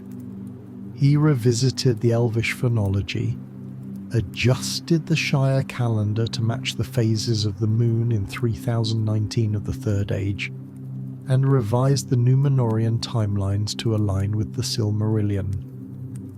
The world was alive to him, constantly evolving, and he could not resist the scholar's urge to perfect it. The appendices, often treated as mere extras by casual readers, were, to Tolkien, the true heart of his myth. They were the hidden architecture that made everything else believable. In these years, between 1944 and 1948, Tolkien was not merely finishing a book, he was finishing a world. The level of realism he achieved through his appendices, languages, calendars, and genealogies gave Middle-earth the illusion of independent existence. When readers later entered it, they felt as though they were walking into something ancient, not newly made. It was this sensation, the sense of historical depth and cultural coherence, that set The Lord of the Rings apart from every other work of fantasy before or since. The years of painstaking creation were invisible to the casual eye, yet they formed the backbone of his art. Every lineage, every rune, every rhythmic syllable of Elvish verse was part of that invisible labour, the silent craftsmanship of a man who, while the modern world rebuilt itself after war, was building a mythic world that would never fade. By the year 1949, after nearly 15 years of relentless writing, revision, and world building, J.R.R. Tolkien finally set down his pen and declared The Lord of the Rings complete. It was not a triumphant shout, but a weary exhalation, the quiet satisfaction of a craftsman who had spent half a lifetime chiselling a monument no one yet knew would stand for centuries. He was 57 years old, grey-haired, stoop-shouldered from years of lecturing and late-night writing, and burdened by an unshakable self-doubt that had followed him since childhood.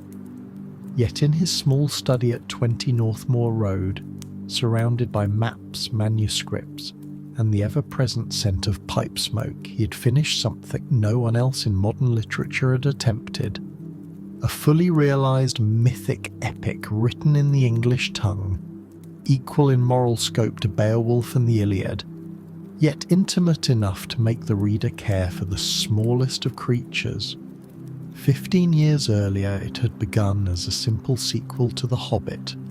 By 1949 it had become The Lord of the Rings, a vast, intricate and profoundly human masterpiece, born from a life steeped in language, faith, grief and imagination. The road to completion had been torturous. When Tolkien had first written the line, "In a hole in the ground there lived a hobbit," in 1930, he could never have imagined that the story's continuation would occupy the next 2 decades of his existence. War, teaching duties, family demands, and his own perfectionism had conspired to slow the work to a crawl. From 1937 to 1949, The Lord of the Rings was written in fits and starts, on trains between Oxford and London, during summer holidays and in the quiet hours after midnight when the house had gone still. Each page passed through the multiple revisions. His handwriting, neat and compact in the early drafts, became denser and more frantic as the years wore on. He often joked that he wrote at the speed of a tree growing, and by 1949 that seemed literally true. But what those 15 years of slow growth produced was not merely a story, but a mythology-rooted, linguistic skinty soil, branching through history and flowering in legend. By the mid-1940s, Tolkien had finished the first 2 volumes, what would become The Fellowship of the Ring and the Two Towers, but the final act, The Return of the King, resisted him for years. The challenge was not only in tying together threads of an immense narrative, but in giving moral and emotional closure to something that had become, in many ways, larger than himself.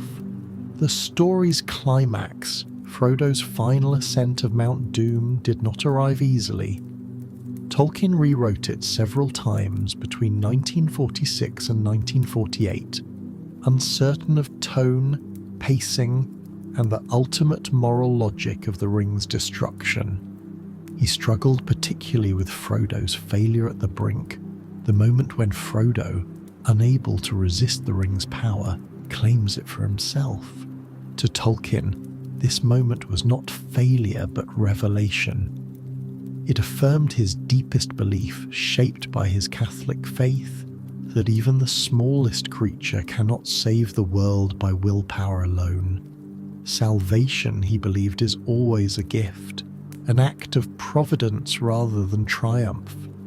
Thus, when Gollum bites the ring from Frodo's finger and falls into the fire, the story achieves both tragedy and grace. In letters written shortly after finishing the scene, Tolkien described it as a eucatastrophe, a sudden, joyful turn that redeems suffering without denying it. The destruction of the ring was, to him, the purest embodiment of that idea. that mercy, freely given earlier in the story, returns as salvation when all seems lost. But the struggle did not end with Mount Doom. Tolkien still had to bring his world home again, and that, he later said, was the hardest part. The return to the Shire, the so-called Scouring of the Shire, was written in 1948, long after he had drafted the great battles of Gondor and Mordor. One of the final chapters he composed, and it nearly broke him. In it, the hobbits return from their grand adventure only to find their home corrupted by petty tyranny, their peace replaced by ugliness and greed. Many of his readers, even his publisher, urged him to omit it, arguing that it dulled the grandeur of the ending. But Tolkien insisted that it stay.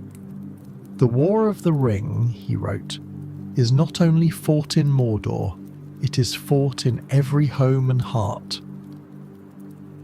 The Scouring was his reflection on modern England, an allegory not of politics but of moral decay, of industrial sprawl and spiritual fatigue. It was the last act of moral realism in a world of myth, a reminder that evil does not vanish when the great wars end. To omit it, Tolkien said, would have been to lie.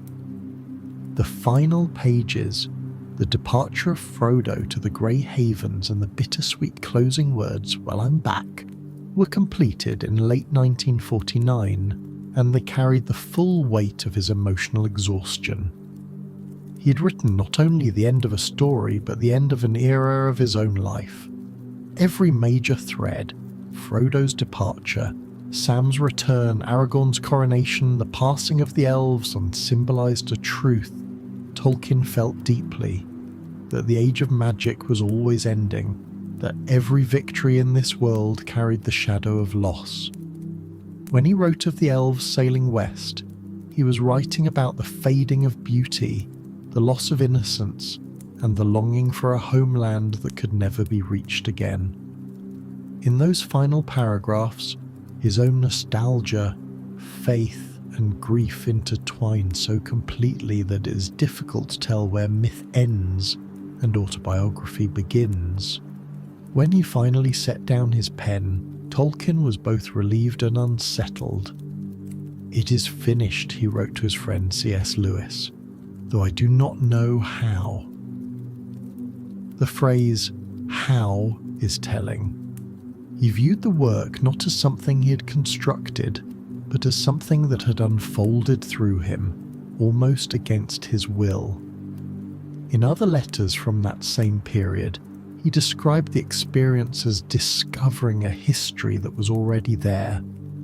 He truly believed he had not invented Middle-earth but revealed it, as a scholar uncovers the ruins of an ancient civilization.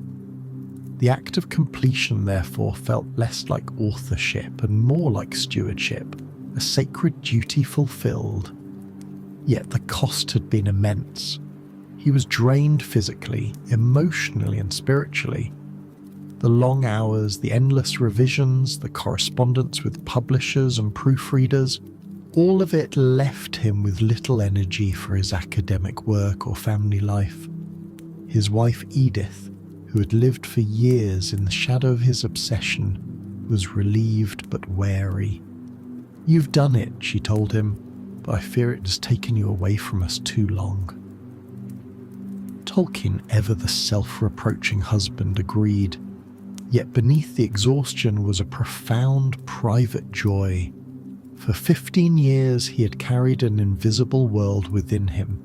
Languages, histories, battles, genealogies, and now it was whole. Few authors have experienced that kind of total creative immersion, and fewer still have emerged from it intact. Tolkien's sense of completion was deeply spiritual.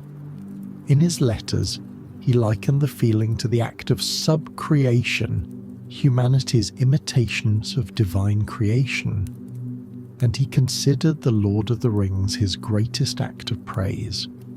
"It is not allegory," he wrote. but it is filled with the light of faith. That faith did not appear as doctrine but as moral architecture, evil as the will to dominate, good as the willingness to sacrifice. For Tolkien, finishing the book was a form of worship, an offering of art shaped by gratitude, pain and grace. However, the completion of the manuscript did not mean the end of his labour. The Lord of the Rings was massive, over 500,000 words, and Allen and Unwin, his publishers, were uncertain how to handle it. They were enthusiastic about its quality but concerned about cost and length. In 1949, post-war Britain was under severe paper rationing, and publishing a book of that size was economically unthinkable. Tolkien, ever the perfectionist, refused to cut it. He considered the story indivisible. "If you take out any part," he wrote, "you cut out the heart." As a result, the manuscript sat dormant for several years while discussions dragged on. In that limbo, Tolkien oscillated between pride and despair. "I've given 15 years to this work," he wrote to Stanley Unwin, "and I fear it will now languish unread." But even in his disappointment, he sensed what he had achieved. "If I never publish it," he wrote privately, "still it is enough that it has been written." The end of The Lord of the Rings in 1949 marked the culmination of every strand of Tolkien's life. His academic devotion to ancient languages, his wartime trauma, his faith, his friendship with Lewis, his fascination with myth, and his longing for an unfallen world. The writing had taken nearly 2 decades, yet in its final form, the book felt timeless, as if it had always existed. The completion was not a moment of public glory, but of quiet fulfillment. Tolkien did not celebrate with champagne or speeches. He simply closed his manuscript, placed it on his desk, and walked out into his garden, where the roses were in bloom. There, among the stillness of Oxford, he allowed himself a rare moment of peace. For Tolkien, 1949 was not the end of a task, but the completion of a pilgrimage. He had written the book he was born to write, one that joined language with legend, faith with art, grief with hope. Though the world had yet to recognize it, his private triumph would soon ripple outward, transforming modern literature and redefining myth for generations. But in that moment, standing in the quiet evening light, he was not yet the architect of a global phenomenon. He was simply a weary scholar, humbled and grateful, marvelling that after 15 long years of wandering through his own imagined world, he had finally found his way home.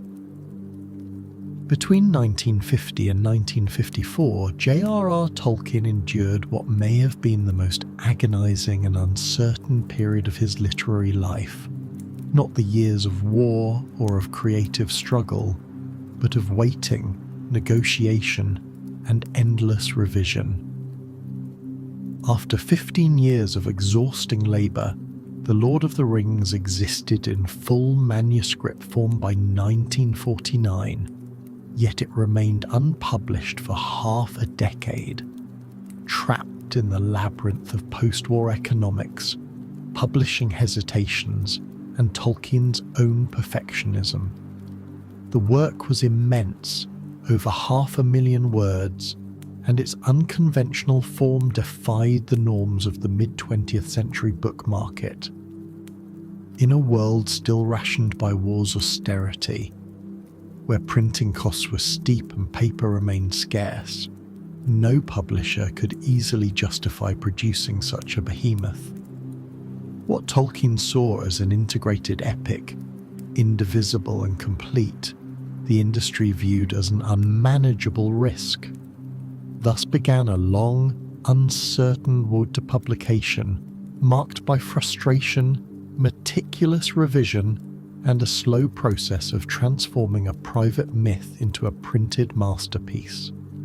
When Tolkien first submitted The Lord of the Rings to Allen and Unwin in 1949, his relationship with the publisher was long-standing and cordial. They had been the ones to take a chance on The Hobbit 12 years earlier, and its success had forged mutual respect. But the manuscript now before them was unlike anything they had expected. Tolkien had not written another children's book, nor even a direct sequel in tone or structure. Instead, he had produced a vast mythological chronicle with interwoven histories, languages, appendices, and an entirely invented cosmology. The typescript was sprawling and dense, over 1,200 pages of close-typed text accompanied by charts, linguistic notes and maps.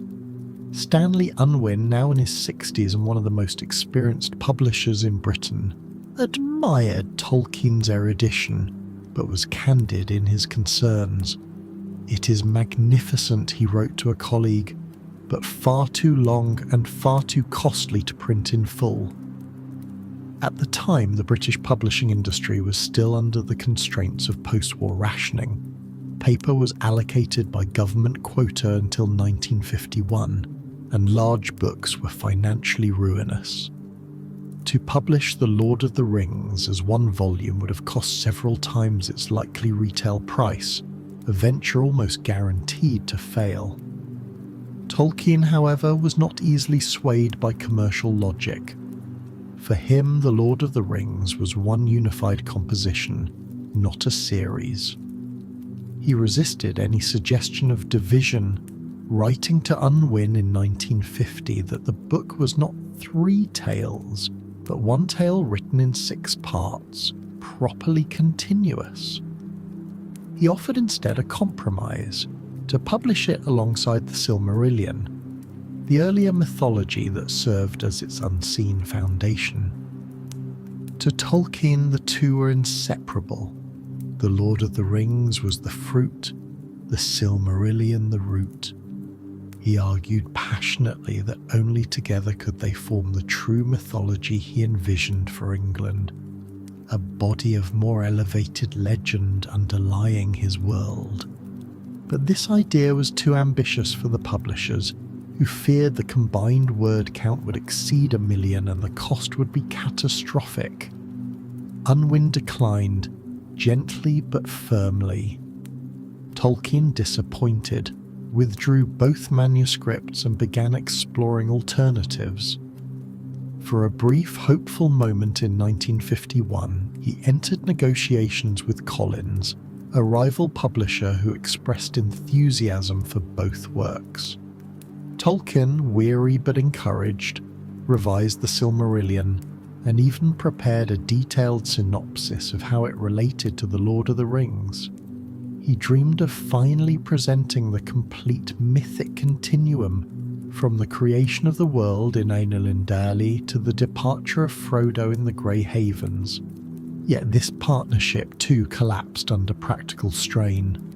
Collins balked at the cost, and when Tolkien delivered the full manuscript in 1952, they hesitated for months before finally rejecting it. The delay infuriated him. "I have laboured long," he wrote bitterly to his son Christopher, "and now my labours sit idle in the dust of other men's desks." The emotional blow was considerable. At 60, he feared his life's work would never see print. In the midst of this turmoil, Tolkien's academic obligations pressed heavily upon him. He was now Merton Professor of English Language and Literature at Oxford, a position demanding lectures, examinations, and committee work. His correspondence from these years reveals a man divided between duty and despair. One moment tutoring students in Beowulf, the next drafting angry letters to publishers or revising Elvish grammar for the appendices. Yet even in disappointment, he could not resist revising. Between 1950 and 1953, he embarked on what he called his final refinements, revisiting every chapter, redrawing maps, and ensuring every linguistic and historical detail aligned. His perfectionism bordered on obsession. He cross-checked the travel dates of the Fellowship against lunar cycles, recalculated distances between Minas Tirith and Mordor, and revised dialogue to reflect subtle linguistic differences between the speech of Gondor and Rohan. During these same years, he also began revising the maps that would become iconic. The earlier sketches, drawn hastily during composition, were transformed into meticulous cartographic renderings. Working with his son Christopher Tolkien, then stationed abroad with the Royal Air Force, he refined the geography of Middle-earth, mountains, rivers, forests, and roads, into a coherent landscape. Each location was plotted with mathematical precision, consistent with the tale of years chronology he had devised earlier. This map-making process, carried out between 1950 and 1954, became a collaboration of extraordinary intimacy between father and son. Christopher, who shared his father's exacting temperament, corrected inconsistencies and prepared draft maps suitable for the printer. These would later form the basis of the published editions, ensuring that readers could trace the journey of the Fellowship with accuracy. For Tolkien, these maps were not mere illustrations, they were part of the text itself, a visual expression of his world's internal logic. Despite his frustration with the publishing delays, Tolkien's imagination never stopped expanding. He continued composing the appendices, which by 1953 had grown into a monumental reference section, almost rivaling the novel itself in size. They included genealogies of the royal houses of Gondor and Rohan, annals of the Third Age, glossaries of Elvish tongues, and even the sheer calendar with its festivals and moon phases. His publishers were astonished and alarmed by the scale of his additions. "You are writing not a novel," one editor remarked, "but an entire history." Tolkien replied, "Precisely." These appendices were, to him, essential to the illusion of reality. They provided the moral and linguistic skeleton of the world. He was unwilling to reduce them, though he reluctantly agreed to move many of them to the end of the final volume to keep the main narrative intact.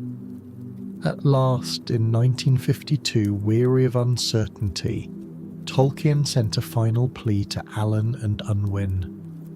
He apologized for his earlier withdrawal and offered the manuscript again, this time willing to discuss practical compromise. Unwin, still impressed by the work's magnitude and aware of its growing legend among scholars and readers of The Hobbit, agreed to reconsider. After internal debate, the decision was made in 1953. The book would be published, but divided into 3 volumes, each to be released separately. This was not Tolkien's preference, but it was the only way to make publication feasible. The 3 titles were chosen from Tolkien's own notes: The Fellowship of the Ring, The Two Towers, and The Return of the King. The division was purely mechanical, a matter of production costs and binding limitations, but it would later lend the work its familiar trilogy identity, a label Tolkien himself always rejected. "It is not a trilogy," he wrote sharply in 1954, "but one story in 6 books." Once the publishing plan was settled, the final stages of preparation consumed another year. The manuscript had to be typed, proofread, and formatted, an immense task in the days before word processors. Tolkien's handwriting, notoriously small and filled with corrections, was nearly illegible to typists. His friend Elaine Griffiths and his publisher's staff helped retype the work, but Tolkien insisted on checking every line personally. He corrected proofs by hand, often adding marginal notes that would require entire pages to be reset. The process dragged into 1954, but Tolkien refused to rush. Meanwhile, he prepared the final artwork for inclusion. The Doors of Durin, the Book of Mazabul, the Elvish scripts, and the runes of the West Gate of Moria. Each had to be redrawn and typeset manually. His scholarly training in medieval manuscripts guided every stroke. The final edition would, in its calligraphy and design, evoke the illuminated texts he had studied for decades. The emotional toll of these years was immense. Tolkien oscillated between exhilaration and despair, convinced at times that the book would fail. "It is far too long and far too strange," he wrote in 1953 to a friend. "I have no expectation that anyone will read it, much less understand it." Yet there was also quiet pride. In letters to Christopher during this period, he spoke of the story as "my own journey at last completed," likening the publication struggle to Frodo's weary return from Mordor. The sense of parallel was unmistakable. The long toil, the hope that others might carry the burden when he could not, the quiet persistence of faith. Finally, in July 1954, the first volume, The Fellowship of the Ring, was published by Allen and Unwin, 17 years after Tolkien had first begun the story. The subsequent volumes followed in November 1954, The Two Towers, and October 1955, The Return of the King, each adorned with his maps and appendices. But in the years leading up to that release, from 1950 to 1954, Tolkien's patience and precision had been tested as never before. The world he had built was at last about to meet its readers, but the journey from completion to publication had nearly broken him. These were years of both weariness and wonder, the slow triumph of a man who refused to compromise the integrity of his vision. Every map redrawn, every rune revised, every date verified spoke of a singular devotion to truth within fiction. The Lord of the Rings, when it finally appeared, bore not only the mark of its author's imagination, but the trace of his endurance. The record of a scholar who for nearly 20 years had built a myth so solid, so intricately real that the modern world would soon forget it had ever been invented at all. When The Fellowship of the Ring was finally published on July 29, 1954, J.R.R. Tolkien had lived with the story for nearly 2 decades, and he received its birth into the world not with celebration but with dread. To him, the release felt less like a triumph than the opening of a private diary to the scrutiny of strangers. He had poured the better part of his life, his imagination, scholarship, grief, and faith into the creation of Middle-earth, and now it was no longer his alone. The manuscript that had consumed his nights in the quiet of Northmoor Road, the world he had tended like a garden for over 20 years, had been typeset, bound, and shipped into the indifferent machinery of the modern book trade. He feared it would vanish unnoticed, or worse, be misunderstood. Yet what happened in the months that followed? The cautious praise of critics, the bewildered fascination of readers, and the first glimmerings of a devoted fan base mark the beginning of one of the most profound cultural awakenings in 20th century literature. At the time of its release, Tolkien's name was known mainly to scholars and a modest circle of readers who remembered The Hobbit. But The Fellowship of the Ring was something altogether different, both in scale and ambition. Published by George Allen and Unwin, in the familiar green jacket adorned with Tolkien's own runic designs and a striking eye-in ring motif. The volume ran to over 423 pages, accompanied by detailed maps of Middle-earth drawn by Tolkien and his son Christopher. Even its physical weight suggested a departure from ordinary fiction. Priced at 21 shillings, it was considered expensive for post-war Britain, where austerity still lingered, yet curiosity alone ensured that the first printing of 3,500 copies sold steadily through the summer. Early reviewers were uncertain what to make of it. Was it myth, fantasy, allegory, or some eccentric hybrid of all three? Tolkien himself had resisted labels. To him, it was simply a story about the fate of the world. The critical reception was as divided as it was intense. Some hailed it as a work of unprecedented imagination. Others dismissed it as escapist medievalism. The most enthusiastic early champion was, unsurprisingly, C.S. Lewis, who had followed the book's evolution since its earliest drafts and immediately recognized its grandeur. Writing in Time and Tide shortly after publication, Lewis declared it a masterpiece of narrative, a triumph of imaginative world-building that carries the reader beyond the confines of modern fiction. He compared Tolkien's mythic breadth to that of Homer and the Norse sagas, praising his ability to make the ancient ring anew. Other reviewers were less charitable. The Sunday Times called it curiously old-fashioned, while The Guardian found it overlong, linguistically indulgent and unnecessarily archaic. Yet even those who disliked it acknowledged its power. The Times Literary Supplement wrote that Tolkien had achieved a coherence of invention rare in English letters, and the Observer admired its moral gravity unusual in a work of the fantastic. Tolkien read every review, often multiple times, and internalized them with painful intensity. He was both gratified and wounded. Praise embarrassed him. Criticism lingered for days.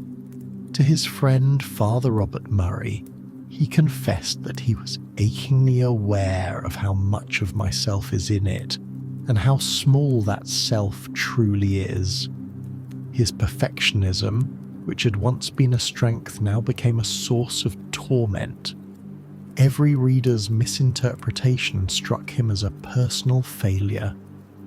When one critic suggested that The Lord of the Rings was an allegory for the atomic bomb, Tolkien bristled. "That is entirely false," he wrote in October 1954. "If it has any thematic echo of this world, it is not of atomic power, but of the will to dominate, the ancient temptation older than any machine." In his letters from that autumn, we glimpse a man torn between humility and irritation, proud of his work's integrity, yet fearful that its meaning would be lost in a cynical age. Yet beneath the surface of critical debate, something remarkable was beginning to stir. Among readers, particularly younger ones, the Fellowship of the Ring struck a note of wonder that seemed almost forgotten in post-war literature. The world of Middle-earth, with its deep time, moral clarity and haunting beauty, offered a form of escape that was not escapism but renewal. In an age dominated by realism and existential despair, Tolkien had written a story that dared to speak again of good and evil, of courage and grace, of the possibility of light enduring against overwhelming darkness. Letters began to arrive at Alan and Unwin from readers who had been moved, enchanted, or even spiritually changed. One clergyman wrote that it had restored my sense of the numinous. A school teacher reported that her students, accustomed to war and cynicism, were reading it aloud to each other with reverence, Tolkien, shy and deeply private, responded to many of these letters personally. Though he often dismissed his own fame as a nuisance, he was profoundly touched by the sincerity of those who saw in his work something sacred. The commercial response was modest but promising. The first edition sold out by the end of the year, prompting a second printing of 4,500 copies. In the United States, the reception was slower. Houghton Mifflin, the American publisher, hesitated at first, unsure whether the market for such an enormous genre-defying work existed.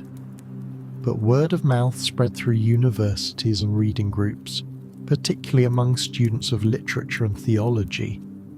By the end of 1954, the book had acquired a reputation as the secret treasure, the kind of story one discovered and then urgently pressed into a friend's hands. That grassroots enthusiasm would later ignite the Tolkien phenomenon of the 1960s, but even in these early months, the first sparks were visible. Tolkien himself, however, was plagued by anxiety. The publication of The Fellowship of the Ring had taken longer than he had ever imagined, and the second volume, The Two Towers, was still undergoing final proofing when the first reviews appeared. He feared the public might lose interest between releases. In September, he wrote to his publisher that the tale was not meant to be divided, and I fear readers will find the parting unnatural. He begged Allen and Unwin to expedite the next volume, yet the production process, from typesetting to map reproduction, was unavoidably slow. He worried endlessly over misprints, errors in Elvish spelling, or the possibility that the runic inscriptions might be reproduced incorrectly. One notorious printing error, a missing line of verse in the Lament for Boromir, drove him to near despair. A single fault, he lamented, can ruin the music of a page. His emotional fragility during these months was compounded by the pressures of academic life. He was still lecturing full-time at Merton College, grading exams, and managing correspondence. His wife Edith grew concerned at the toll. "You must not let it devour you," she warned. But Tolkien was consumed by a strange mixture of fear and faith. Fear that his work would fail, and faith that somehow it was meant to endure. He found solace in small gestures, reading passages aloud to friends in The Eagle and Child, rereading the proofs late at night, or walking through the Oxford Botanic Garden, imagining the Shire in bloom. The story's publication had not ended his attachment to it. If anything, it had deepened it. "I miss it," he wrote. "It has left a gap, like the parting of a dear companion." Meanwhile, critics continued to debate the book's meaning. Some saw it as a moral allegory for modern times. Others dismissed it as a nostalgic retreat into the past. Yet the readers who truly connected with it understood what Tolkien himself had always insisted, that it was not about escape, but about recovery. A reawakening of the moral and imaginative faculties dulled by modernity. The Fellowship's quiet heroism, the courage of hobbits, the loyalty of Sam, the pity of Frodo, resonated deeply with those who had lived through war. In Frodo's weary perseverance, many recognized the fatigue of a generation scarred by conflict, yet still unwilling to surrender its sense of right and wrong. In Gandalf's wisdom, they had echoes of the conscience the century had nearly silenced. By the end of 1954, as the Fellowship of the Ring continued to sell steadily, Tolkien's initial anxiety began to soften into cautious gratitude. The world had not rejected his story. It had listened. Still, he remained wary of the claim. "The fame of this book, if any comes," he wrote, "will not be mine, but the world's that it describes. For him, Middle-earth was not an invention but a discovery, a glimpse of something larger than himself. He often said that he felt more like a chronicler than an author, as though the tale had been whispered from beyond the circles of the world. Thus, in 1954, as reviews continued to appear and readers began to form the first informal communities of Tolkien enthusiasts, the man at the centre of it all sat quietly in Oxford, rereading his proofs, smoking his pipe, and worrying over commas. He had released the first part of his great legend into a sceptical world and found, to his astonishment, that it had taken root.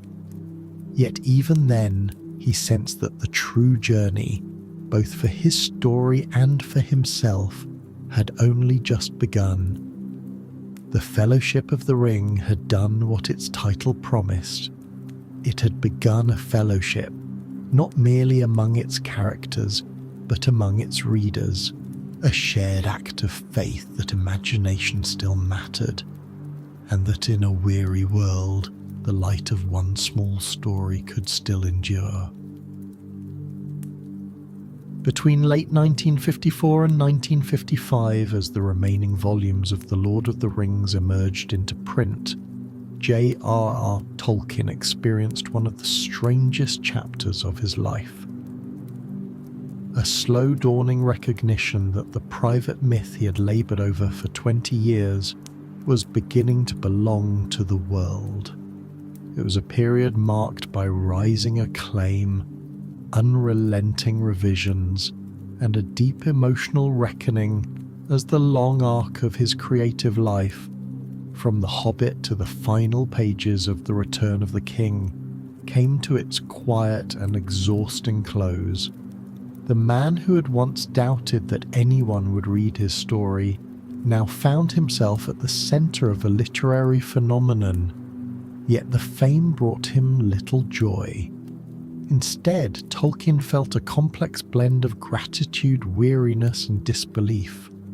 After decades of nurturing Middle-earth in solitude, the act of letting it go, of finalising the appendices, proofreading the maps, and answering an ever-growing tide of letters was both a liberation and a kind of grief. The years 1954 to 1955 were the culmination of everything, the moment when his imagined world stepped fully into reality and, in doing so, marked the end of the greatest creative pilgrimage of his life. When The Fellowship of the Ring appeared in July 1954, the second volume, The Two Towers, was already in production. It was released on November 11th, 1954, barely 4 months later, a deliberate decision by George Allen and Unwin to maintain momentum and keep readers engaged in the unfolding saga. The book opened with the breaking of the Fellowship and the deepening of the story's moral tone. Its dual structure, following Frodo and Sam toward Mordor, while Aragorn, Legolas and Gimli pursued the captured hobbits, revealed Tolkien's mastery of narrative geometry. Readers who had been enchanted by the pastoral warmth of the first volume were now drawn into darker terrain. Helm's Deep, Isengard and the desolate marches of Emin Muil. The tone had shifted from adventure to tragedy, from camaraderie to endurance. The world was growing larger, but also heavier, older, more sorrowful. Critics noticed this immediately. The Manchester Guardian called it a work of deepening grandeur, in which the author's vision of good and evil matures into something of tragic resonance. Tolkien, though pleased, was already turning his attention to the final volume, which he knew would be the most demanding of all. By the time The Two Towers reached readers, he was buried in revisions for The Return of the King, which would not appear until October 20th, 1955, a full year later than planned. The delay was not due to writer's block, but to Tolkien's perfectionism, particularly his obsession with the appendices, which he regarded as essential to the integrity of the story. These were not mere addenda, they were the scaffolding of the entire mythology. Genealogies, linguistic glossaries, royal lineages, calendars, and historical tables stretching back millennia. To the publisher's horror, Tolkien continued expanding them even after the main text had been typeset. "I cannot bear to leave the world unfinished," he wrote to Rayner Unwin in early 1955 as deadlines loomed. "It must have depth, or it will not breathe."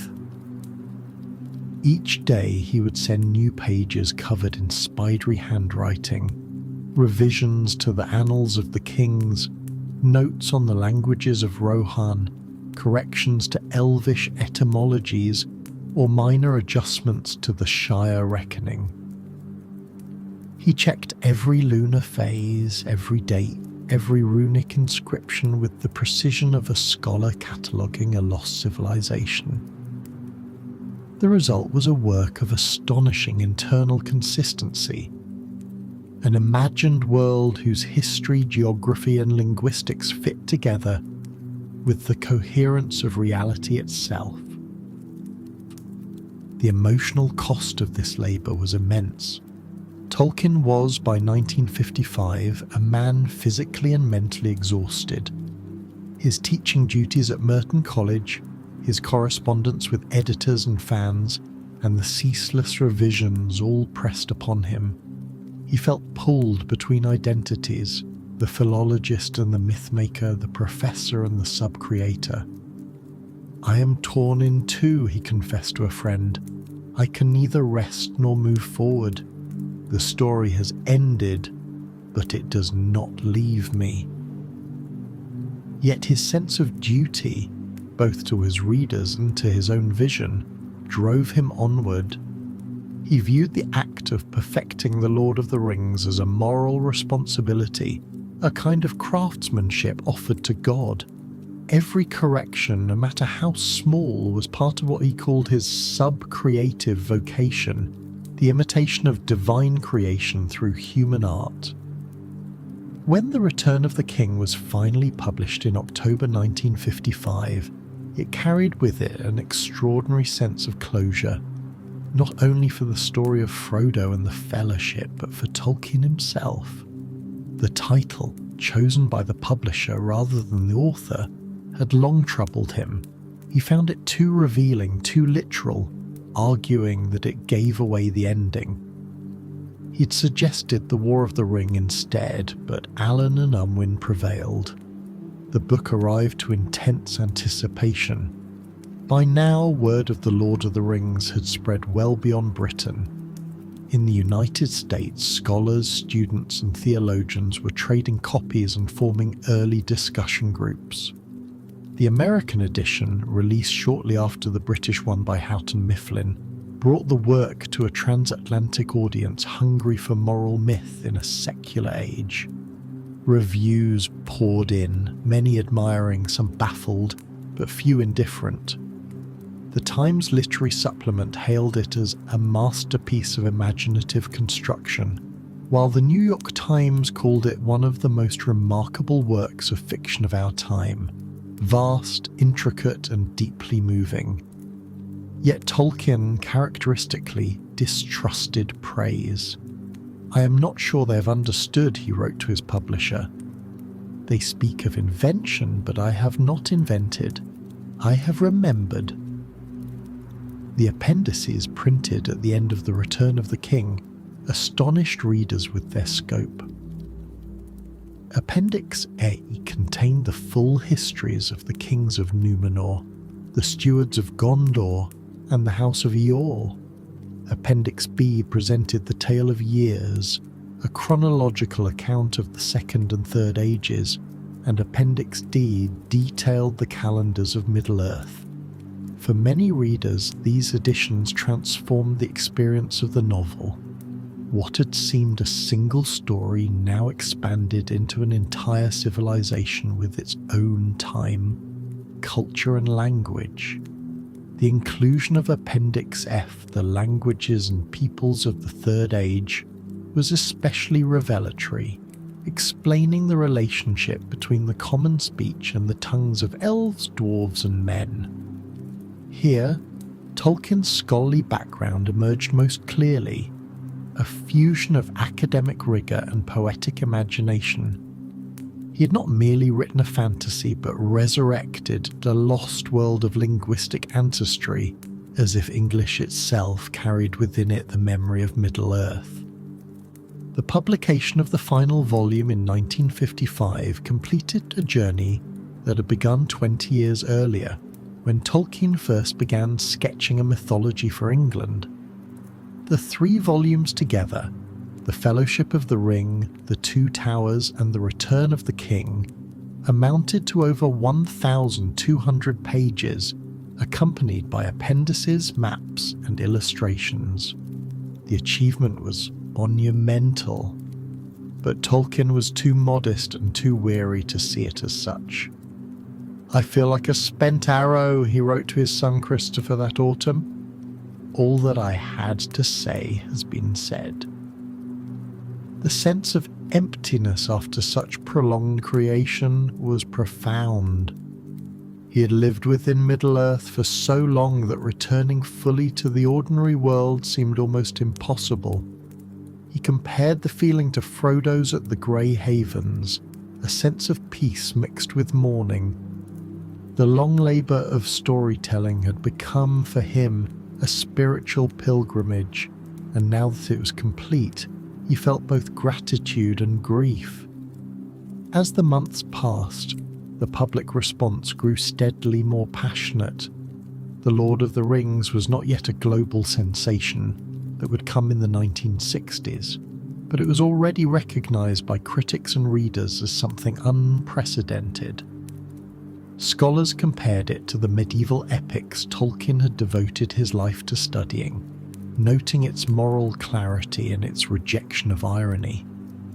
Younger readers found in it a mythic antidote to modern disillusionment. Letters poured in from soldiers, priests, students and housewives, many expressing the same feeling, that Tolkien's world had rekindled a sense of meaning and transcendence in their own lives. Tolkien, shy and deeply religious, responded to as many as he could.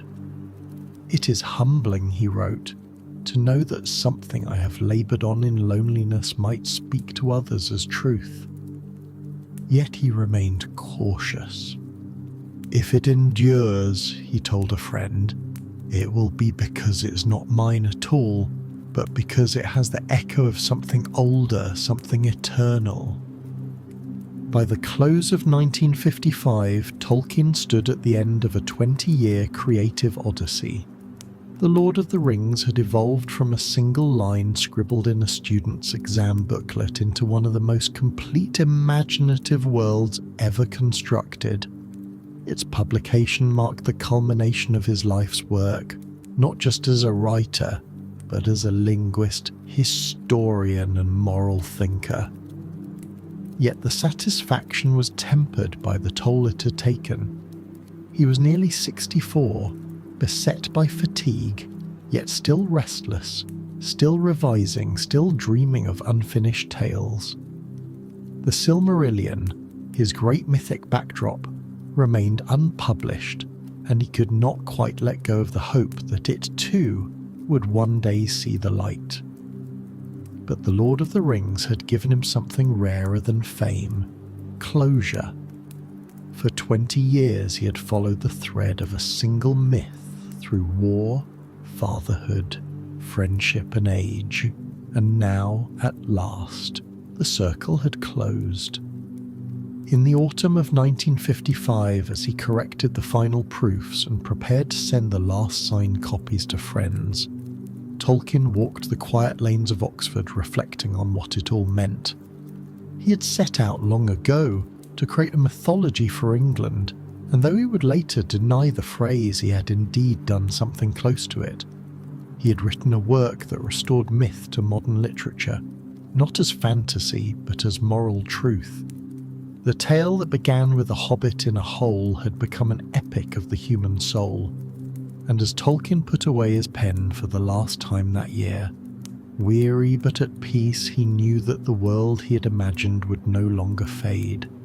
It had entered history, not the history of the Third Age, but of our own. Between 1955 and 1960, as the dust settled on the publication of The Lord of the Rings, John Ronald Reuel Tolkien found himself standing in a light he had never sought, the light of fame. For most of his 60-odd years, he had lived in quiet obscurity, known only within the walls of Oxford as a meticulous philologist and an eccentric lecturer who could recite Beowulf in Old English and sketch elvish runes in the margins of his notes. Yet now, to his bewilderment, his name was appearing in newspapers, his books were being passed from hand to hand by enthusiastic readers, and letters, hundreds at first, then thousands, began arriving from every corner of the English-speaking world. The shy, pipe-smoking Don who had built Middle-earth as a private refuge was becoming, against his will, a literary celebrity. And though he never adjusted comfortably to that role, this half-decade would transform his relationship with both his readers and his creation, as The Lord of the Rings began to take on a life of its own far beyond the man who had written it. By 1956, the trilogy had gone through multiple printings in both the United Kingdom and the United States. The critical consensus, once uncertain, had solidified into respect, even awe. Reviewers who had dismissed the Fellowship of the Ring as an eccentric curiosity were now revising their opinions. The Times Literary Supplement published a lengthy reassessment in early 1956, declaring that Tolkien's work stands among the most sustained imaginative achievements of modern literature. In America, the New York Herald Tribune praised its moral clarity in an age that has lost the language of virtue. But it was not critics who made Tolkien famous, it was readers. His audience was unlike anything he or his publishers had imagined. Students, soldiers, priests, scholars, and ordinary men and women who had found in Middle-earth something profoundly restorative. To a post-war generation disillusioned by modernity, Tolkien's epic felt like the rediscovery of moral myth, a vision of a world where courage, pity and faith still mattered. Fan mail began arriving at 76 Sandfield Road, the modest Oxford home Tolkien shared with his wife Edith. At first, he tried to answer every letter personally. Some correspondents asked questions about Elvish grammar, others wrote about how Frodo's perseverance had given them hope in times of grief or illness. One man, a veteran of the Second World War, told him that The Lord of the Rings had helped him confront his own memories of combat, as though you had written the war I lived, only in another tongue. Tolkien, deeply moved, replied with characteristic humility, "If anything in my work has offered you comfort, then it has fulfilled a purpose far beyond my own intention." He began keeping bundles of these letters in drawers and boxes, sorting them into categories: linguistic, moral, personal. But as the volume grew to hundreds per month, he was forced to stop replying individually. Still, he read nearly all of them, often aloud to Edith in the evenings. The sheer range of his correspondence astonished him, from school children sending hand-drawn maps of the Shire to Jesuit priests debating the theology of the Valar. Tolkien's reputation as a scholar also flourished in these years. His lectures at Oxford were suddenly overcrowded, as curious students came not only to hear him speak about Old English poetry, but to see the man who had written the century's most talked about epic. Those who attended his lectures in 1956 and 1957 described him as a commanding yet unassuming presence, a small round-faced man with bright mischievous eyes, wearing tweed jackets patched at the elbows. He would begin softly, almost inaudibly, but soon his voice would fill the hall as he recited lines from Beowulf or Sir Gawain and the Green Knight, shifting effortlessly between English, Old Norse and Gothic. He sometimes used the Lord of the Rings as an example in his discussions of mythic structure or language evolution, though he always referred to it obliquely, calling it a recent experiment in narrative. He never boasted of it. To his colleagues he remained the same, an exacting but kind professor, endlessly devoted to words and their histories. Yet outside academia, his name was beginning to transcend the university walls. In 1957, The Lord of the Rings received its first major literary honour, the International Fantasy Award, presented in London's Hotel Café Royal. Tolkien was reluctant to attend, feeling that such ceremonies were not for an old don who has done his work. Yet his publisher insisted, and so the professor arrived, shy, uncomfortable, and somewhat bewildered, to receive a golden statuette shaped like a globe. The moment was surreal. Here was a man who had spent his life writing for himself and his children, suddenly being honoured by a world of science fiction and fantasy enthusiasts, many of whom spoke of him as a visionary. In his brief acceptance remarks, Tolkien thanked his readers and publishers, but his final words hinted at the deeper meaning of his work. "We all long for a green and quiet country where the hearts of men are still." The audience, which included writers such as Arthur C. Clarke and C.S. Lewis, applauded warmly. Lewis, proud and emotional, later told friends that he felt Tolkien was receiving at last what he has long deserved. With recognition came new burdens.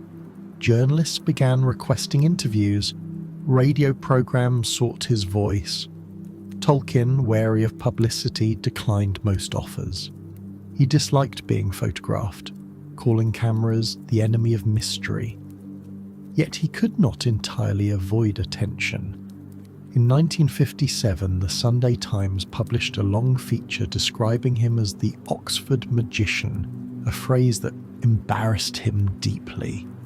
His mailbox, already full of fan letters, began to overflow with questions from journalists and academics eager to analyse the book's symbolism. Some claimed The Lord of the Rings was a Christian allegory. Others saw it as a parable of industrialisation or the Cold War. Tolkien rejected all of it. "I detest allegory," he wrote in a now famous letter of 1957. "I much prefer history, true or feigned, with its varied applicability to the thought and experience of readers." This line, later published in the letters of J.R.R. Tolkien, would become one of his most oft-quoted defences. Yet despite his resistance to fame, Tolkien could not help but feel the tremors of his growing influence. University reading groups devoted entire terms to his work.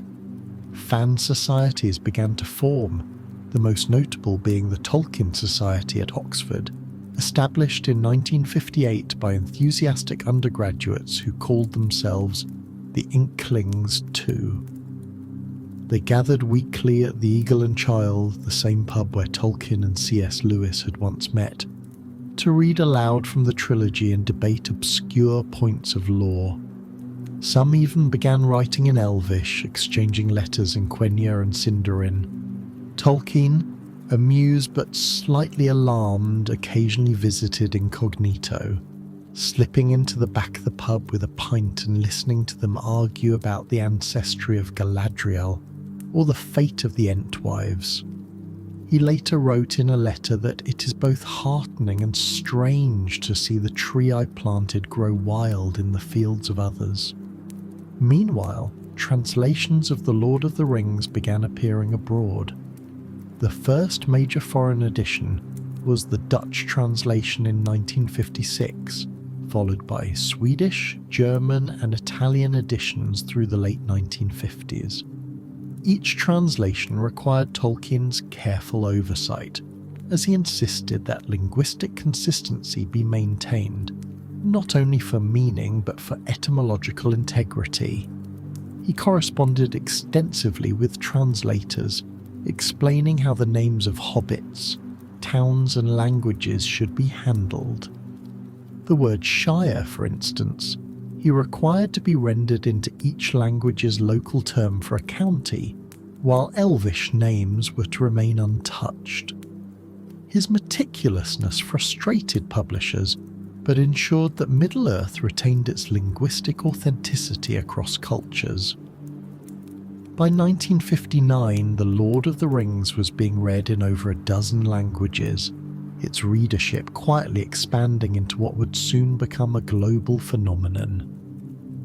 This period also marked the gradual deterioration of Tolkien's health and the deepening of his introspection.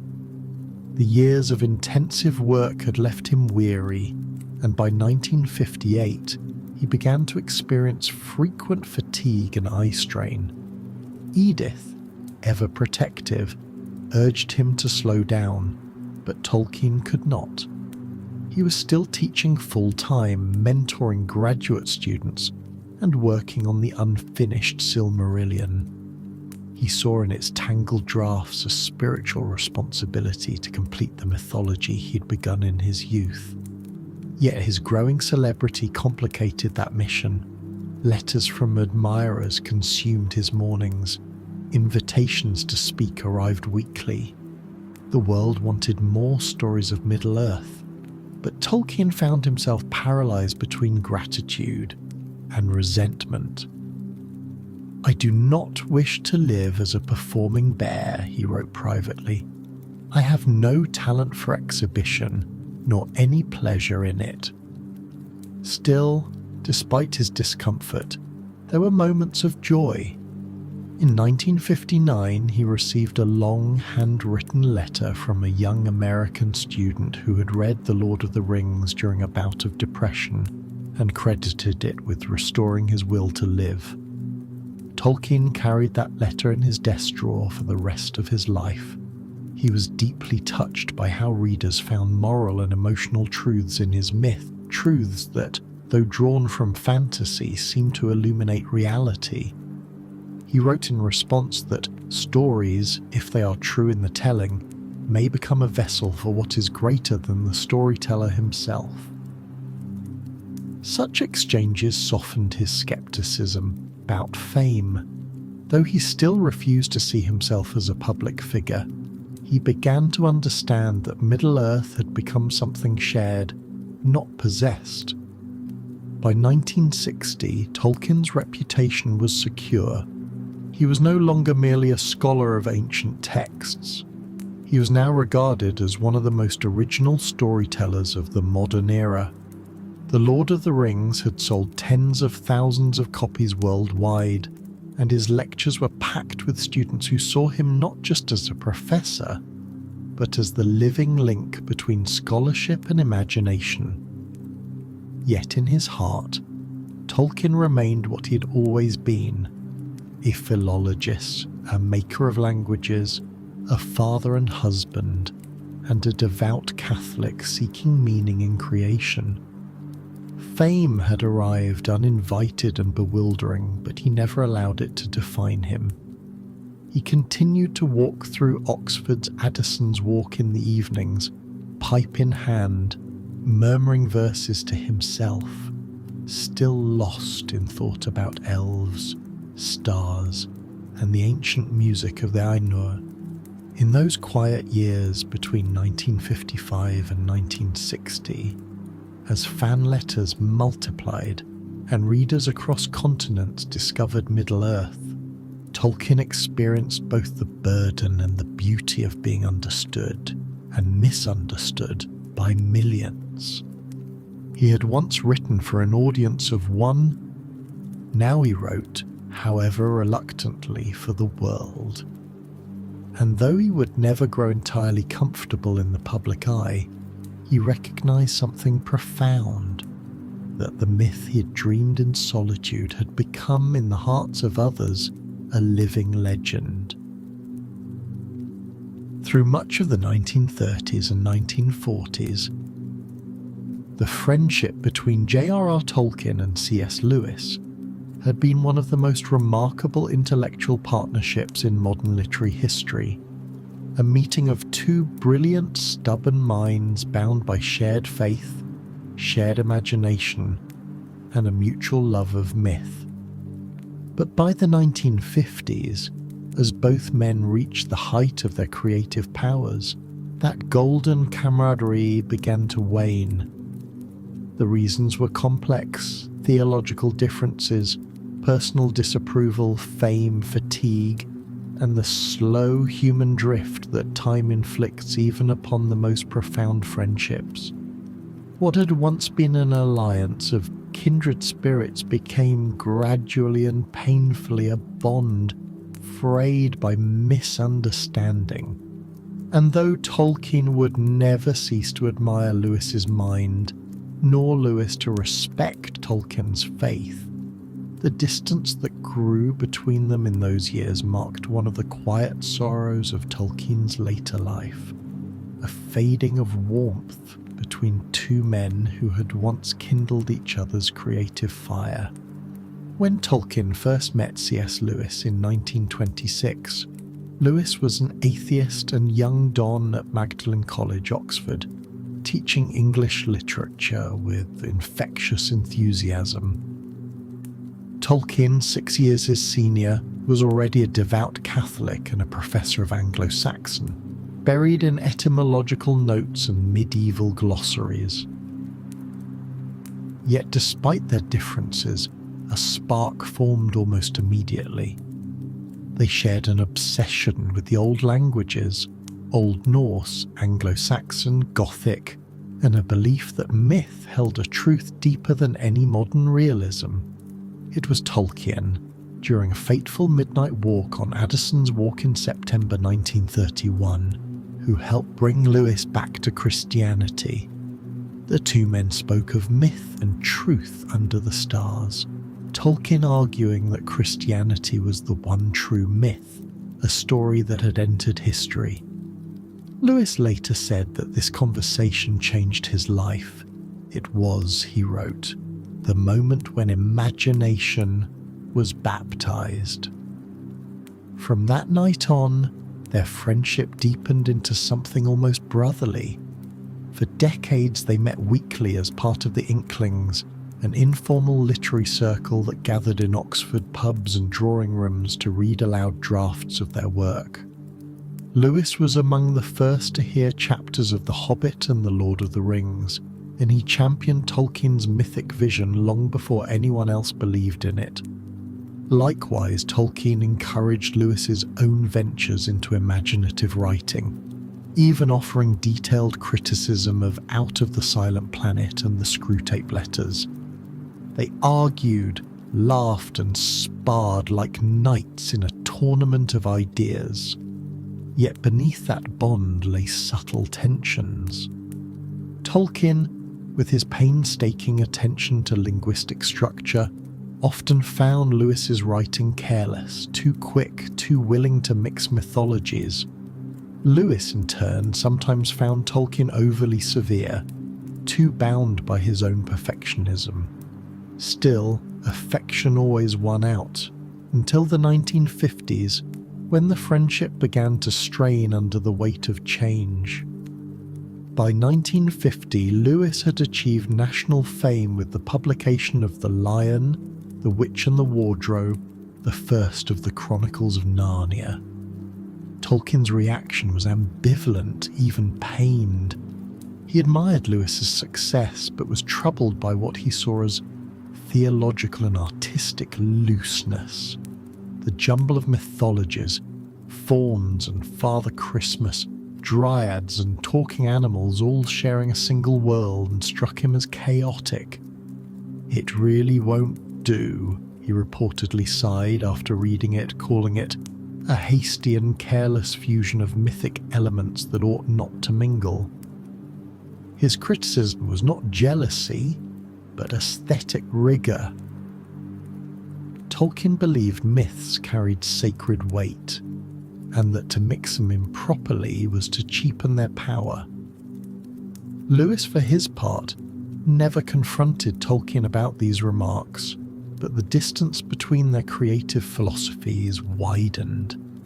As Narnia's popularity exploded, Tolkien felt quietly alienated. The roles of mentor and admirer reversed. Another wound came from differences in faith. Though both men were Christian, Tolkien's Catholicism was deeply traditional, rooted in liturgy and sacrament, while Lewis's Anglicanism was more rational and evangelical. Tolkien grew uneasy with the way Lewis expressed theology through popular fiction, fearing it made sacred truths into moral lessons rather than mysteries. "Jack Lewis," he told a friend, "has a tendency to talk too much of conversion as though it were a formula." Yet despite these concerns, Tolkien still cherished Lewis's company. They continued to meet, less frequently but warmly, through the early 1950s, sharing meals, exchanging letters, and attending Inklings gatherings at the Eagle and Child. Still, the fellowship was not what it had been. The decisive break began around 1956, when Lewis shocked his friends by marrying Joy Davidman, an American writer and former communist who had converted to Christianity after reading his works. Joy was brilliant, witty, and fiercely independent, but her presence disrupted the old order. Tolkien, loyal to his wife Edith and his old-fashioned sense of decorum, found Joy's manner brash, even abrasive. He was also troubled that she had divorced her first husband, which in Catholic eyes rendered her marriage to Lewis irregular. Though he tried to be polite, his disapproval was unmistakable. He declined several invitations to dine with the couple, offering vague excuses about health or workload. Lewis noticed. Their correspondence dwindled. The easy laughter of the old Inklings' evenings vanished. Yet Tolkien's reaction was not mere moral rigidity. It came from a deeper discomfort with how much Lewis himself had changed. The once sceptical bachelor who had loved long walks and late-night debates about myth had softened into a man wholly devoted to his wife. Lewis and Joy married civilly in 1956, and after Joy was diagnosed with bone cancer in 1957, they underwent a private Christian ceremony at her hospital bedside. Tolkien, though grieved by her illness, could not reconcile his conscience with their union. When Lewis later confided his anguish and joy, his rediscovery of love in the face of mortality, Tolkien struggled to respond. "The suddenness of it all left me bewildered," he wrote in a private note that year.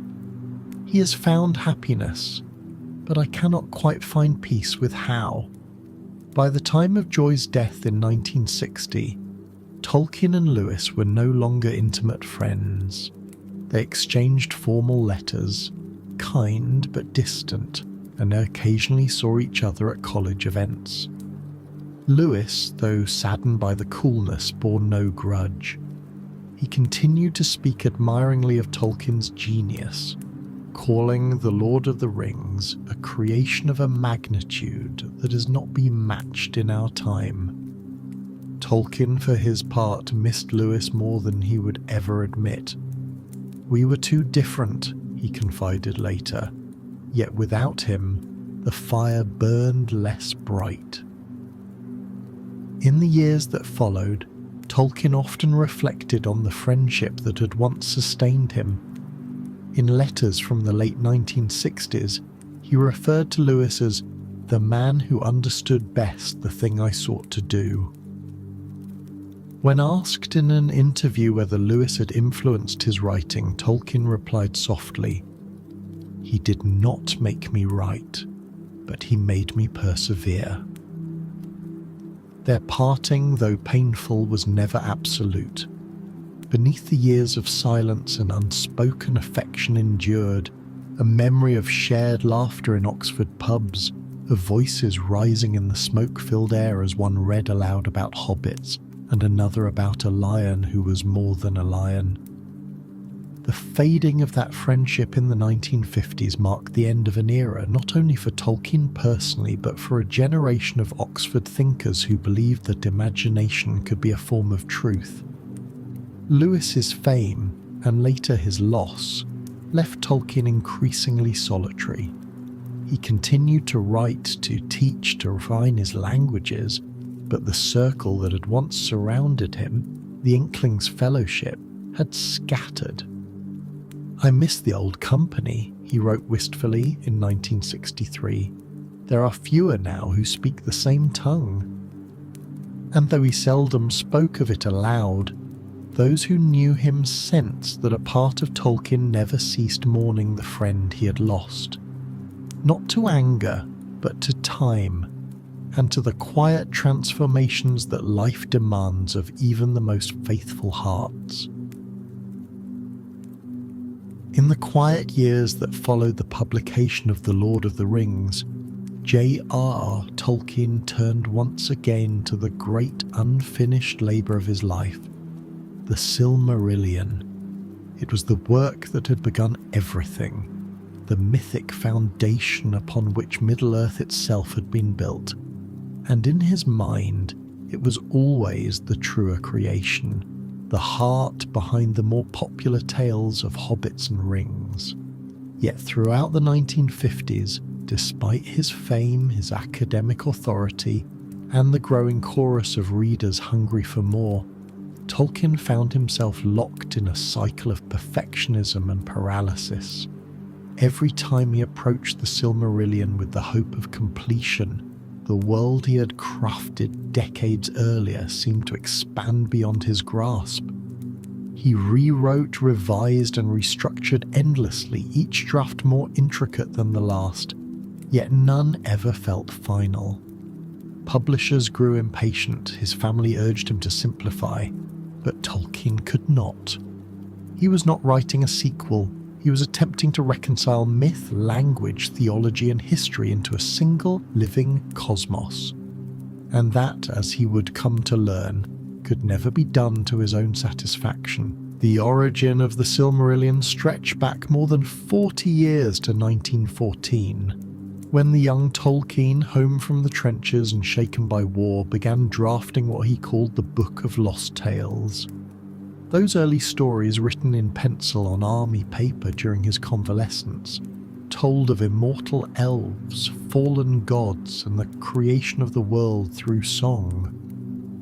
By the 1920s, he'd shaped them into a mythic chronicle of the Elder Days, the rise of Morgoth, the forging of the Silmarils, and the tragic wars of Beleriand. These were, in his imagination, the ancient legends that would one day give rise to the later tales of men and hobbits. Yet as The Hobbit and The Lord of the Rings rose to fame in the 1930s and 1950s, this older mythology, vast, solemn, and linguistically complex, seemed impossible to publish. The public wanted more hobbits. Tolkien wanted to give them Arendelle. By 1955, in the afterglow of the return of the king, Tolkien resolved to bring the Silmarillion to press at last. He believed that the success of The Lord of the Rings might finally persuade George Allen and Unwin, his loyal publishers, to take the risk. He began revising the manuscript in earnest that autumn, writing daily at his desk on St. Sandfield Road, surrounded by towering piles of papers, variant genealogies of elves, maps of the First Age, and linguistic appendices that traced the evolution of Quenya and Sindarin over millennia. He returned to the earliest myths with the scholar's zeal of an archaeologist excavating his own imagination. "I'm trying to bring order to chaos," he wrote to his son Christopher in 1956, "but the chaos is of my own making." Indeed, the Silmarillion had become a labyrinth of overlapping texts, fragments from the 1910s, rewritten passages from the 1930s, and newer material inspired by The Lord of the Rings. The cosmology shifted each time he revised it. The tone darkened, the theology deepened. What had once been a mythology for England was now in his mind a mythology for all time. But when he finally presented the manuscript to Allen and Unwin in 1958, the response was polite but hesitant. Rayner Unwin, who had grown up reading Tolkien stories, admired its ambition, but feared it was too dense, too archaic for a general audience. "This is a book of myths," Unwin told him, "not a novel. It has great beauty, but it will bewilder the public." Tolkien bristled. To him, the Silmarillion was not supplementary, it was the foundation. He wrote back sharply that The Lord of the Rings without the Silmarillion is like a body without a heart. But deep down, he knew Unwin was right. The book lacked a single narrative thread. It read more like scripture than story. It was, as one of his friends described, less a tale than a tapestry, magnificent but unending. Still, Tolkien could not bear to abandon it. He returned to his notes once more, rewriting the creation myth Ainlindale in 1959, expanding the Quenta Silmarillion, and drafting new annals that traced the wars of the First Age with exhausting precision.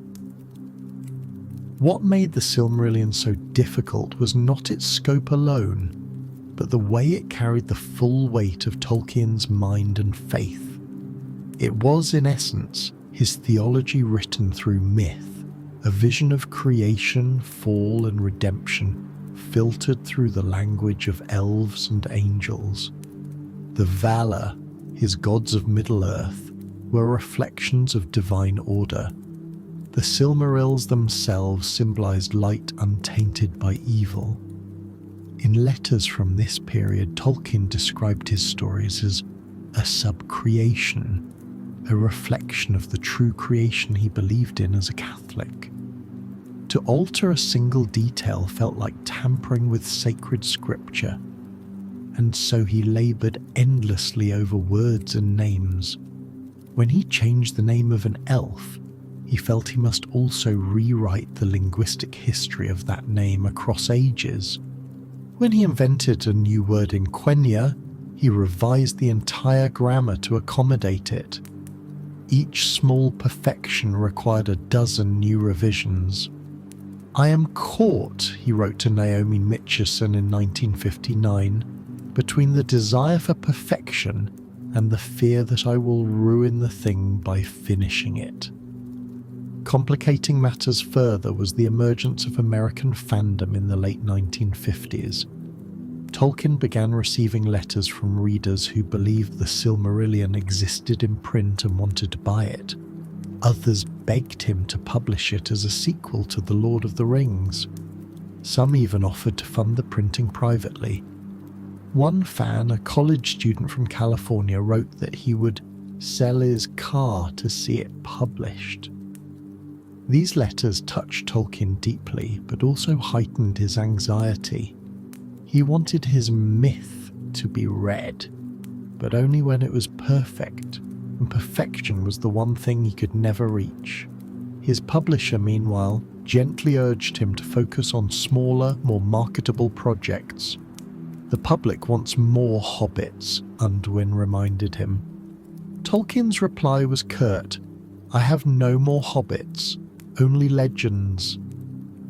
By 1960, the Silmarillion had grown to over 600,000 words in fragmentary drafts, yet Tolkien still considered it unfinished. He spent hours revisiting the same passages he had first written 40 years earlier.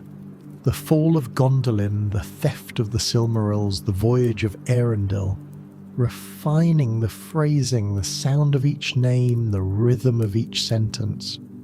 He was a philologist to the end. For him, beauty began not with plot, but with language. The stories existed to give his invented tongues a home, but the result was paralysis. Each time he came close to declaring it finished, another idea, another linguistic refinement, another theological insight would send him back to the beginning. "I cannot let it go," he confessed. "It still grows in the dark." His friends and family urged him to rest. C.S. Lewis, before their friendship cooled, had once pleaded, "Ronald, publish the myth, for the world will never see its like." His son Christopher, already an accomplished linguist, offered to help edit the tangled manuscripts, but Tolkien resisted, unwilling to delegate a task he saw as a moral duty. "It must be right," he said. "Every thread must hold." The tragedy was that his very devotion, the same perfectionism that had made The Lord of the Rings immortal, became the reason the Silmarillion remained unfinished in his lifetime. Publishers could not convince him to release it. Editors could not tame it. Even time could not defeat his need to refine it further. By the end of the 1950s, Tolkien had achieved worldwide fame, but remained haunted by the one story he could not complete. To the public, he was the beloved creator of hobbits and heroes. To himself, he was still the unfinished sub-creator of a lost mythology. He wrote to a correspondent in 1960, "I suppose I shall die with the Silmarillion in my head. It will never be done to my liking, and perhaps it is better so, for such things are only glimpsed in this world, never fully made." Those words, half resigned and half proud, captured the paradox of Tolkien's genius. He had imagined a world too vast to end, too beautiful to close between covers. And though he would continue revising the work well into the 1970s, it was during these late 1950s years that the struggle became eternal, the endless effort to perfect a myth that was, by its very nature, unfinishable. To his readers, the Silmarillion was a mystery, a promise always deferred. To Tolkien, it was a burden and a blessing, the purest expression of his creative soul, and the one that cost him the most peace. As he sat night after night under the yellow lamplight of his Oxford study, his desk cluttered with fading manuscripts and half-smoked pipes, he was not merely writing, he was communing with a world only he could see, a world born in language and bound by longing. And though the publishers would wait another 2 decades before the myth was finally assembled and printed, it was in these difficult obsessive years that the legend of the Silmarillion as an unattainable sacred work truly took shape. By the end of 1959, J.R.R. Tolkien stood at the threshold of a life he had both longed for and dreaded: retirement. After nearly 4 decades teaching at the University of Oxford, first at Pembroke College and later as Merton Professor of English Language and Literature, he was preparing to lay down the duties that had defined his adult life: the lectures, the examinations, the supervision of students, and the ceaseless demands of administrative work. For most academics, retirement meant rest. For Tolkien, it meant a return, not to idleness but to Middle-earth. He saw the end of his university career not as a closing, but as an opening, a long-awaited freedom to devote himself wholly to the work that had always been closest to his heart, the vast and unfinished mythology that had begun in the trenches of the First World War and followed him like an unending echo through every phase of his life. Yet, as with so much in Tolkien's story, the transition was neither simple nor serene. Retirement brought relief, but also dislocation, creative renewal, but also loneliness. For the first time since his youth, Tolkien faced the day without a prescribed role, only the restless companionship of the world he had invented and could never quite complete. Tolkien had joined the Oxford faculty in 1925 when he was appointed Rawlinson and Bosworth Professor of Anglo-Saxon at Pembroke College. His lectures on Beowulf, Sir Gawain and the Green Knight, and Old Norse literature became legendary for their passion and erudition. Students remembered the way his eyes lit up when he recited Old English verse, the way he made ancient words seem alive, even sacred. In 1945, he accepted the position of Merton Professor of English Language and Literature, a post he would hold for the next 14 years.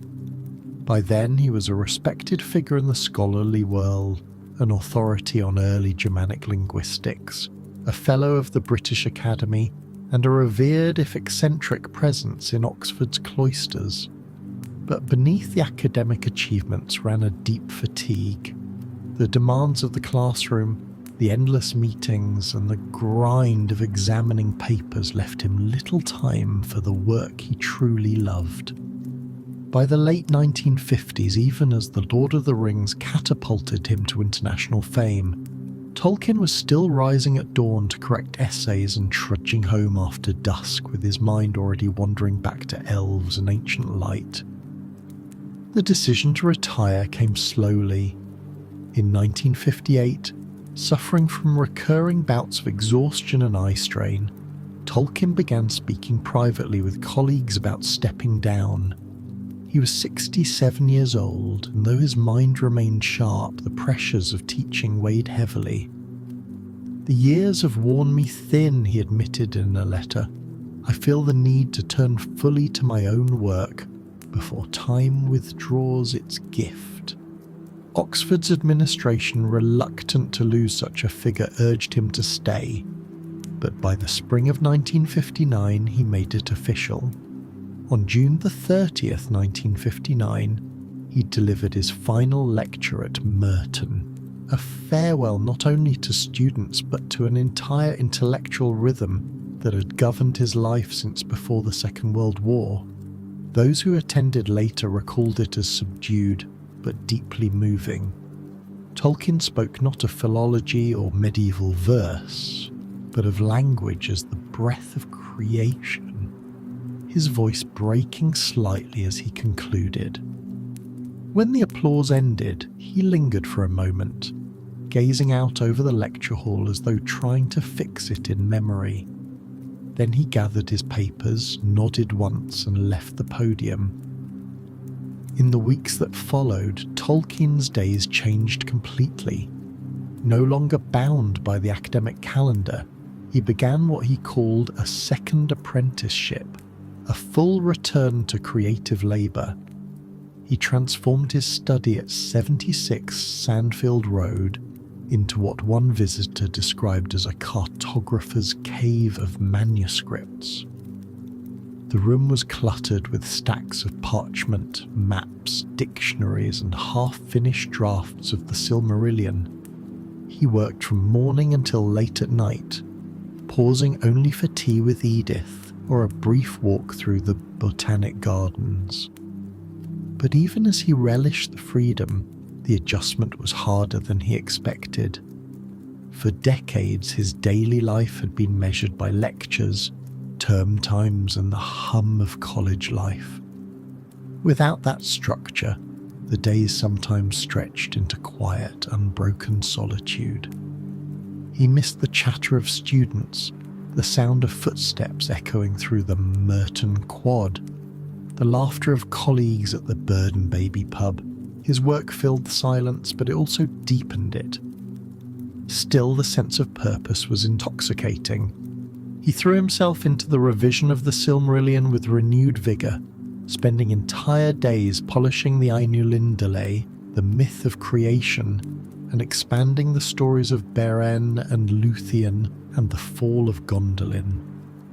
His correspondence from 1959 to 1961 shows a man both exhausted and alive with creative urgency. "I rise each morning," he wrote to his son Christopher, "with the sense that time is short, and so I must make the world whole while I yet can." He described his desk as a battlefield, covered in papers marked with strange letters, arrows, and notes on grammar. Some days he would work for hours on a single line of Elvish poetry, adjusting the phonetic balance between Quenya and Sindarin. Other days he would immerse himself in drawing maps of Beleriand, tracing rivers, mountain ranges, and ruined cities as though he were reconstructing a lost civilization, rather than inventing one. Tolkien's retirement also brought an increase in public recognition. The Lord of the Rings was now being taught in universities and discussed in academic journals, something he found both gratifying and unsettling. Invitations to lecture abroad poured in, from Harvard, from Cambridge, even from the Vatican's Cultural Office, but he declined them all. "I have had enough of lecterns," he said simply. He preferred to stay in Oxford, tending to his myth in private. Visitors who met him during these years described him as gentle, courteous, and faintly distracted, his conversation alternating between philological precision and bursts of boyish enthusiasm. One student remembered him pausing mid-sentence during tea to sketch a runic alphabet on a napkin. "I think," Tolkien said with a grin, "it's rather better than the one I gave the dwarves." His wife Edith, however, worried about his health. The intense hours at his desk strained his eyes, and he often forgot to eat. Though their marriage had always been marked by deep affection, retirement changed its rhythm. Edith had imagined more shared time together, travels, visits with family, quiet evenings by the fire. But Tolkien's mind was still in Middle-earth. She sometimes felt excluded from the world that had consumed him. "He lives with his elves," she once said to a friend, half in jest, half in sadness. Tolkien, in turn, felt torn between love and vocation. He adored Edith. She had been his Luthien, the muse of his most beautiful story. But he could not abandon the myth that had become his life's testament. In one of his notebooks from 1960 he wrote, "My work is both my burden and my blessing. I wish I could lay it down, but I dare not." Oxford too seemed to recede from him after retirement. The city he had once known so intimately began to change. New buildings rose, old traditions faded, and the familiar faces of colleagues were replaced by younger dons who revered him as a legend more than a peer. He would still visit Merton on occasion, walking through the quad with his pipe and cane, stopping to exchange polite words with porters or attend evensong. But his true home was no longer the university. It was the world within his papers. In the evenings he would sit by the fire, reading aloud passages of the Silmarillion to Edith, testing the rhythms of his prose, his voice low and melodic. Those moments, the soft glow of the firelight, the murmur of invented names and half-forgotten legends, were the closest thing to peace he knew. The retirement of 1959 thus marked both an ending and a return, an end to the public life of the scholar, and a return to the private spiritual labour of the mythmaker. Tolkien was no longer Professor Tolkien of Oxford, but simply Ronald, the old storyteller with a pipe, a lamp, and a mountain of unfinished tales. The freedom he had yearned for had come, yet it was not without cost. He had escaped the confines of the academic calendar only to find himself trapped once more within the endless cycle of creation and revision that defined his art. Still, for all its loneliness, this period gave him what he most desired: time, the one gift that Middle-earth, with all its wars and wonder, had always reminded him was fleeting.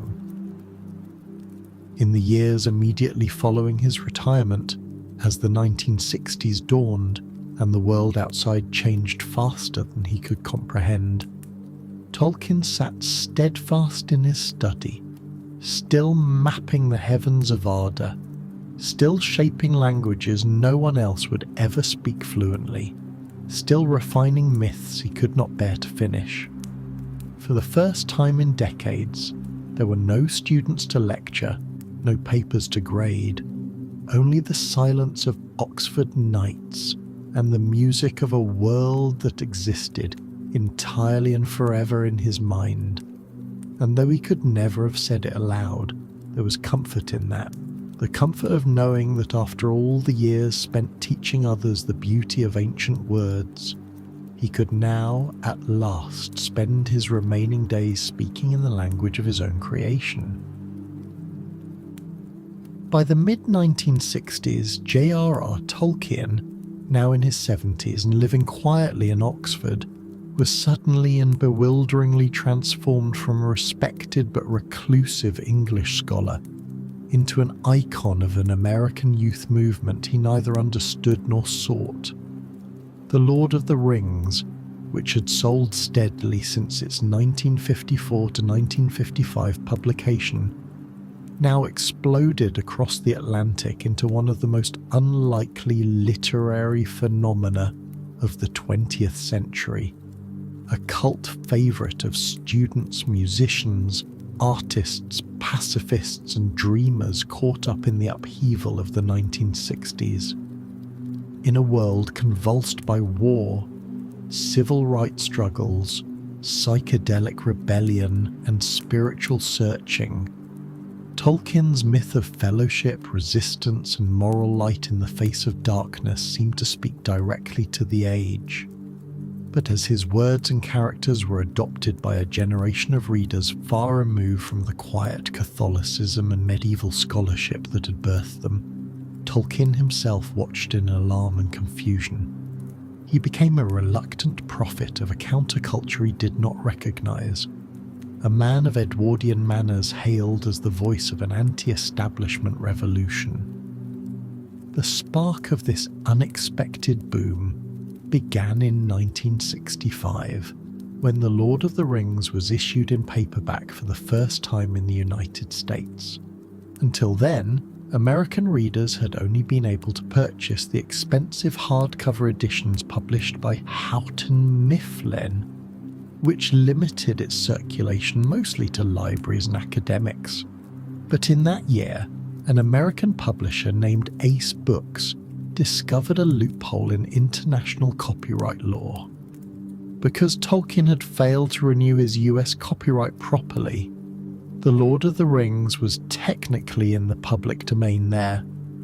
Without permission or payment, Ace released a mass-market paperback edition priced at 75 cents per volume, flooding American college bookstores and drugstore racks.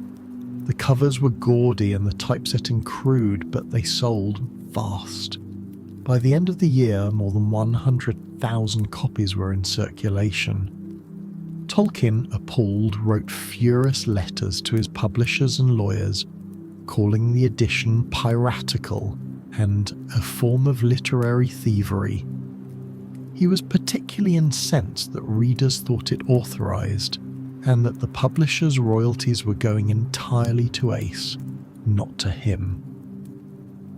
Yet even as he fought to have the edition withdrawn, the damage, or miracle, depending on one's perspective, was done. The unauthorized books had introduced The Lord of the Rings to a massive new audience, most of whom were encountering Middle-earth for the first time. When Ballantine Books negotiated the rights to publish an official paperback edition in 1966, Tolkien personally approved the design and wrote a note to American readers asking them to reject the pirate copies. His polite but firm message, printed at the beginning of the authorized edition, read, "This paperback edition, and no other, has been authorized by me. Those who approve of courtesy, at least to living authors, will purchase it, and no other." To his astonishment, the appeal worked. Students who had bought the Ace editions began mailing him apology letters and purchasing the new set in droves. Within months, the Ballantine paperback sold over 1 million copies, igniting a wildfire of popularity that spread through American campuses, coffee houses, and communes. By 1967, The Lord of the Rings was being hailed as the Bible of the counterculture, a moral fable for a generation disillusioned by war and hungry for transcendence. Across American universities, slogans began appearing on dorm walls and subway tunnels. Frodo lives, Gandalf for president, Down with Mordor. In Berkeley, Columbia, and Ann Arbor, students carried the trilogy under their arms alongside Siddhartha and the Tibetan Book of the Dead. The hippie movement, steeped in mysticism and anti-industrial romanticism, saw in Tolkien's world a poetic allegory of their own ideals. The Shire became an emblem of pastoral simplicity. Mordor symbolized the mechanized evil of modern war and environmental destruction. Some protesters against the Vietnam War marched with banners reading, "Power to the Hobbits." Musicians invoked Tolkien's imagery in their lyrics. Led Zeppelin, the Byrds, and the Beatles all drew inspiration from Middle-earth. In 1967, a psychedelic rock group even called itself Gandalf's Garden. One American critic wrote that Tolkien had become the unlikely sage of the age of Aquarius. Tolkien himself, however, was not amused. To him, these cultural appropriations were bewildering distortions of his work. He was deeply conservative by temperament, a devout Catholic who distrusted mass movements, disliked the modern world's noise and speed, and viewed the 1960s with quiet dismay. When he began receiving letters from young Americans asking if The Lord of the Rings was about LSD or a metaphor for spiritual liberation, he could only shake his head.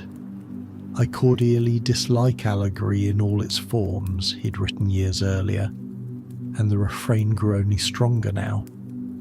In 1967, he told one correspondent, "If by trip you mean discovery, then yes, but the discovery is not chemical, it is moral." He detested the association of his elves and wizards with hallucinogens, remarking wryly that the only smoke in my books comes from a good pipe. Yet the transformation of his work into a cultural symbol was unstoppable. American publishers began printing posters, calendars, and even Lord of the Rings buttons and patches. Tolkien's image, the white-haired, grandfatherly philologist, became itself a kind of mythic icon. College newspapers published interviews and essays about him. One Time magazine feature in 1968 declared that Tolkien had captured the soul of the young. He received hundreds of fan letters each week, many addressed simply to the creator of Middle-earth, Oxford, England. Most were filled with gratitude and adoration. Some were bizarre. Readers claiming to have found elves in their gardens or to be reincarnations of Númenórean kings. Tolkien, though always polite, began to dread his mail. "They write to me as if I were their prophet," he confided to a friend, "but I am only a storyteller, and a rather tired one." Even in England, the American enthusiasm began to ripple back. British students, influenced by their American counterparts, began forming Tolkien societies and staging readings of The Lord of the Rings. In 1969, a stage adaptation was attempted in London, complete with projected landscapes and folk music. The Oxford bookseller Blackwell's devoted entire windows to Tolkien displays, and the trilogy entered the top ranks of international bestsellers. The phenomenon astonished him and frightened him. He worried that the sudden flood of attention threatened to cheapen the work's meaning. He disliked the commercialization of his creation, the posters, the badges, the slogans that reduced his moral and linguistic tapestry to cartoonish symbols. To him, The Lord of the Rings was not a parable of modern politics or an ecological tract. It was a profoundly Catholic myth about the struggle between good and evil, light and darkness, humility and pride. Seeing it turned into a fashionable slogan, "Frodo lives," filled him with quiet despair. "I much prefer," he wrote dryly in 1969, "that Frodo be allowed to rest in peace."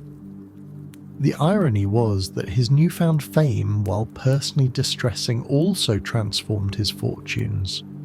The royalties from the American paperbacks made Tolkien, for the first time in his life, financially secure. After decades of modest university income, he could now afford comfort. The Ballantine edition sold millions of copies through the late 1960s, and the author who had once worried about the cost of postage now earned what journalists called "professor to millionaire" wealth. Yet Tolkien continued to live simply. He remained in Oxford with Edith, writing at his worn oak desk, answering letters by hand, and walking the same old paths through Addison's Walk and Merton fields. When friends teased him about his newfound popularity, he shrugged it off. "I am quite incapable of managing fame," he told one visitor. "It has always seemed to me a kind of misfortune." By 1968, the influx of mail and uninvited visitors became so overwhelming that the Tolkiens decided to leave Oxford altogether. They moved to the seaside town of Bournemouth, a quiet resort on England's southern coast, hoping for peace. Tolkien, now 76, enjoyed the sea air and the anonymity. Yet even there, the tide of devotion followed him. Tourists tracked down his address, slipping notes under his door or leaving gifts on his doorstep. Once a group of American students knocked on his door and asked if they could see the Shire. Tolkien, bemused but courteous, invited them in for tea, though afterward he remarked that it was a most peculiar experience to be treated as though I were Gandalf. Still, not all the attention troubled him. He was genuinely touched by the sincerity of many young readers. When a group of American college students sent him a beautifully illustrated volume of Elvish poetry as thanks, he wrote back with heartfelt gratitude, "It is a joy to know that the fire I kindled in words has kindled others." His ambivalence toward fame was rooted not in pride, but in reverence for his own creation. He felt, as he had always felt, that Middle-earth was not his to own but his to serve, a world glimpsed, not invented. To see it turned into a fad or political metaphor was painful. To see it genuinely loved, even by those who misunderstood it, was still a kind of grace. By 1970, The Lord of the Rings had become one of the most widely read books of the century. It outsold nearly every other novel in English literature that decade, and its influence seeped into art, film, music, and the nascent field of fantasy fiction. Younger writers like Ursula K. Le Guin, Michael Moorcock, and Terry Brooks began openly crediting Tolkien as the father of modern mythopoeia. In America, his name was spoken with near religious reverence. Bookstores held Hobbit parties, and students debated the moral theology of the ring in seminars. Tolkien, watching all this from his quiet seaside home, could only marvel. The world he'd built in solitude had become a shared mythology for millions, and though the transformation unsettled him, he also recognized its inevitability. "A story," he once said, "once told is no longer mine. It belongs to those who hear it." Thus, the late 1960s, those strange, heady years of rebellion and revelation, brought Tolkien a fame greater than any author of his generation, and a discomfort deeper than most could imagine. The world had finally caught up to Middle-earth, but it had come wearing flowers in its hair and chanting slogans in its streets. And so, while the young across the Atlantic shouted, "Frodo lives," in joy, the old Oxford professor who had dreamed of elves and high languages sat quietly by the sea, wondering how something so personal had become somehow universal. In the winter of 1971, the long, intertwined love story of John Ronald Reuel Tolkien and Edith Mary Tolkien came to its quiet and sorrowful end. They'd been together for more than half a century, through poverty and war, through the raising of children, through the long labour of myth-making that had made their names known across the world. But behind all the public recognition and the grandeur of Middle-earth, the core of Tolkien's life had always been Edith, the quiet, steadfast woman who had first danced for him in a field of hemlocks when they were barely more than teenagers, and whose memory had become enshrined forever in his imagination as the immortal Luthien Tinuvier, the fairest of all elves whose song could charm death itself. When Edith died on November the 29th, 1971, at the age of 82, Tolkien felt that the world itself dimmed. The decades that followed were defined by a deep, aching loneliness, the half-life of a man who had outlived his heart.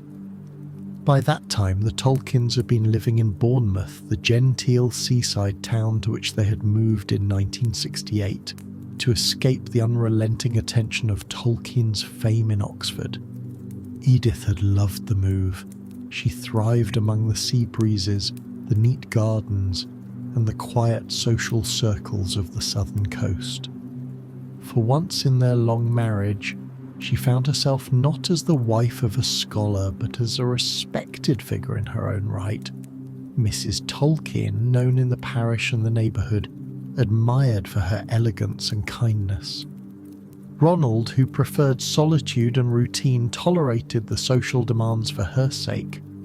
Their days in Bournemouth were peaceful, filled with walks along the shore, evening teas, and visits from their children and grandchildren. But beneath the calm lay an unspoken awareness that time was running out. Edith's health had begun to fail. She suffered from heart problems and increasing frailty. Tolkien, ever attentive, became her caretaker, preparing her tea, helping her walk, reading aloud from her favourite passages of The Lord of the Rings and from the poetry of the Silmarillion that she had inspired decades earlier. Their marriage had not always been easy. In their younger years, the pressures of family, faith, and Tolkien's consuming creative work had sometimes left Edith feeling overshadowed. She was not an intellectual. She never shared his passion for philology or myth. But she understood him in a way no one else ever could. Not through words, but through quiet endurance. In their later years, that bond deepened into something sacred. They had weathered everything together. The trauma of the First World War, The loss of close friends, the deaths of family members, the long years of financial uncertainty before Tolkien's fame. Through it all, Edith had remained the steady rhythm beneath the music of his life. When she died, it was not merely the loss of a wife, but the loss of the living link to his youth, his faith, and his first vision of beauty. In the last weeks of her life, Tolkien rarely left her side. She had fallen ill in late October, and by November it was clear that her heart was failing. She was admitted to Bournemouth's Redcliffe nursing home, where Tolkien visited daily, holding her hand and reading her the prayers of the Catholic liturgy. Their sons and daughter came to be with them, but Ronald refused to leave the room for long, sleeping in a nearby chair through the night. On the morning of November the 29th, 1971, she slipped away peacefully, with Tolkien at her bedside. She was gone before the dawn, he wrote that day to his son Christopher, and I cannot yet bear to think of the light without her. Those who knew him said he aged a decade overnight. For days afterward, he wandered the small house in Bournemouth in silence, touching her shawl, her teacup, her rosary beads, as if every object held a fragment of her presence. When Edith was buried in Wolvercote Cemetery in Oxford, Tolkien chose the inscription himself. Beneath her name and dates, he'd carved a single word, Luthien. It was a choice steeped in private symbolism, one that fused myth and memory. In his mythology, Luthien Tinuviel was the immortal elf maiden who fell in love with a mortal man, Beren, and for the sake of that love gave up her immortality. Together they defied Morgoth, the first Dark Lord, to reclaim the stolen Silmaril, and in the end, Luthien's song moved even the heart of death, granting her and Beren a second life. For Tolkien, that story had always been more than fiction. It was a mirror of his own love. He had written to Christopher many years earlier, in 1937, that the story of Beren and Luthien is, I think, the kernel of the mythology. When Edith died, he understood that truth more deeply than ever. By naming her Luthien, he was not adorning her grave with fantasy, as declaring that their love, like that of his characters, had transcended the boundaries of time. After the funeral, Tolkien returned to Bournemouth, but the house felt unbearably empty. He found himself unable to write, to read, even to pray without thinking of her. "I am a lame man without my crutch," he confessed in a letter that winter. Friends who visited found him changed, smaller, quieter, as if part of his vitality had departed with her. His surviving children tried to comfort him, but none could fill the silence she'd left behind. The sea, which Edith had loved, now seemed to mock him with its vastness. He walked the shore alone in the evenings, murmuring old elvish lines to himself, sometimes reciting the song of Luthien under his breath. His faith sustained him, but it was a faith tempered by grief. "I do not question," he wrote, "but I find that heaven is farther away than before." In the months that followed, Tolkien tried to resume his work on the Silmarillion, perhaps seeking solace in the myth she had helped inspire. Yet every line reminded him of her. The tale of Beren and Luthien, once a joyous myth of love's triumph over death, now felt unbearably personal. He revised it one last time in early 1972, adding subtle changes that echoed his own loss, a deeper melancholy in Luthien's farewell, a gentler tone in Beren's grief. He never mentioned these revisions publicly, but his letters from that period show the merging of his personal sorrow with his mythology, until the two were indistinguishable. In one he wrote, "I cannot help but think that our story has ended, as theirs did, She has gone before me into the shadow, and I must follow soon. By mid-1972, Tolkien accepted that he could no longer remain in Bournemouth. The town that had once brought Edith joy now felt like a shrine to absence. At the urging of his children, he left the house in the autumn and returned to Oxford, moving into rooms provided by Merton College. The move was both a homecoming and a surrender. He was back among the cloisters and libraries of his youth, yet without the person who had made those years meaningful. He visited Edith's grave at Wolvercote often, sometimes bringing flowers, sometimes just sitting in silence. There in the quiet of the churchyard, he found the only peace he could still grasp. "I look upon her name," he told a friend, "and it is both my sorrow and my hope, for soon mine will be beside it." Tolkien lived for nearly 2 more years after Edith's passing, but he never truly recovered. His letters from this period are suffused with longing, not despair, but a profound weariness of life. He found solace in faith, in the companionship of his children, and in the letters of readers who spoke of how his books had comforted them in their own grief. Yet all the while he felt himself waiting. When friends asked how he was managing, he would smile faintly and say, "I am waiting for Luthien." It was not said morbidly, but with the calm assurance of a man who believed that love, once given, is never lost. Thus, in 1971 the world lost Edith Tolkien, but in the mythic sense she did not vanish.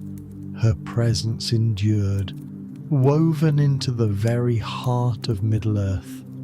She was the light in Luthien's song, the grace that redeems Beren, the faint music of hope that echoes through all of Tolkien's work. For Ronald, her death marked the end of earthly companionship, but also the completion of the story that had begun so many decades earlier under the summer trees of Warwick. The boy who had once fallen in love with a girl at a boarding house piano had spent his life turning that love into legend. And when the time came to say goodbye, he did so not with despair, but with the faith that the myth was true, that death was but another door, and that somewhere beyond it, his Luthien waited still. The final years of J.R.R. Tolkien's life, from 1971 to 1973, were marked by quiet labour, deep faith, and a lingering ache of loss. After the death of Edith Tolkien in late 1971, he returned to Oxford, not as the famous author of The Lord of the Rings, though he was by then one of the most recognised literary figures in the world, but as a widower seeking refuge in the work that had always been both his burden and his consolation. He moved into rooms at Merton College, the same institution where he had once lectured as professor, and there, surrounded by the worn familiarity of oak beams and ancient libraries, he spent his remaining years revising, corresponding, and reflecting. These were not idle twilight years. They were years of intense interactivity, of a mind circling its lifelong creation one final time. Even as his body weakened, his devotion to the Silmarillion, the unfinished mythic tapestry that had haunted him since youth, never faltered. The man who had built entire worlds from language now turned to them again, polishing their surfaces, deepening their shadows, and preparing, however reluctantly, to leave them behind. Tolkien's return to Oxford in 1972 marked a turning inward. The noise of fame, the letters, the press inquiries, all of which had tormented him during the American Frodo Lives years, were now filtered through his son Christopher, who had become his de facto literary assistant and guardian of the legendarium. Christopher, himself a philologist and RAF veteran, was uniquely suited to the task. He understood not only his father's languages, but also the logic of his creative process. Together they worked on organising the massive, chaotic mass of papers that constituted the Silmarillion. These drafts, some written before the First World War, others composed only months earlier, filled boxes and folders labelled in Tolkien's distinctive spidery hand. Quenta, Annals, Eine Lindele, Nan Ihin Hurin. Many versions overlapped or contradicted each other, and the effort to impose order upon them became almost archaeological. Tolkien would sit at his desk under the yellow light of his lamp, dictating small corrections to Christopher, changing a single word in a Quenya verse, or altering the chronology of a battle written 40 years before. "It is like gardening in a graveyard," he wrote once. "So much dead growth, yet I cannot let it lie." His letters from these years reveal a man deeply aware of mortality, yet still enchanted by creation. To correspondence both famous and obscure, he responded with the same care. His post each week contained fan mail from around the world. Americans writing to thank him for shaping their imaginations, scholars sending queries about Elvish syntax, priests and theologians seeking the deeper Catholic symbolism within The Lord of the Rings. Though the volume was enormous, Tolkien took time to answer as many as he could. To one admirer in 1972 who wrote of finding faith through Middle-earth, he replied, "If that is so, then Eru has worked a greater good than I intended. For though I consciously design no message, the heart of myth is always rooted in the light that created it." To another correspondent who asked whether the immortality of the elves represented heaven, he explained gently that their endless life was not bliss, but burden. The elves are not meant to show us what to seek, but what to pity. The tragedy of beauty bound to a world that decays. These reflections, written in his spidery script, carry the tone of a man looking back across a vast landscape, both proud and humble by what he'd built. Tolkien also maintained correspondence with old colleagues, including former students who had become distinguished academics in their own right. One of his last letters to his friend Father Robert Murray, a Jesuit priest, contained a striking confession. "I am a man of limited faith, often darkened by the shadows of my own making, but I have never doubted that creation itself is good, and that to subcreate is a form of praise." The word subcreate had long been Tolkien's theological key, the idea that human creativity was an echo of divine creativity, that in making myths and languages, one participated, however dimly, in the work of God. It was this conviction that had shaped every story he ever told, and it now became the lens through which he viewed his life's nearing end. He did not fear death so much as he feared incompletion, leaving his myth half-finished, his languages still evolving, his notes still in disarray. "The tales are not ended," he lamented in another letter, "but perhaps it is time I left them to others." That other was increasingly Christopher. The father and son collaboration of these final years laid the foundation for what would become, after Tolkien's death, the posthumous publication of the Silmarillion and many other works. Christopher would sit for hours with his father's papers spread out before him, tracing genealogies, clarifying chronologies, and transcribing revisions as Tolkien dictated. Their conversations often drifted between scholarship and theology. Tolkien spoke of the Valar as though they were real historical beings, debated the linguistic shifts between Old Quenya and Telerin, and agonized over whether the downfall of Númenor too closely mirrored the biblical flood. He still insisted that the world of Arda was not allegory but a secondary world, one with its own internal logic, subordinate but not subservient to the primary creation. In these discussions, Christopher sensed both the brilliance and the melancholy of a man tidying his life's work not for publication, but for eternity. Despite his frailty, Tolkien continued to receive honours and recognition. In March 1972, Queen Elizabeth II appointed him a Commander of the Order of the British Empire, CBE, for his services to literature. The ceremony, held in Buckingham Palace, was one of the few public events he attended after Edith's death. Frail but dignified in his formal suit, he accepted the medal with quiet humility. When asked afterward how he felt, he quipped that the crown has caught up with the crownless. But privately, the honour touched him deeply. It was a final acknowledgement from the country he'd served in war and in letters. Later that year, Oxford University awarded him an honorary Doctor of Letters, recognising his dual achievements as both scholar and storyteller. For a man who had once been dismissed as an eccentric medievalist scribbling fairy tales, these gestures of respect carried a quiet vindication. Yet even these accolades could not fill the emptiness left by Edith's absence.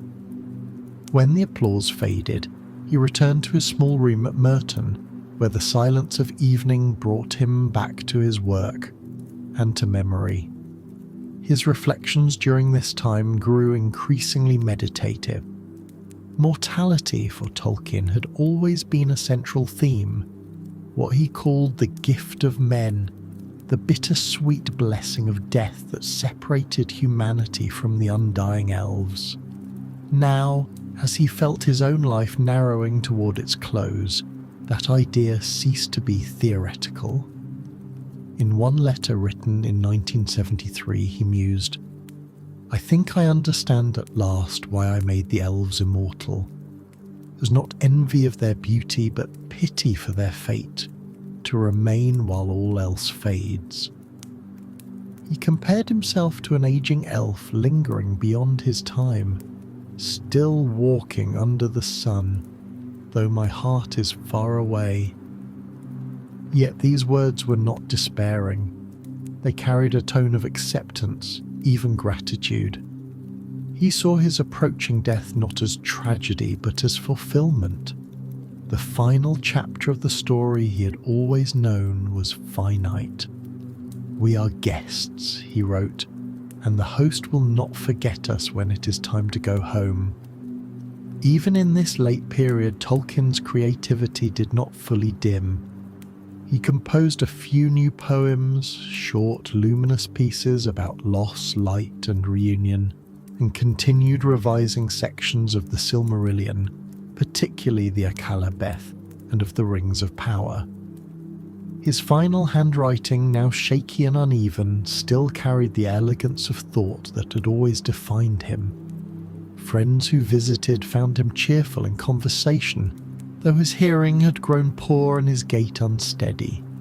He spoke often of Edith, referring to her simply as my Luthien, and he began to express a quiet longing to join her. In one of his last letters, he confessed to Christopher, "I do not grieve as one without hope, but I feel every day more like a man standing upon the shore, waiting for the tide that will take him to her." By the summer of 1973, Tolkien's health had declined. He suffered from chest infections and the fatigue of old age, but refused to cease working. He was still answering letters only weeks before his death, still correcting phrasing in the Silmarillion with painstaking precision. Those close to him recalled that his mind remained clear to the end. his humour intact, his humility unshaken. When asked by a visitor how he would like to be remembered, he smiled faintly and said, "As a maker of stories who tried, in his small way, to reflect the greater story." It was an answer as simple as it was profound. The summation of a life devoted to the art of sub-creation, to the act of giving mythic form to the deepest truths of the human soul. In those last years, Tolkien's world had grown small. His books, his letters, his faith, and the grave where Luthien slept. Yet within that smallness was an immensity, a lifetime of thought, devotion, and creation distilled into a final vigil. When he looked back upon his life, he saw not merely the academic, the author, or the celebrity, but the storyteller who had spent his years translating glimpses of the divine into the language of mortal hearts. And as he prepared to join Edith, he did so not in despair, but in quiet readiness, believing, as he always had, that death was not the end of the tale, but only the turning of the page. By the summer of 1973, John Ronald Reuel Tolkien had lived nearly 81 years, a life that spanned from the height of the Victorian Empire to the dawn of the modern digital age, from gas lamps and horse carriages to men walking on the moon. Yet despite the world's dizzying transformation, he remained anchored in an older order of faith, language, and imagination. Those who saw him in his final months described a man still sharp of mind but slowed by age, whose life had become almost monastic in its simplicity. His days at Merton College, Oxford, followed a quiet rhythm. Mornings of correspondence and revising the Silmarillion, afternoons of rest and short walks if the weather allowed, evenings spent reading the breviary or the Gospels before bed. He was a widower now, having lost Edith less than 2 years before, and though his children and friends kept him company, he often spoke of feeling like the last survivor of a shipwreck. His letters in that period are marked by both gratitude and fatigue, a tone of farewell, though he never declared it openly. In August 1973, Tolkien accepted an invitation to stay briefly with his close friends Denny and Priscilla Tolhurst in Bournemouth, the coastal town where he and Edith had spent some of their happiest late years. The journey south was meant to be restorative, a change of air for a man increasingly confined indoors. Bournemouth still carried the soft scent of salt and pine that Edith had loved, and for a few days Tolkien seemed to find comfort in the familiar setting. He wrote short notes to friends thanking them for their prayers, and even worked lightly on a few pages of the Silmarillion, though his handwriting had grown frail and tremulous. But soon after arriving, he began to feel unwell. What started as a chest cold worsened quickly. His breathing grew shallow, and on August 28th, doctors diagnosed a severe chest infection, likely pneumonia. His son John, now a priest, was called to his bedside to administer the last rites of the Catholic Church. Tolkien received them calmly, with what witnesses described as a look of serene acceptance. To his children, he said quietly that he was going to rejoin Luthien. In the early hours of September 2nd, 1973, Tolkien passed away peacefully at Bournemouth's Poole General Hospital, with his son Michael nearby.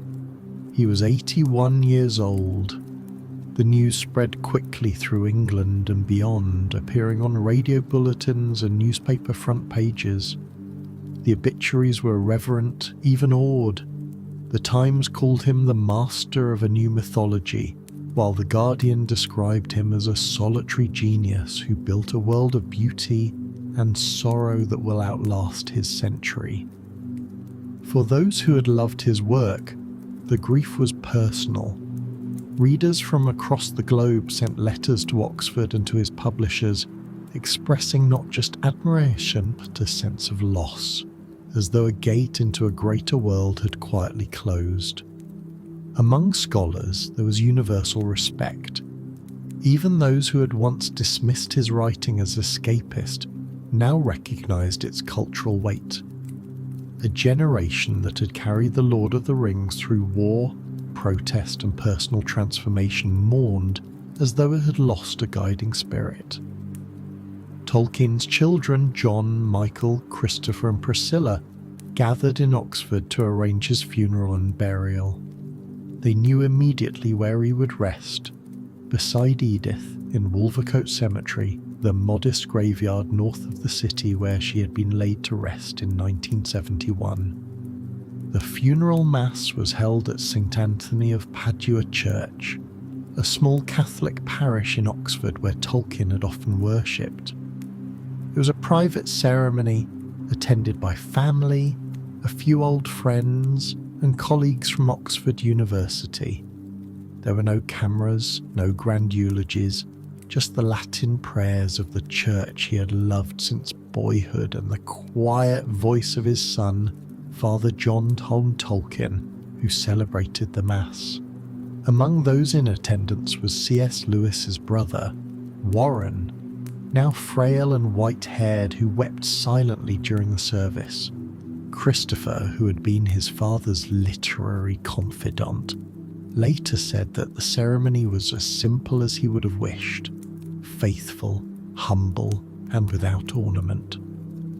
On that grey September afternoon, the coffin was taken to Wolvercote Cemetery, where the open grave beside Edith awaited. The two headstones, hers already marked with the name Luthien, would now bear their completion. Beneath Tolkien's own name and dates, his children chose a single word to mirror hers, Beren. Together the inscriptions read, Edith Mary Tolkien, Luthien, 1889 to 1971. John Ronald Rowell Tolkien, Beren, 1892 to 1973. The symbolism was unmistakable. In the mythology of the Silmarillion, Beren and Luthien were the mortal man and immortal elf maiden whose love defied death itself, a story Tolkien had always said was founded on my own beloved Edith. By inscribing those names upon their shared grave, the Tolkien family honoured not only the myth, but the truth beneath it, that their parents' love had been the living heart of his creation. Visitors to the grave in the years since have often remarked on its quiet power. The two names, Beren and Luthien, are carved plainly without flourish, yet together they seem to speak a language deeper than English, the language of faith and myth intertwined, of love enduring beyond mortality. After the burial, Tolkien's friends and former students gathered for a small wake at Merton College. They shared memories of his kindness, his wit, his insistence on precision in language, his endearing absent-mindedness. They recalled the image of him striding into lectures in his tweed coat, clutching stacks of papers, quoting Old Norse poetry from memory. One colleague remembered how he could make ancient words seem alive. He spoke of Anglo-Saxon as though it were sunlight caught in sound. To many in that room, he was not the world-famous author of The Lord of the Rings, but the beloved professor who had inspired them to love words. As the evening ended, Christopher Tolkien quietly collected his father's briefcase and fountain pen from the corner of the hall, symbols of a life's labour now complete. In the weeks that followed, tributes poured in from around the world. Letters from readers came by the thousands, some addressed simply to Oxford, England, the author of The Hobbit. Scholars praised his monumental contribution to English letters. Clergy cited the spiritual resonance of his work. Young readers spoke of how Middle-earth had changed their lives. In America, students held memorial readings in candlelight. In Japan, where The Lord of the Rings had only recently been translated, fans left offerings of origami cranes and poems at makeshift shrines. The outpouring astonished even Tolkien's publishers, who realized for the first time the true scope of his influence.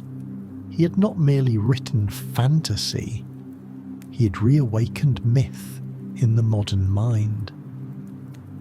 For Christopher Tolkien, grief soon gave way to duty. He inherited not only his father's literary estate, but the immense responsibility of shaping the unfinished legacy that remained. Among the manuscripts Tolkien left behind were thousands of pages of notes, maps, linguistic tables, and drafts, an entire universe in fragments. The elder Tolkien had died believing the Silmarillion was still not ready for publication, though he had worked on it for nearly 6 decades. It would now fall to Christopher to fulfill that vision, a task that would take him years and would define the rest of his life. But for the moment, there was only mourning and the quiet recognition that the legend maker himself had joined the legends he had once written. In Oxford, life went on much as before. Students passed daily by the rooms of Merton College where Tolkien had once lectured, and few knew that the aging professor who had walked those halls had reshaped the entire landscape of modern literature. But for those who had known him, his presence lingered. Father John continued to say Mass in his father's memory, while Priscilla kept his letters and mementos safe. To them, he was not merely Tolkien, but Papa, the gentle, pipe-smoking man who read fairy tales by the fire and spoke to his children in invented languages. To the wider world, he'd become a mythic figure himself, an image of the wise old storyteller whose creations bridged the ancient and the modern, faith and fantasy, the mortal and the eternal. And so, in the soft earth of Wolvercote Cemetery, the story that had begun in the blinding sun of South Africa in 1892 came to its close. Beneath a single headstone marked only by 2 mythic names, rested the man and woman whose love had inspired one of the greatest legends ever told. Visitors still come to that grave, pilgrims from every corner of the world, leaving flowers, elvish runes, or simple notes of thanks. The site is not grand or ostentatious. It is modest, serene, and surrounded by trees, much like the Shire itself. In the end, Tolkien returned to the simplicity he had always cherished: faith, love, and language. For all the vastness of Middle-earth, it was these small mortal things that gave it meaning. When he wrote of Beren and Luthien, Tolkien once said that their story was the heart of the Silmarils, the shadow of sorrow in the light of love. In death, that story became his own epitaph. For just as Luthien's song once moved the Lord of Death to pity, so too has Tolkien's voice, woven through the music of his myths, continue to echo long after his passing, soft but unending like the fading notes of a song carried forever on the wind. When John Ronald Reuel Tolkien died in September 1973, his world did not end. It merely passed into stewardship. The creative flame that had burned in him for more than 6 decades, nurtured through war, loss, faith, and imagination, did not extinguish but transferred quietly into the hands of his 3rd son, Christopher Tolkien. Of all the Tolkien children, Christopher had been the closest to his father's intellectual life. Born in 1924, he had grown up listening to The Hobbit before it was ever published, sketching maps of Middle-earth at his father's direction, and offering criticism on early drafts of The Lord of the Rings while still a young man. During the 1940s, when he served as an RAF pilot, his father wrote him dozens of letters filled not only with paternal love but with lore, updating him on Frodo's journey, Gandalf's return, and the evolving geography of Middle-earth. In later years, Christopher became the first reader and editor of nearly everything his father wrote. Thus, when Tolkien passed, the vast, unedited trove of manuscripts, languages, histories, and mythic fragments that filled his Oxford home naturally fell to Christopher, not merely as inheritance, but as sacred trust. The scale of that inheritance was staggering.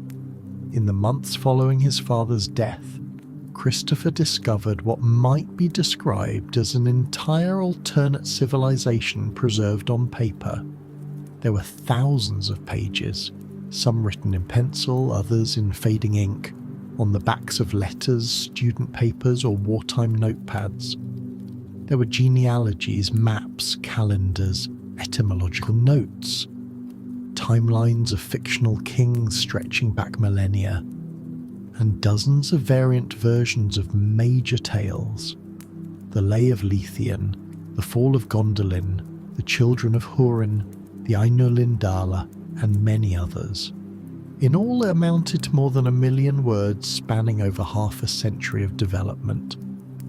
Most daunting of all was the task that had haunted his father to the end of his life: shaping the Silmarillion into a coherent, publishable form.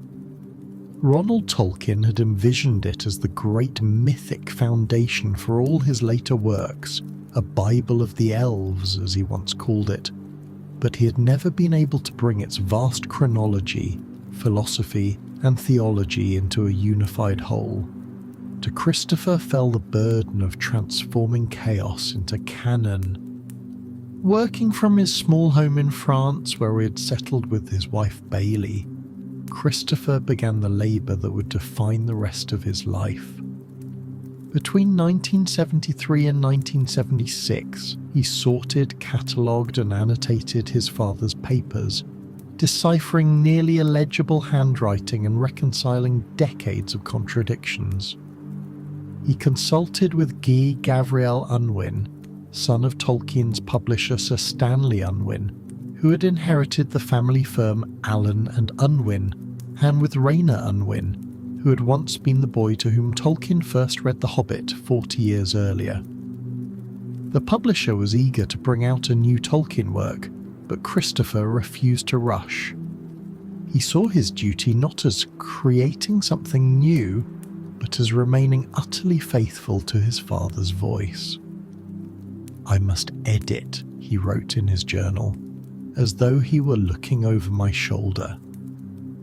To that end, he compared every surviving draft, sometimes line by line, reconstructing a single cohesive text out of a labyrinth of revisions.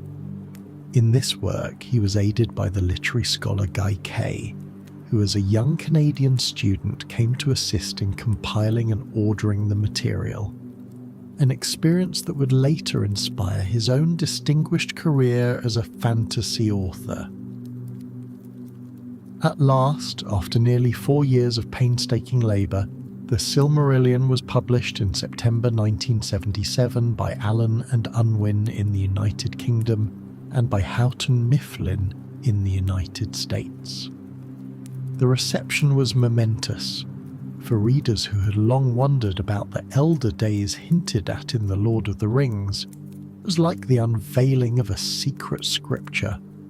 The book opened with the Ainulindale, the cosmic creation myth of Middle-earth, the music of the Ainur, a divine symphony shaping the world under the eye of Eru Ilúvatar, and continued through the great wars, betrayals and tragedies of the First Age, the rebellion of the Noldor, the creation of the Silmarils, the downfall of Morgoth, and the fates of heroes like Beren, Luthien, Feanor, and Turin Turambar. Critics were divided. Some found its biblical tone austere and remote, while others hailed it as a masterwork of mythic imagination. Yet whatever their opinion, all agreed it was an astonishing literary event, the posthumous completion of a mythology that rivaled those of antiquity. Within weeks, the Silmarillion topped bestseller lists in both Britain and America, selling more than 500,000 copies in its first year. For Christopher, the book's success was bittersweet. He had given form to his father's magnum opus, but at the cost of years of solitude and pressure. "It is not mine," he said simply. "It is my father's gift, finally made whole." In the years that followed, Christopher continued to act as guardian of his father's legendarium. In 1980, he published Unfinished Tales of Numenor and Middle-earth, a collection of narratives, essays and fragments that expanded on the histories and peoples of Arda. These included accounts of Gladriel and Celeborn, the origins of the Astari, wizards like Gandalf and Saruman, the tragic fall of Isildur, and the ancient mariner Tuor's journey to Gondolin. For devoted readers, Unfinished Tales was a treasure chest, a glimpse into Tolkien's creative process, revealing not only the mythic grandeur, but the linguistic and theological depth behind it. Yet even that immense book represented only a fraction of the unpublished material. Christopher knew that his father's world was far too vast to be contained in a single volume. Thus began one of the most ambitious literary projects of the 20th century, the history of Middle-earth. Between 1983 and 1996, in a monumental 12-volume series, Christopher Tolkien undertook to publish with exhaustive commentary nearly the entire creative evolution of his father's writings.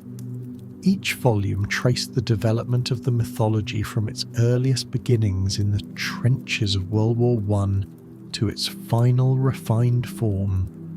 The series began with the Book of Lost Tales, Volumes 1 and 2, covering the earliest drafts of what would later become the Silmarillion. It then moved through the Lays of Beleriand, 1985, The Shaping of Middle-earth, 1986, The Lost Road and Other Writings, 1987, and onward through the multiple iterations of The Lord of the Rings, published as The Treason of Isengard, The War of the Ring, and Sauron Defeated. Later volumes, including Morgoth's Ring and The War of the Jewels, explored the philosophical and theological dimensions of Arda, while the final book, The Peoples of Middle-earth, 1996, charted the last refinements of the legendarium. Across more than 5,000 pages, Christopher provided not just editorial text, but deep scholarly analysis, situating each document in its historical context and preserving every alteration of word or name. The result was unlike anything in literary history, a record of myth-making as meticulous as any archaeological excavation. During this period, Christopher also became the voice of authority on all matters Tolkienian. His introductions, forewords, and commentaries revealed a man both devoted and exacting. He refused to allow commercialization or distortion of his father's vision. When adaptations or proposed film deals arose, he approached them with skepticism, fearing that the moral and linguistic integrity of Middle-earth might be lost in spectacle. They commercialize, they simplify, they destroy, he once lamented. Yet his guardianship was never rooted in bitterness. It was fidelity. To him, the mythology was sacred, a theological and linguistic cathedral built stone by his father's hand. His duty was to preserve it unsullied for future generations, not to exploit it. That attitude, though sometimes criticised by fans eager for new interpretations, ensured that the textual legacy remained remarkably pure and academically rigorous. Meanwhile, Christopher's stewardship extended beyond editing. He worked with Humphrey Carpenter, who published the authorized biography of J.R.R. Tolkien in 1977, and with the letters of J.R.R. Tolkien 1981, co-edited with Christopher Tolkien and Humphrey Carpenter, which offered unprecedented insight into the author's inner life. Those letters, written between 1914 and 1973, revealed the humour, humility, and spiritual depth behind the mythmaker. Readers discovered a Tolkien who was not merely the architect of elves and hobbits, but a devoted husband, father, and man of profound faith. These publications, emerging in close succession, collectively solidified Tolkien's posthumous reputation not just as a fantasy author, but as one of the great mythic writers of the modern era.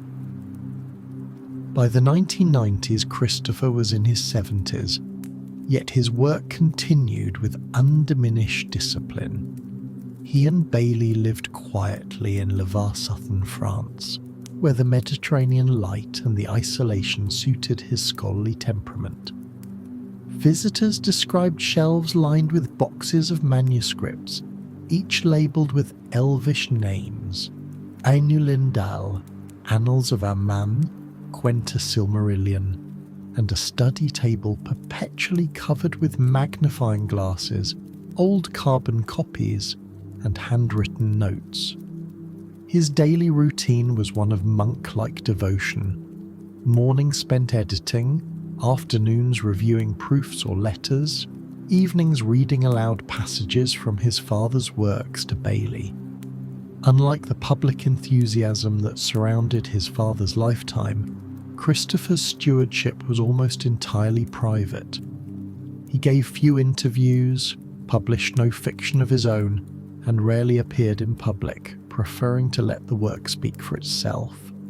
Yet through his labour he ensured that the mythic continuum of Arda remained alive and accessible, its languages studied, its histories coherent, its moral architecture intact. By the turn of the millennium, nearly 30 years after his father's death, Christopher Tolkien's work had restored, expanded, and illuminated more of Middle-earth than even its original creator had been able to publish. From the Silmarillion 1977 to the Peoples of Middle-earth 1996, he had preserved the integrity of an entire secondary universe. In 2001, as the world rediscovered Tolkien through Peter Jackson's film adaptation of The Lord of the Rings, Christopher, then in his late 70s, watched from afar with mixed feelings. Though he admired the craftsmanship, he feared the films might overshadow the written word and misrepresent the deeper theological and linguistic soul of the legendarium. "My father's world," he said, "was a moral and spiritual vision, not a franchise." His words reflected both protectiveness and grief, the sense that the mythology he had devoted his life to preserving was now being transformed into something far beyond his control. Yet his dedication never wavered. By 2002, Christopher Tolkien had accomplished what no other literary executive in modern history had achieved. He had transformed his father's unpublished notes into a coherent corpus that would sustain global scholarship, inspire generations of writers, and give readers a mythic framework for understanding good and evil, beauty and decay, loss and redemption. Through his hands, the Silmarillion, Unfinished Tales, and the history of Middle-earth became the bridge between the mortal scholar and the immortal legend. In doing so, Christopher did not merely curate a legacy, he extended it. He became, in the truest sense, the steward of Middle-earth, the son who tended his father's great tree of tales, so that its roots would deepen and its branches reach into eternity.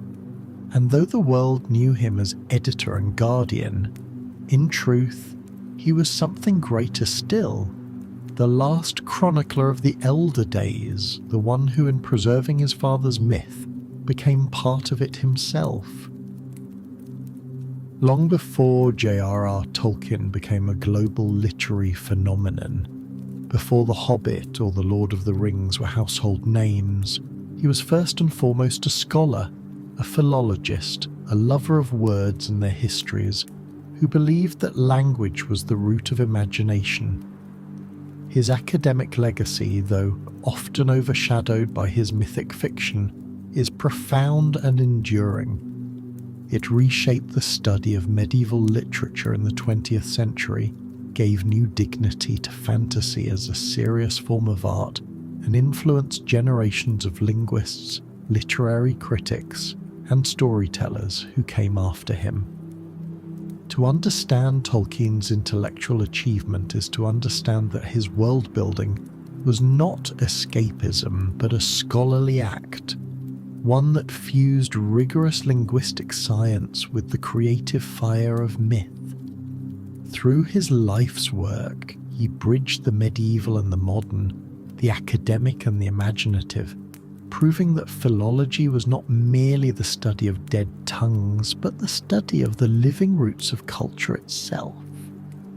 Tolkien's formal academic journey began at Exeter College, Oxford, where he studied classics and then English language and literature, graduating with first-class honours in 1915. His brilliance in languages, Greek, Latin, Gothic, Finnish and Old English among them, was already exceptional. After the First World War, during which he served as the signals officer and survived the Battle of the Somme, Tolkien returned to Oxford in 1919 to work as an assistant lexicographer on the Oxford English Dictionary. There, he was responsible for tracing the etymologies of Germanic words beginning with the letter Du, a task that deepened his fascination with how languages evolve and intertwine.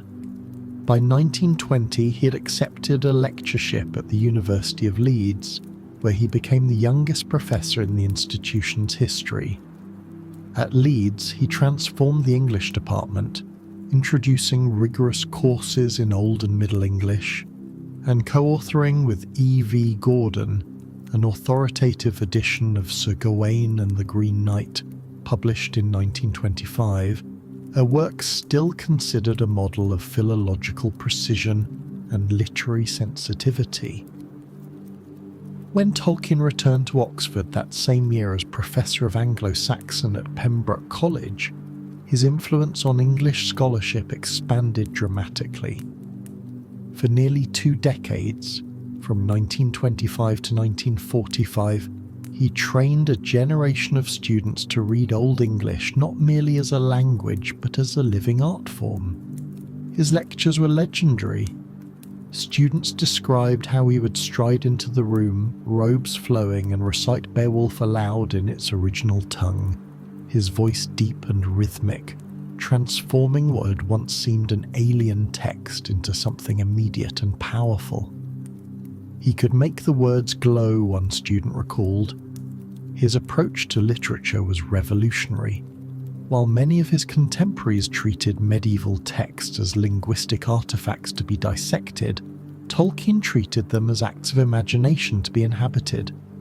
He rejected the sterile separation between language and story, arguing that philology, the study of words, was inseparable from mythology, the stories that gave those words meaning. For him, every word carried within it a fossil of human thought, and by studying its evolution, one glimpsed the evolution of culture itself. This conviction reached its most famous expression in 1936. when Tolkien delivered his now historic lecture, Beowulf, The Monsters and the Critics, to the British Academy. The lecture, later published in 1937, transformed the study of Beowulf forever. At the time, the poem was widely dismissed as a flawed epic, valued by scholars for its linguistic data but not its artistry. Tolkien challenged that orthodoxy with force and elegance. He argued that the poem's monsters, Grendel, Grendel's mother and the dragon, were not mere curiosities but essential to its meaning. Beowulf, he said, was a profound meditation on mortality and heroism, a poem that balanced the tone of the elegy with the dignity of myth. He declared that critics had been studying the tower from the stones that fell, ignoring the structure itself. The lecture was a turning point, not only rehabilitating Beowulf as a major work of art, but redefining the entire field of medieval studies. Modern scholarship still regards it as one of the most influential pieces of literary criticism ever written. It was through that essay that Tolkien became, in the words of historian Tom Shippey, the man who made Beowulf famous. Beyond Beowulf, Tolkien's academic contributions were vast and subtle. His 1932 essay on Ancren Avis and Hali Maid Had deepened understanding of Middle English prose.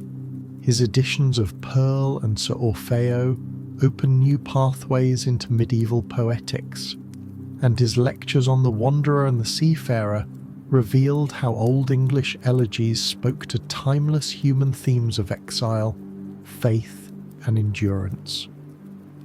His work on the etymology of the Gothic language and his philological reconstruction of Proto-Germanic phonology influenced later generations of linguists. Yet Tolkien's most radical intellectual act was the application of his academic method to his own creative mythology. For him, the creation of imaginary languages such as Quenya and Sindarin was not a hobby but a continuation of his scholarly work. He constructed these languages with the same rigour as a real philologist, developing internal grammars, sound changes, dialectal evolutions, and even cognate relationships. In doing so, he blurred the line between linguistic study and linguistic invention. Middle-earth was not a setting built to hold languages. The languages came first, and the stories were born to give them context and life. The invention of languages, he wrote in a 1955 letter, is the foundation. The stories were made rather to provide a world for the languages than the reverse. This marriage of scholarship and creativity became one of Tolkien's greatest legacies. It demonstrated that linguistic depth could give fiction a realism unmatched by conventional narrative. Every place name in Middle-earth, Rohan, Gondor, Moria, Erebor, carries etymological logic, drawn from constructed roots that behave like real linguistic descendants of Proto-Elvish or Adunaic. This philological authenticity gave Tolkien's world a sense of history that readers unconsciously recognized as true. Later fantasy authors, from Ursula K. Le Guin and Robert Jordan to George R.R. Martin and Patrick Rothfuss, would adopt similar methods, constructing linguistic and cultural systems modelled on Tolkien's example. In this way, his academic expertise did not remain confined to universities but radiated outward into global storytelling, making the modern fantasy genre itself an extension of philological imagination. Tolkien's academic legacy also reshaped attitudes toward fantasy as literature. In the mid-20th century, English departments often dismissed imaginative fiction as juvenile or unserious. Tolkien, however, argued that myth and fairy story were among the highest forms of art precisely because they revealed moral and metaphysical truths. In his 1939 lecture on fairy stories delivered at the University of St Andrews, he offered a defense of fantasy that remains foundational to literary theory. He introduced three key concepts: recovery, the idea that fantasy allows us to see the world anew, escape not as cowardice but as liberation from the prison of trivial reality, and consolation, the eucatastrophe or sudden joyous turn that reflects divine grace. He concluded that fairy tales were not lies but new arrangements of the primary world, and that their truth lay in their ability to evoke wonder. This lecture, later published in 1947, became the philosophical backbone of all modern fantasy literature. It transformed the genre from a childish diversion into a legitimate artistic endeavour, a means of exploring the human condition through mythic structure. In academia, Tolkien's influence deepened long after his retirement in 1959. His students, among them the medievalist Simone Dardenne, linguist Norman Davis, and scholar Tom Shippey, carried his methods into universities across Britain and beyond.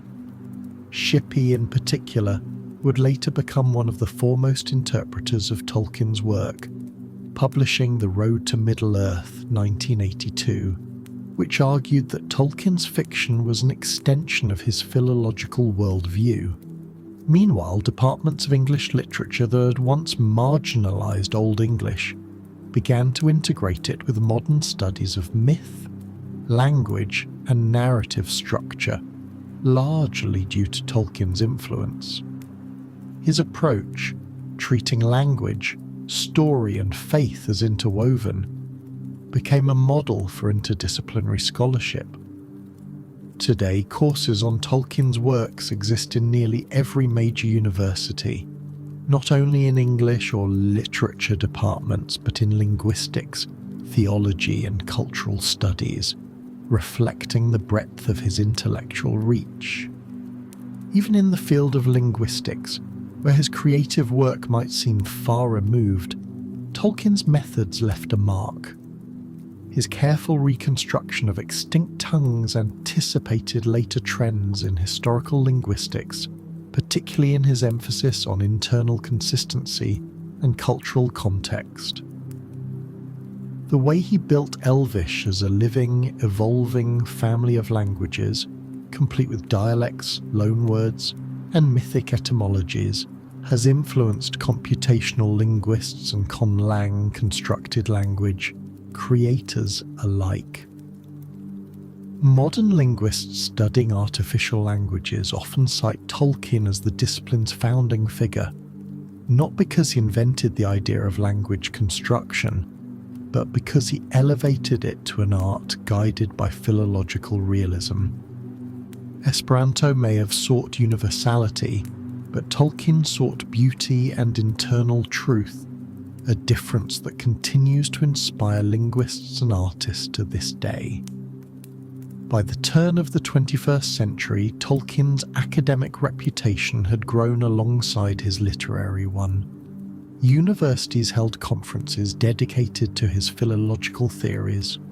Journals like Tolkien Studies and Mythlore published scholarly essays on his medievalism and linguistic art, and his Beowulf translation, edited posthumously by Christopher Tolkien and published in 2014, revealed the depth of his lifelong engagement with the Anglo-Saxon mind.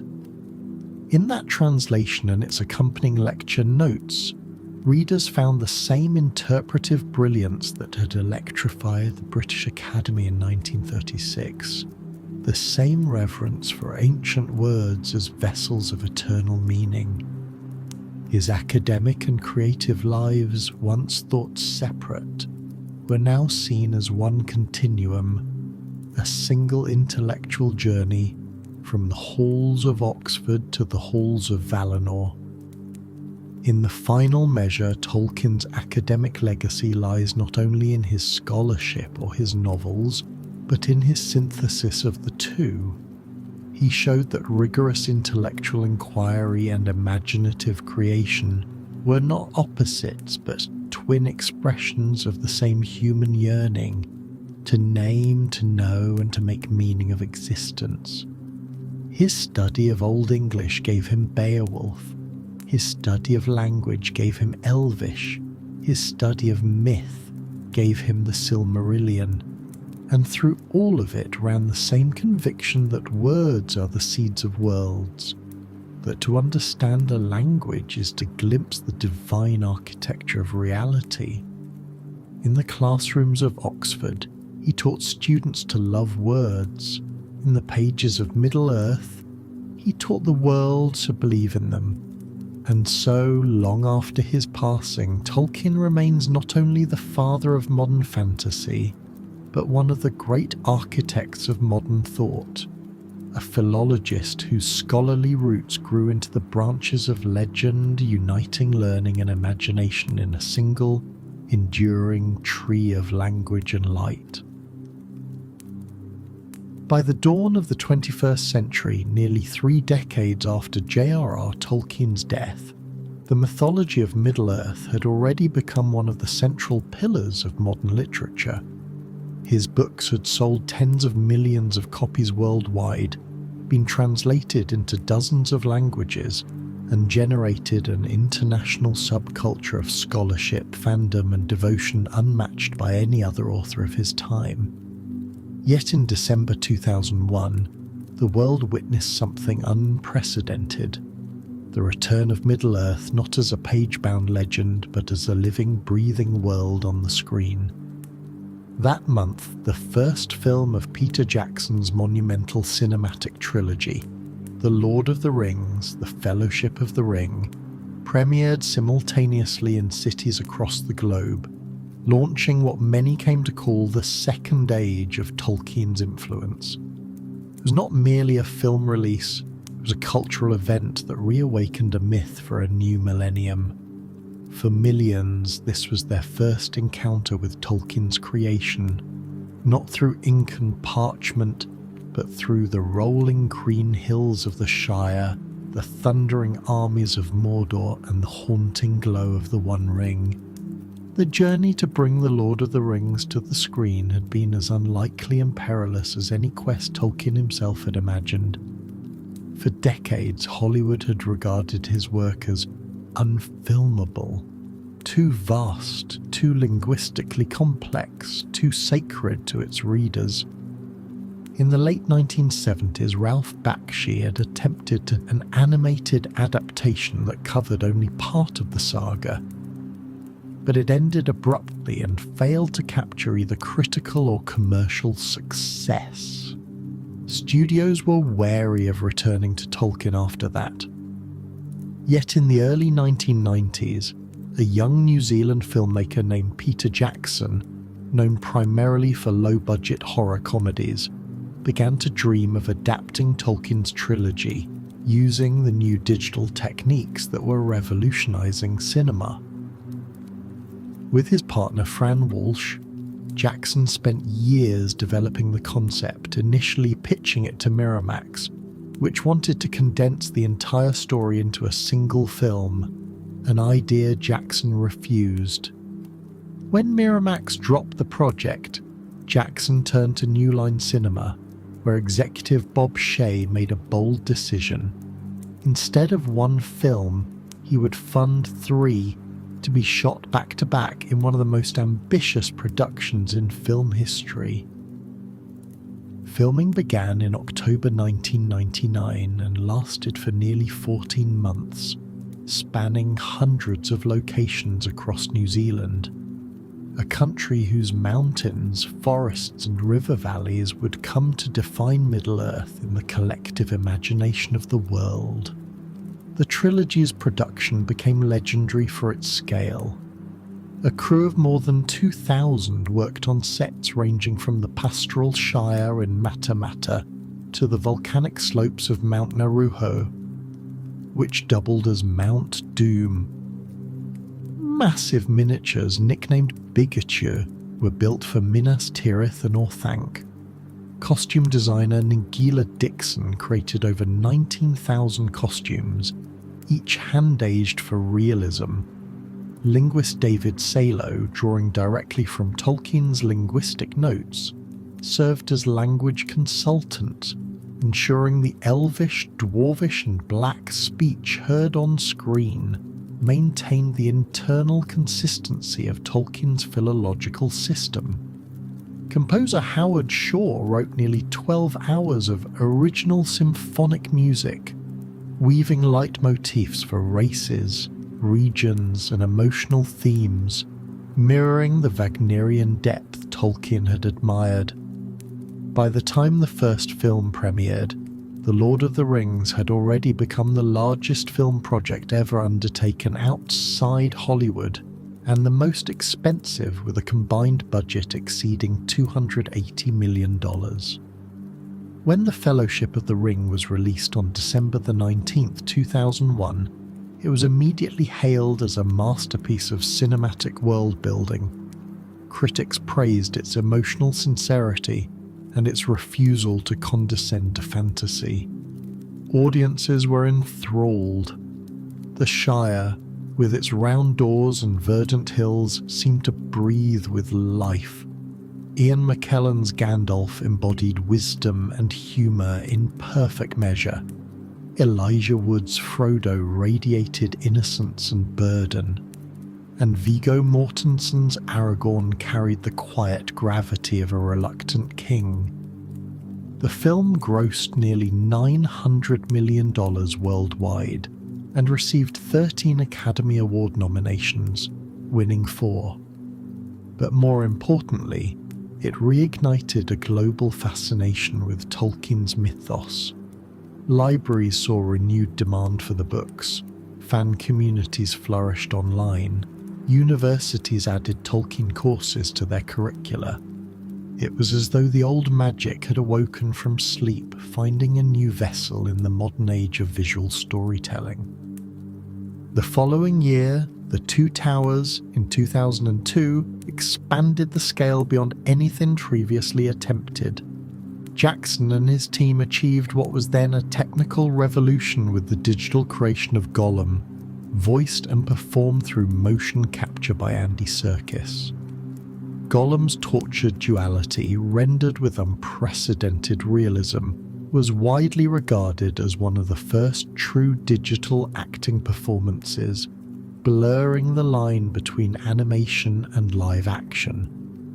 The film's depiction of the Battle of Helm's Deep, filmed over 120 nights, remains one of the most complex battle sequences in cinema history. Critics marveled at how Jackson managed to balance spectacle with intimacy, showing both the grandeur of armies and the private cost of courage. The film grossed nearly $950 million, winning 2 Oscars and deepening what had become a worldwide cultural phenomenon. By this point, Tolkien's name was once again on the lips of millions, no longer confined to the shelves of scholars or the memories of 1960s readers, but reborn for a generation raised on screens. The culmination arrived in December 2003 with The Return of the King, the third and final installment. The production had nearly broken the cast and crew, 3 years of shooting, months of grueling post-production and endless revisions, but the result was a cinematic epic that many called the greatest fantasy film ever made.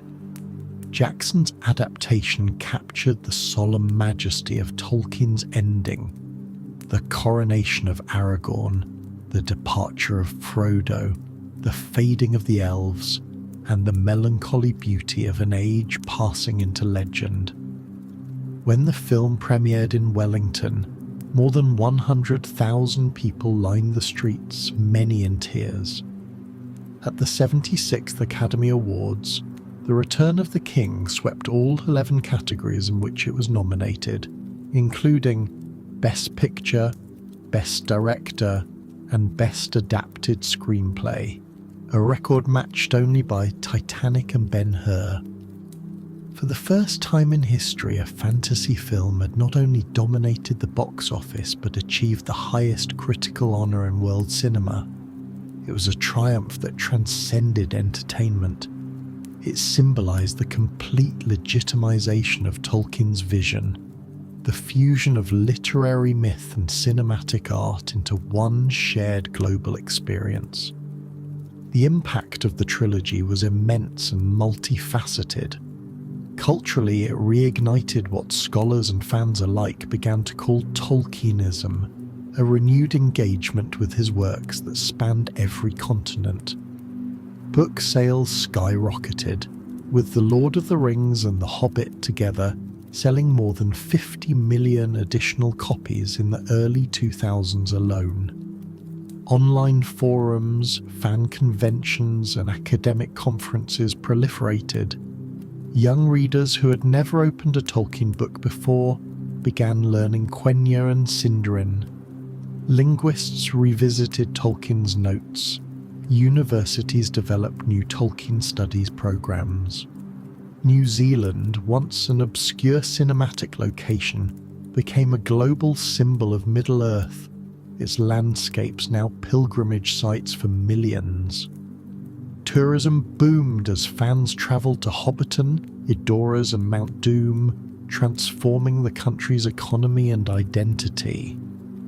At the same time, Jackson's trilogy redefined the technical and narrative standards of modern filmmaking. Its use of digital compositing, motion capture, and large-scale practical effects set new benchmarks for visual storytelling. Its musical score, editing, and emotional realism influenced an entire generation of directors and screenwriters. Yet perhaps the greatest achievement was not technological but tonal. Jackson's adaptation treated Tolkien's moral universe with respect and gravity.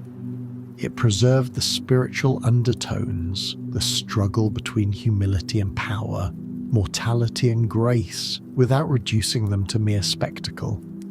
The films did not modernize Tolkien, they transmitted him. They gave visual flesh to words written in an age before cinema could imagine such scope. And in doing so, they carried forward the mythic continuity that Tolkien had always envisioned, that every age must retell the great stories anew. But the revival of Tolkien's legend also raised complex questions about interpretation and ownership. Christopher Tolkien, then in his late 70s, remained deeply wary of the adaptations. In interviews, he expressed concern that the films prioritized action over language, spectacle over subtlety, and feared they would eclipse the quietness of his father's written world. He had always guarded Tolkien's mythos as sacred literature, not popular culture. And yet, even he acknowledged the power of what had occurred. The entire globe was once again speaking the names of elves, kings, and hobbits. While the films could never fully replicate the layered linguistic beauty of the texts, they rekindled the moral and emotional essence of Tolkien's work for a generation that might otherwise have lost touch with it. By the end of 2003, the trilogy had grossed nearly $3 billion worldwide, won 17 Academy Awards, and amassed a cultural footprint rivaling Star Wars or Harry Potter, yet distinct in its mythic gravity. For the first time since the 1960s counterculture, Tolkien's influence was universal again, but now deeper, older, and more solemn. Fans spoke of the story as a moral compass for an age disillusioned by modernity. Phrases like, "Even the smallest person can change the course of the future," and "There's some good in this world and it's worth fighting for," became cultural proverbs. The trilogy did not simply entertain, it reaffirmed faith in courage, in beauty, in endurance. It gave the 21st century its first shared myth, one that reminded a fractured world that heroism and humility could coexist. Thus, from 2001 to 2003, Middle-earth was reborn, not as nostalgia, but as revelation. Peter Jackson's films opened a door through which millions stepped into Tolkien's world for the first time, discovering the depth of language, morality, and loss that had shaped it decades before. It was a resurrection not only of a story, but of a spirit. The ink of Oxford had become the light of cinema, and through it, the mythology of Middle-earth entered its second age, no longer confined to parchment and study, but alive once more in the eyes and hearts of a global audience, proving that the great tales, like the elves themselves, do not die, they merely take new form. By the 2010s, the mythology of J.R.R. Tolkien had entered a new stage of life, a paradoxical one, at once ancient and modern, scholarly and commercial, sacred and contested. The generation that had discovered Middle-earth through Peter Jackson's film trilogy now had children of its own, and what had once been a literary treasure, known to scholars and enthusiasts, had become a global myth, shared, debated, and reinterpreted across cultures, media, and decades. Yet as the digital age deepened, so too did the hunger for authenticity, for something older and truer than the noise of contemporary life. It was in this cultural moment that the Silmarillion, long considered Tolkien's densest and most difficult work, began to experience an unexpected renaissance. For years it had been a kind of secret scripture, revered by the most devoted readers but impenetrable to many. Now, however, its grand cosmology, its themes of rebellion, loss, and the long shadow of mortality spoke powerfully to a world once again searching for myth. In an age of fragmentation, the Silmarillion offered the cohesion of creation, the vast architecture of a moral universe where even the fall of gods had meaning. This renewed attention owed much to both scholarship and technology. In 2007, Christopher Tolkien published The Children of Húrin, a complete and independent narrative drawn from the Silmarillion's earliest legends, its tragic tone resonating deeply with modern readers. It sold over 1 million copies worldwide within its first year, proving that the appetite for Tolkien's older mythos had never waned. The following decade saw further posthumous publications such as Beren and Luthien in 2017 and The Fall of Gondolin in 2018, completing a trilogy of first-age tales that reintroduced the moral grandeur and fatal beauty of the Silmarillion to a modern audience. Each of these volumes, painstakingly edited by Christopher before his passing in 2020, reveal the literary power of Tolkien's legendarium, a term he had coined to describe the total mythic system linking the Silmarillion, the Hobbit, and the Lord of the Rings. Critics began to place Tolkien not merely among fantasy writers, but among the great mythographers of Western civilization, alongside Hesiod, Dante, and Milton. University courses multiplied.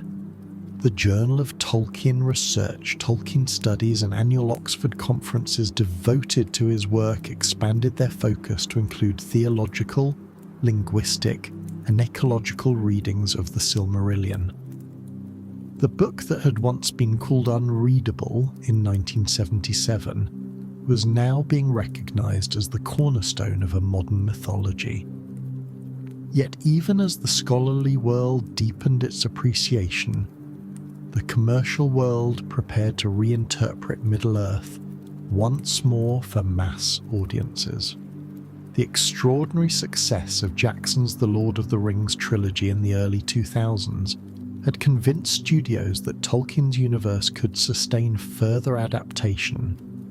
In 2012, Jackson returned with The Hobbit trilogy, an expansion of a single 1937 novel into 3 films released between 2012 and 2014. While financially successful, grossing nearly $3 billion worldwide, the films received mixed reviews, criticized for their digital excess and tonal divergence from the simplicity of Tolkien's original children's tale. Still, they kept Middle-earth alive in popular consciousness, and they hinted at the enormous power of Tolkien's world as a cinematic franchise. Behind the scenes, global streaming giants were watching. The age of long-form television, Game of Thrones, Breaking Bad, The Crown, had transformed storytelling, and to executives at Amazon Studios, Middle-earth represented the ultimate prize, the one mythic universe vast enough to rival anything else in popular culture. Thus, in 2017, Amazon announced it had acquired television rights to The Lord of the Rings from the Tolkien estate and HarperCollins for a record-breaking $250 million, the most expensive rights deal in television history. The series would not remake the familiar story of Frodo and the Ring, but explore earlier ages of Middle-earth, specifically the Second Age, the epoch of Númenor, Sauron's rise, and the forging of the Rings of Power, events that occurred thousands of years before The Hobbit. The announcement set off an immediate storm of debate. Fans and scholars alike questioned how faithfully the show could adapt material that was only briefly sketched in Tolkien's appendices, and whether corporate ambition could coexist with the mythic integrity Tolkien had so carefully guarded. The project, titled The Lord of the Rings, The Rings of Power, became a global talking point even before filming began. Its production budget, eventually exceeding $450 million for the first season alone, made it the most expensive television series ever created. A staggering testament to the cultural weight Tolkien's world still carried more than 80 years after its inception.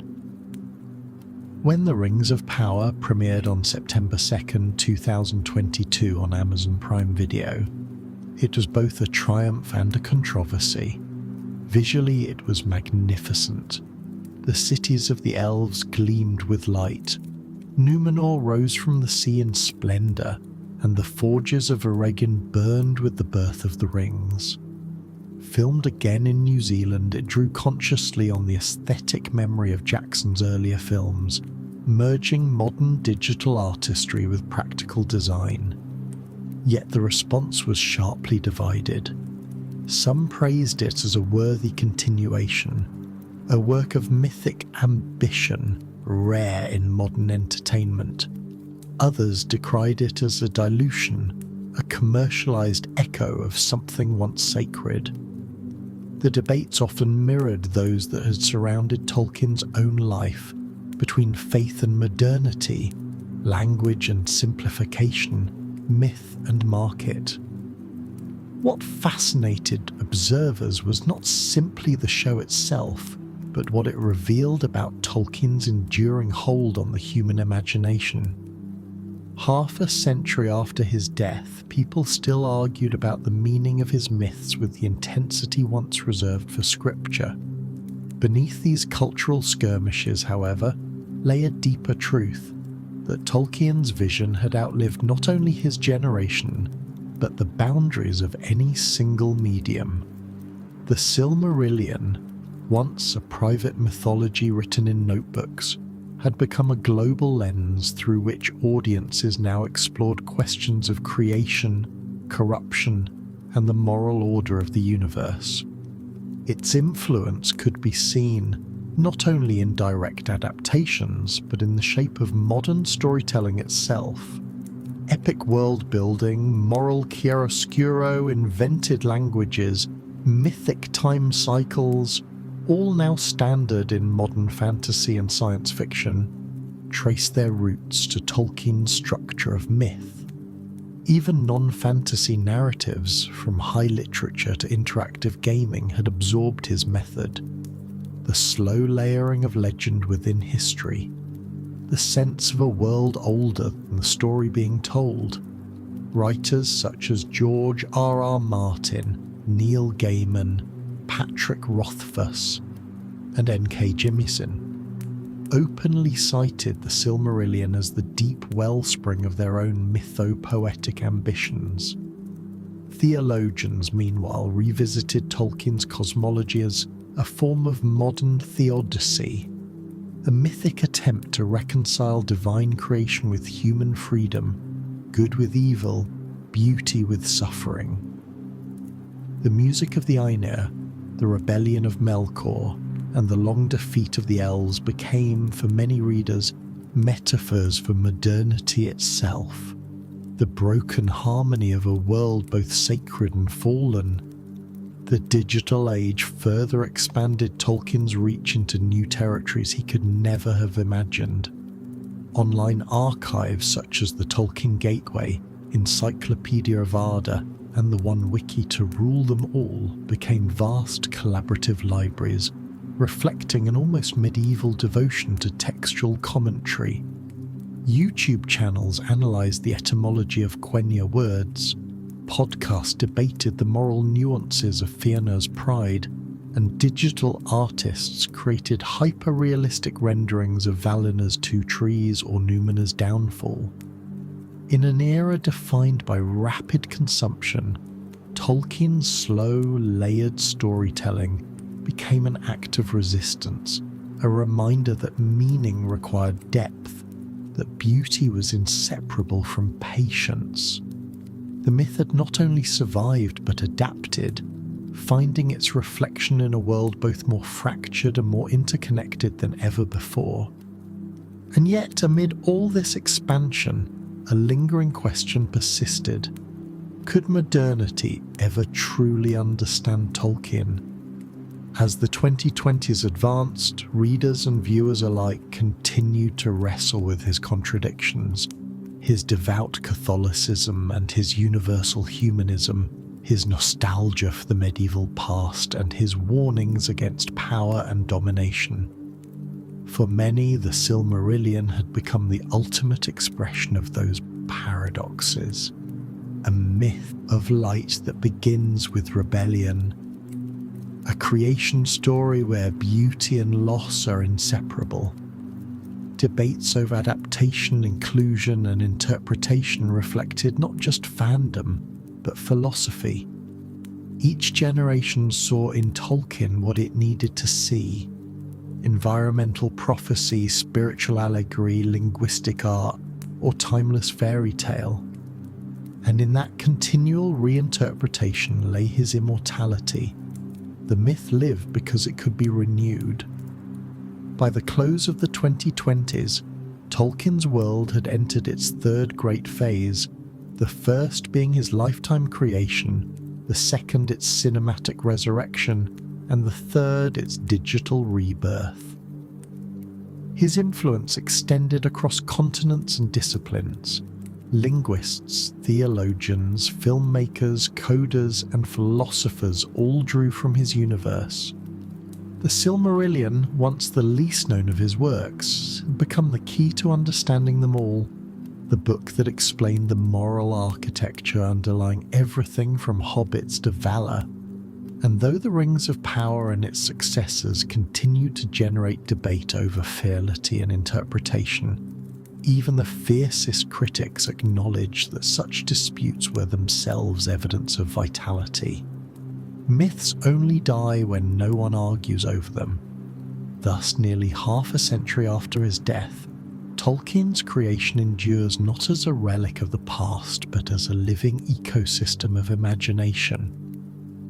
In the streaming age, the myth has entered the very medium that defines modern storytelling, yet it remains rooted in the same soil of language, faith, and loss that nourished it in the 1910s. The second age of Middle-earth now belongs as much to digital creators and scholars as it once did to the quiet Oxford professor who began it. And somewhere, beneath all the adaptations and arguments, the heart of the Silmarillion still beats, the music of the Ainur still playing beneath the noise of the world, faint but unending, reminding those who listen that creation is itself a song and that every age, no matter how modern, still yearns for harmony. As the long road of John Ronald Reuel Tolkien's life winds to its quiet end, what remains is not merely a collection of books, but an entire act of creation, a sub-creation, as he would call it, that stands among the greatest imaginative achievements of any age. Tolkien's legendarium endures because it was never simply a fantasy.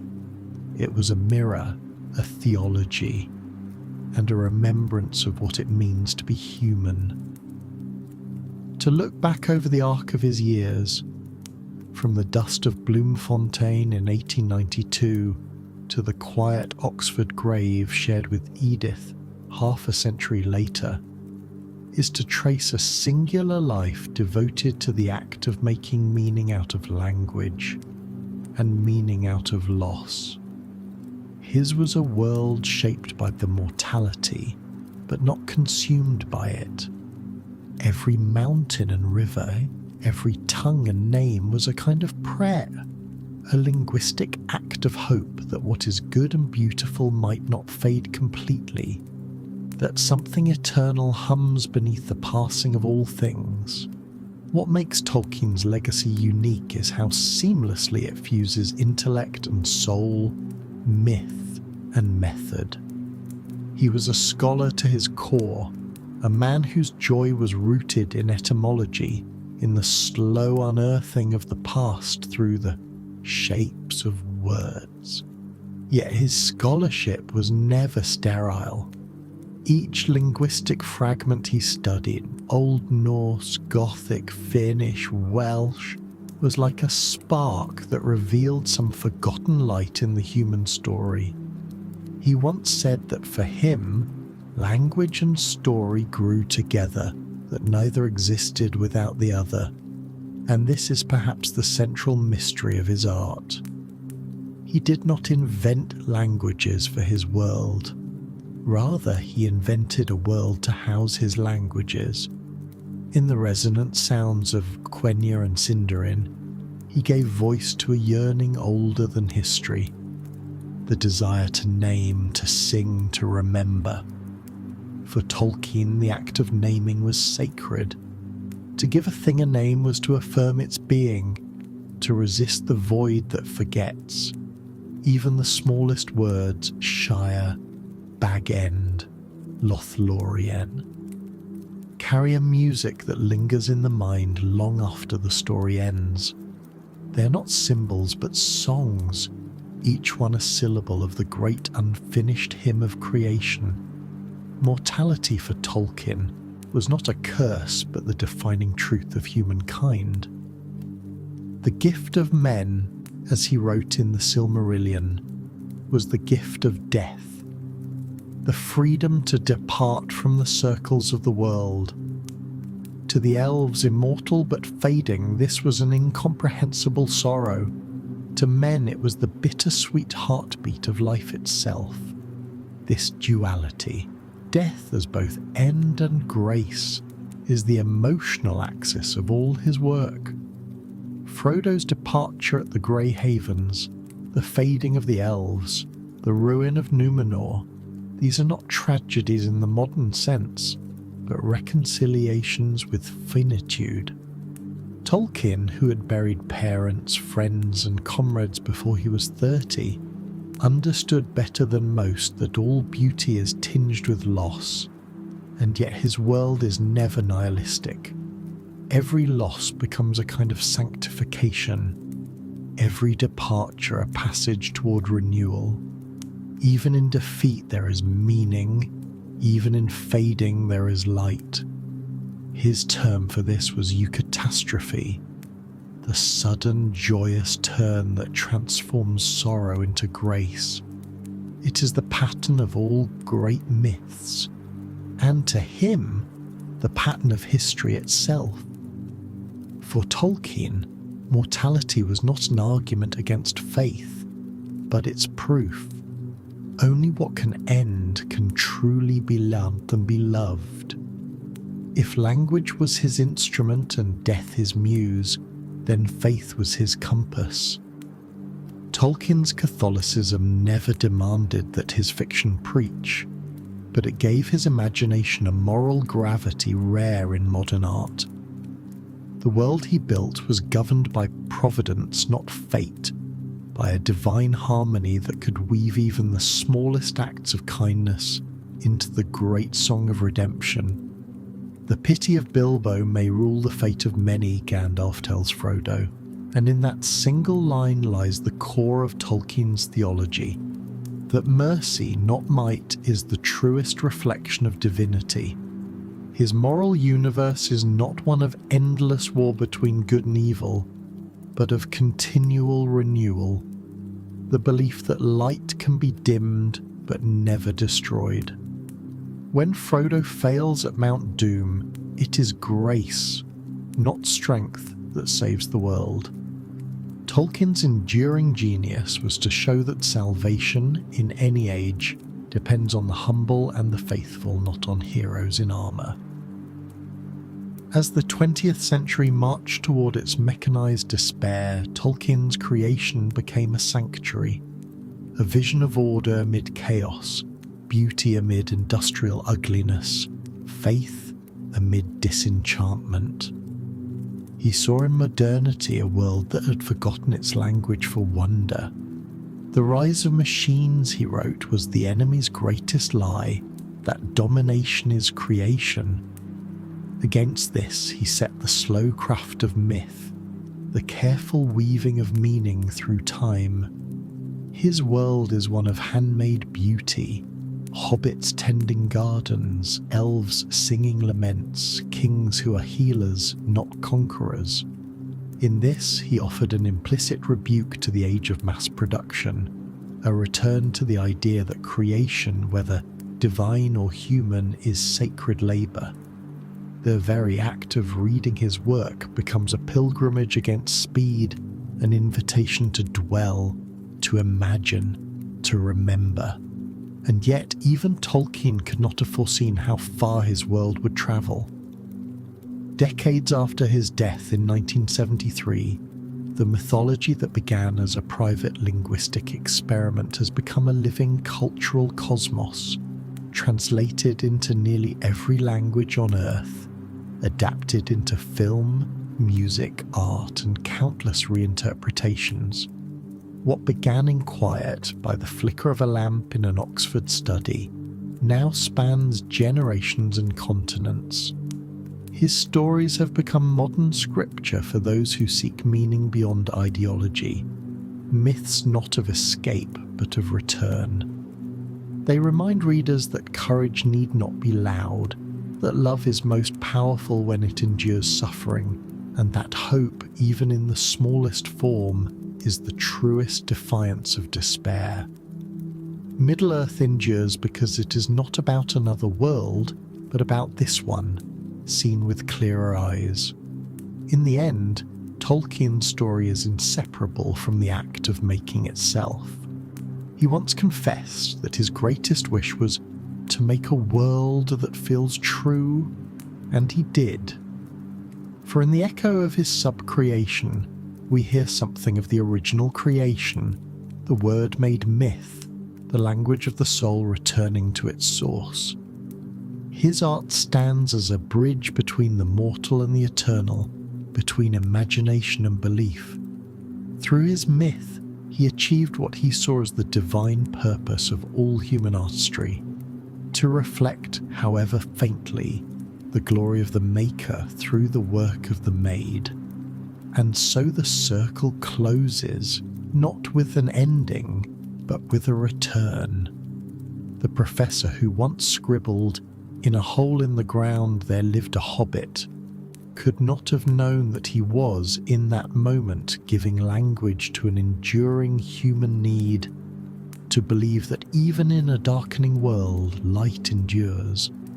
Tolkien's legend remains not because of dragons or rings, but because it affirms what we most long to believe, that creation has purpose, that stories matter, and that through language we reach for the divine. His life was a testament to the sacred act of making, and his world, vast, beautiful, sorrowful, and true, remains one of the clearest mirrors humanity has ever held to its own soul. The maker is gone, but what he made endures.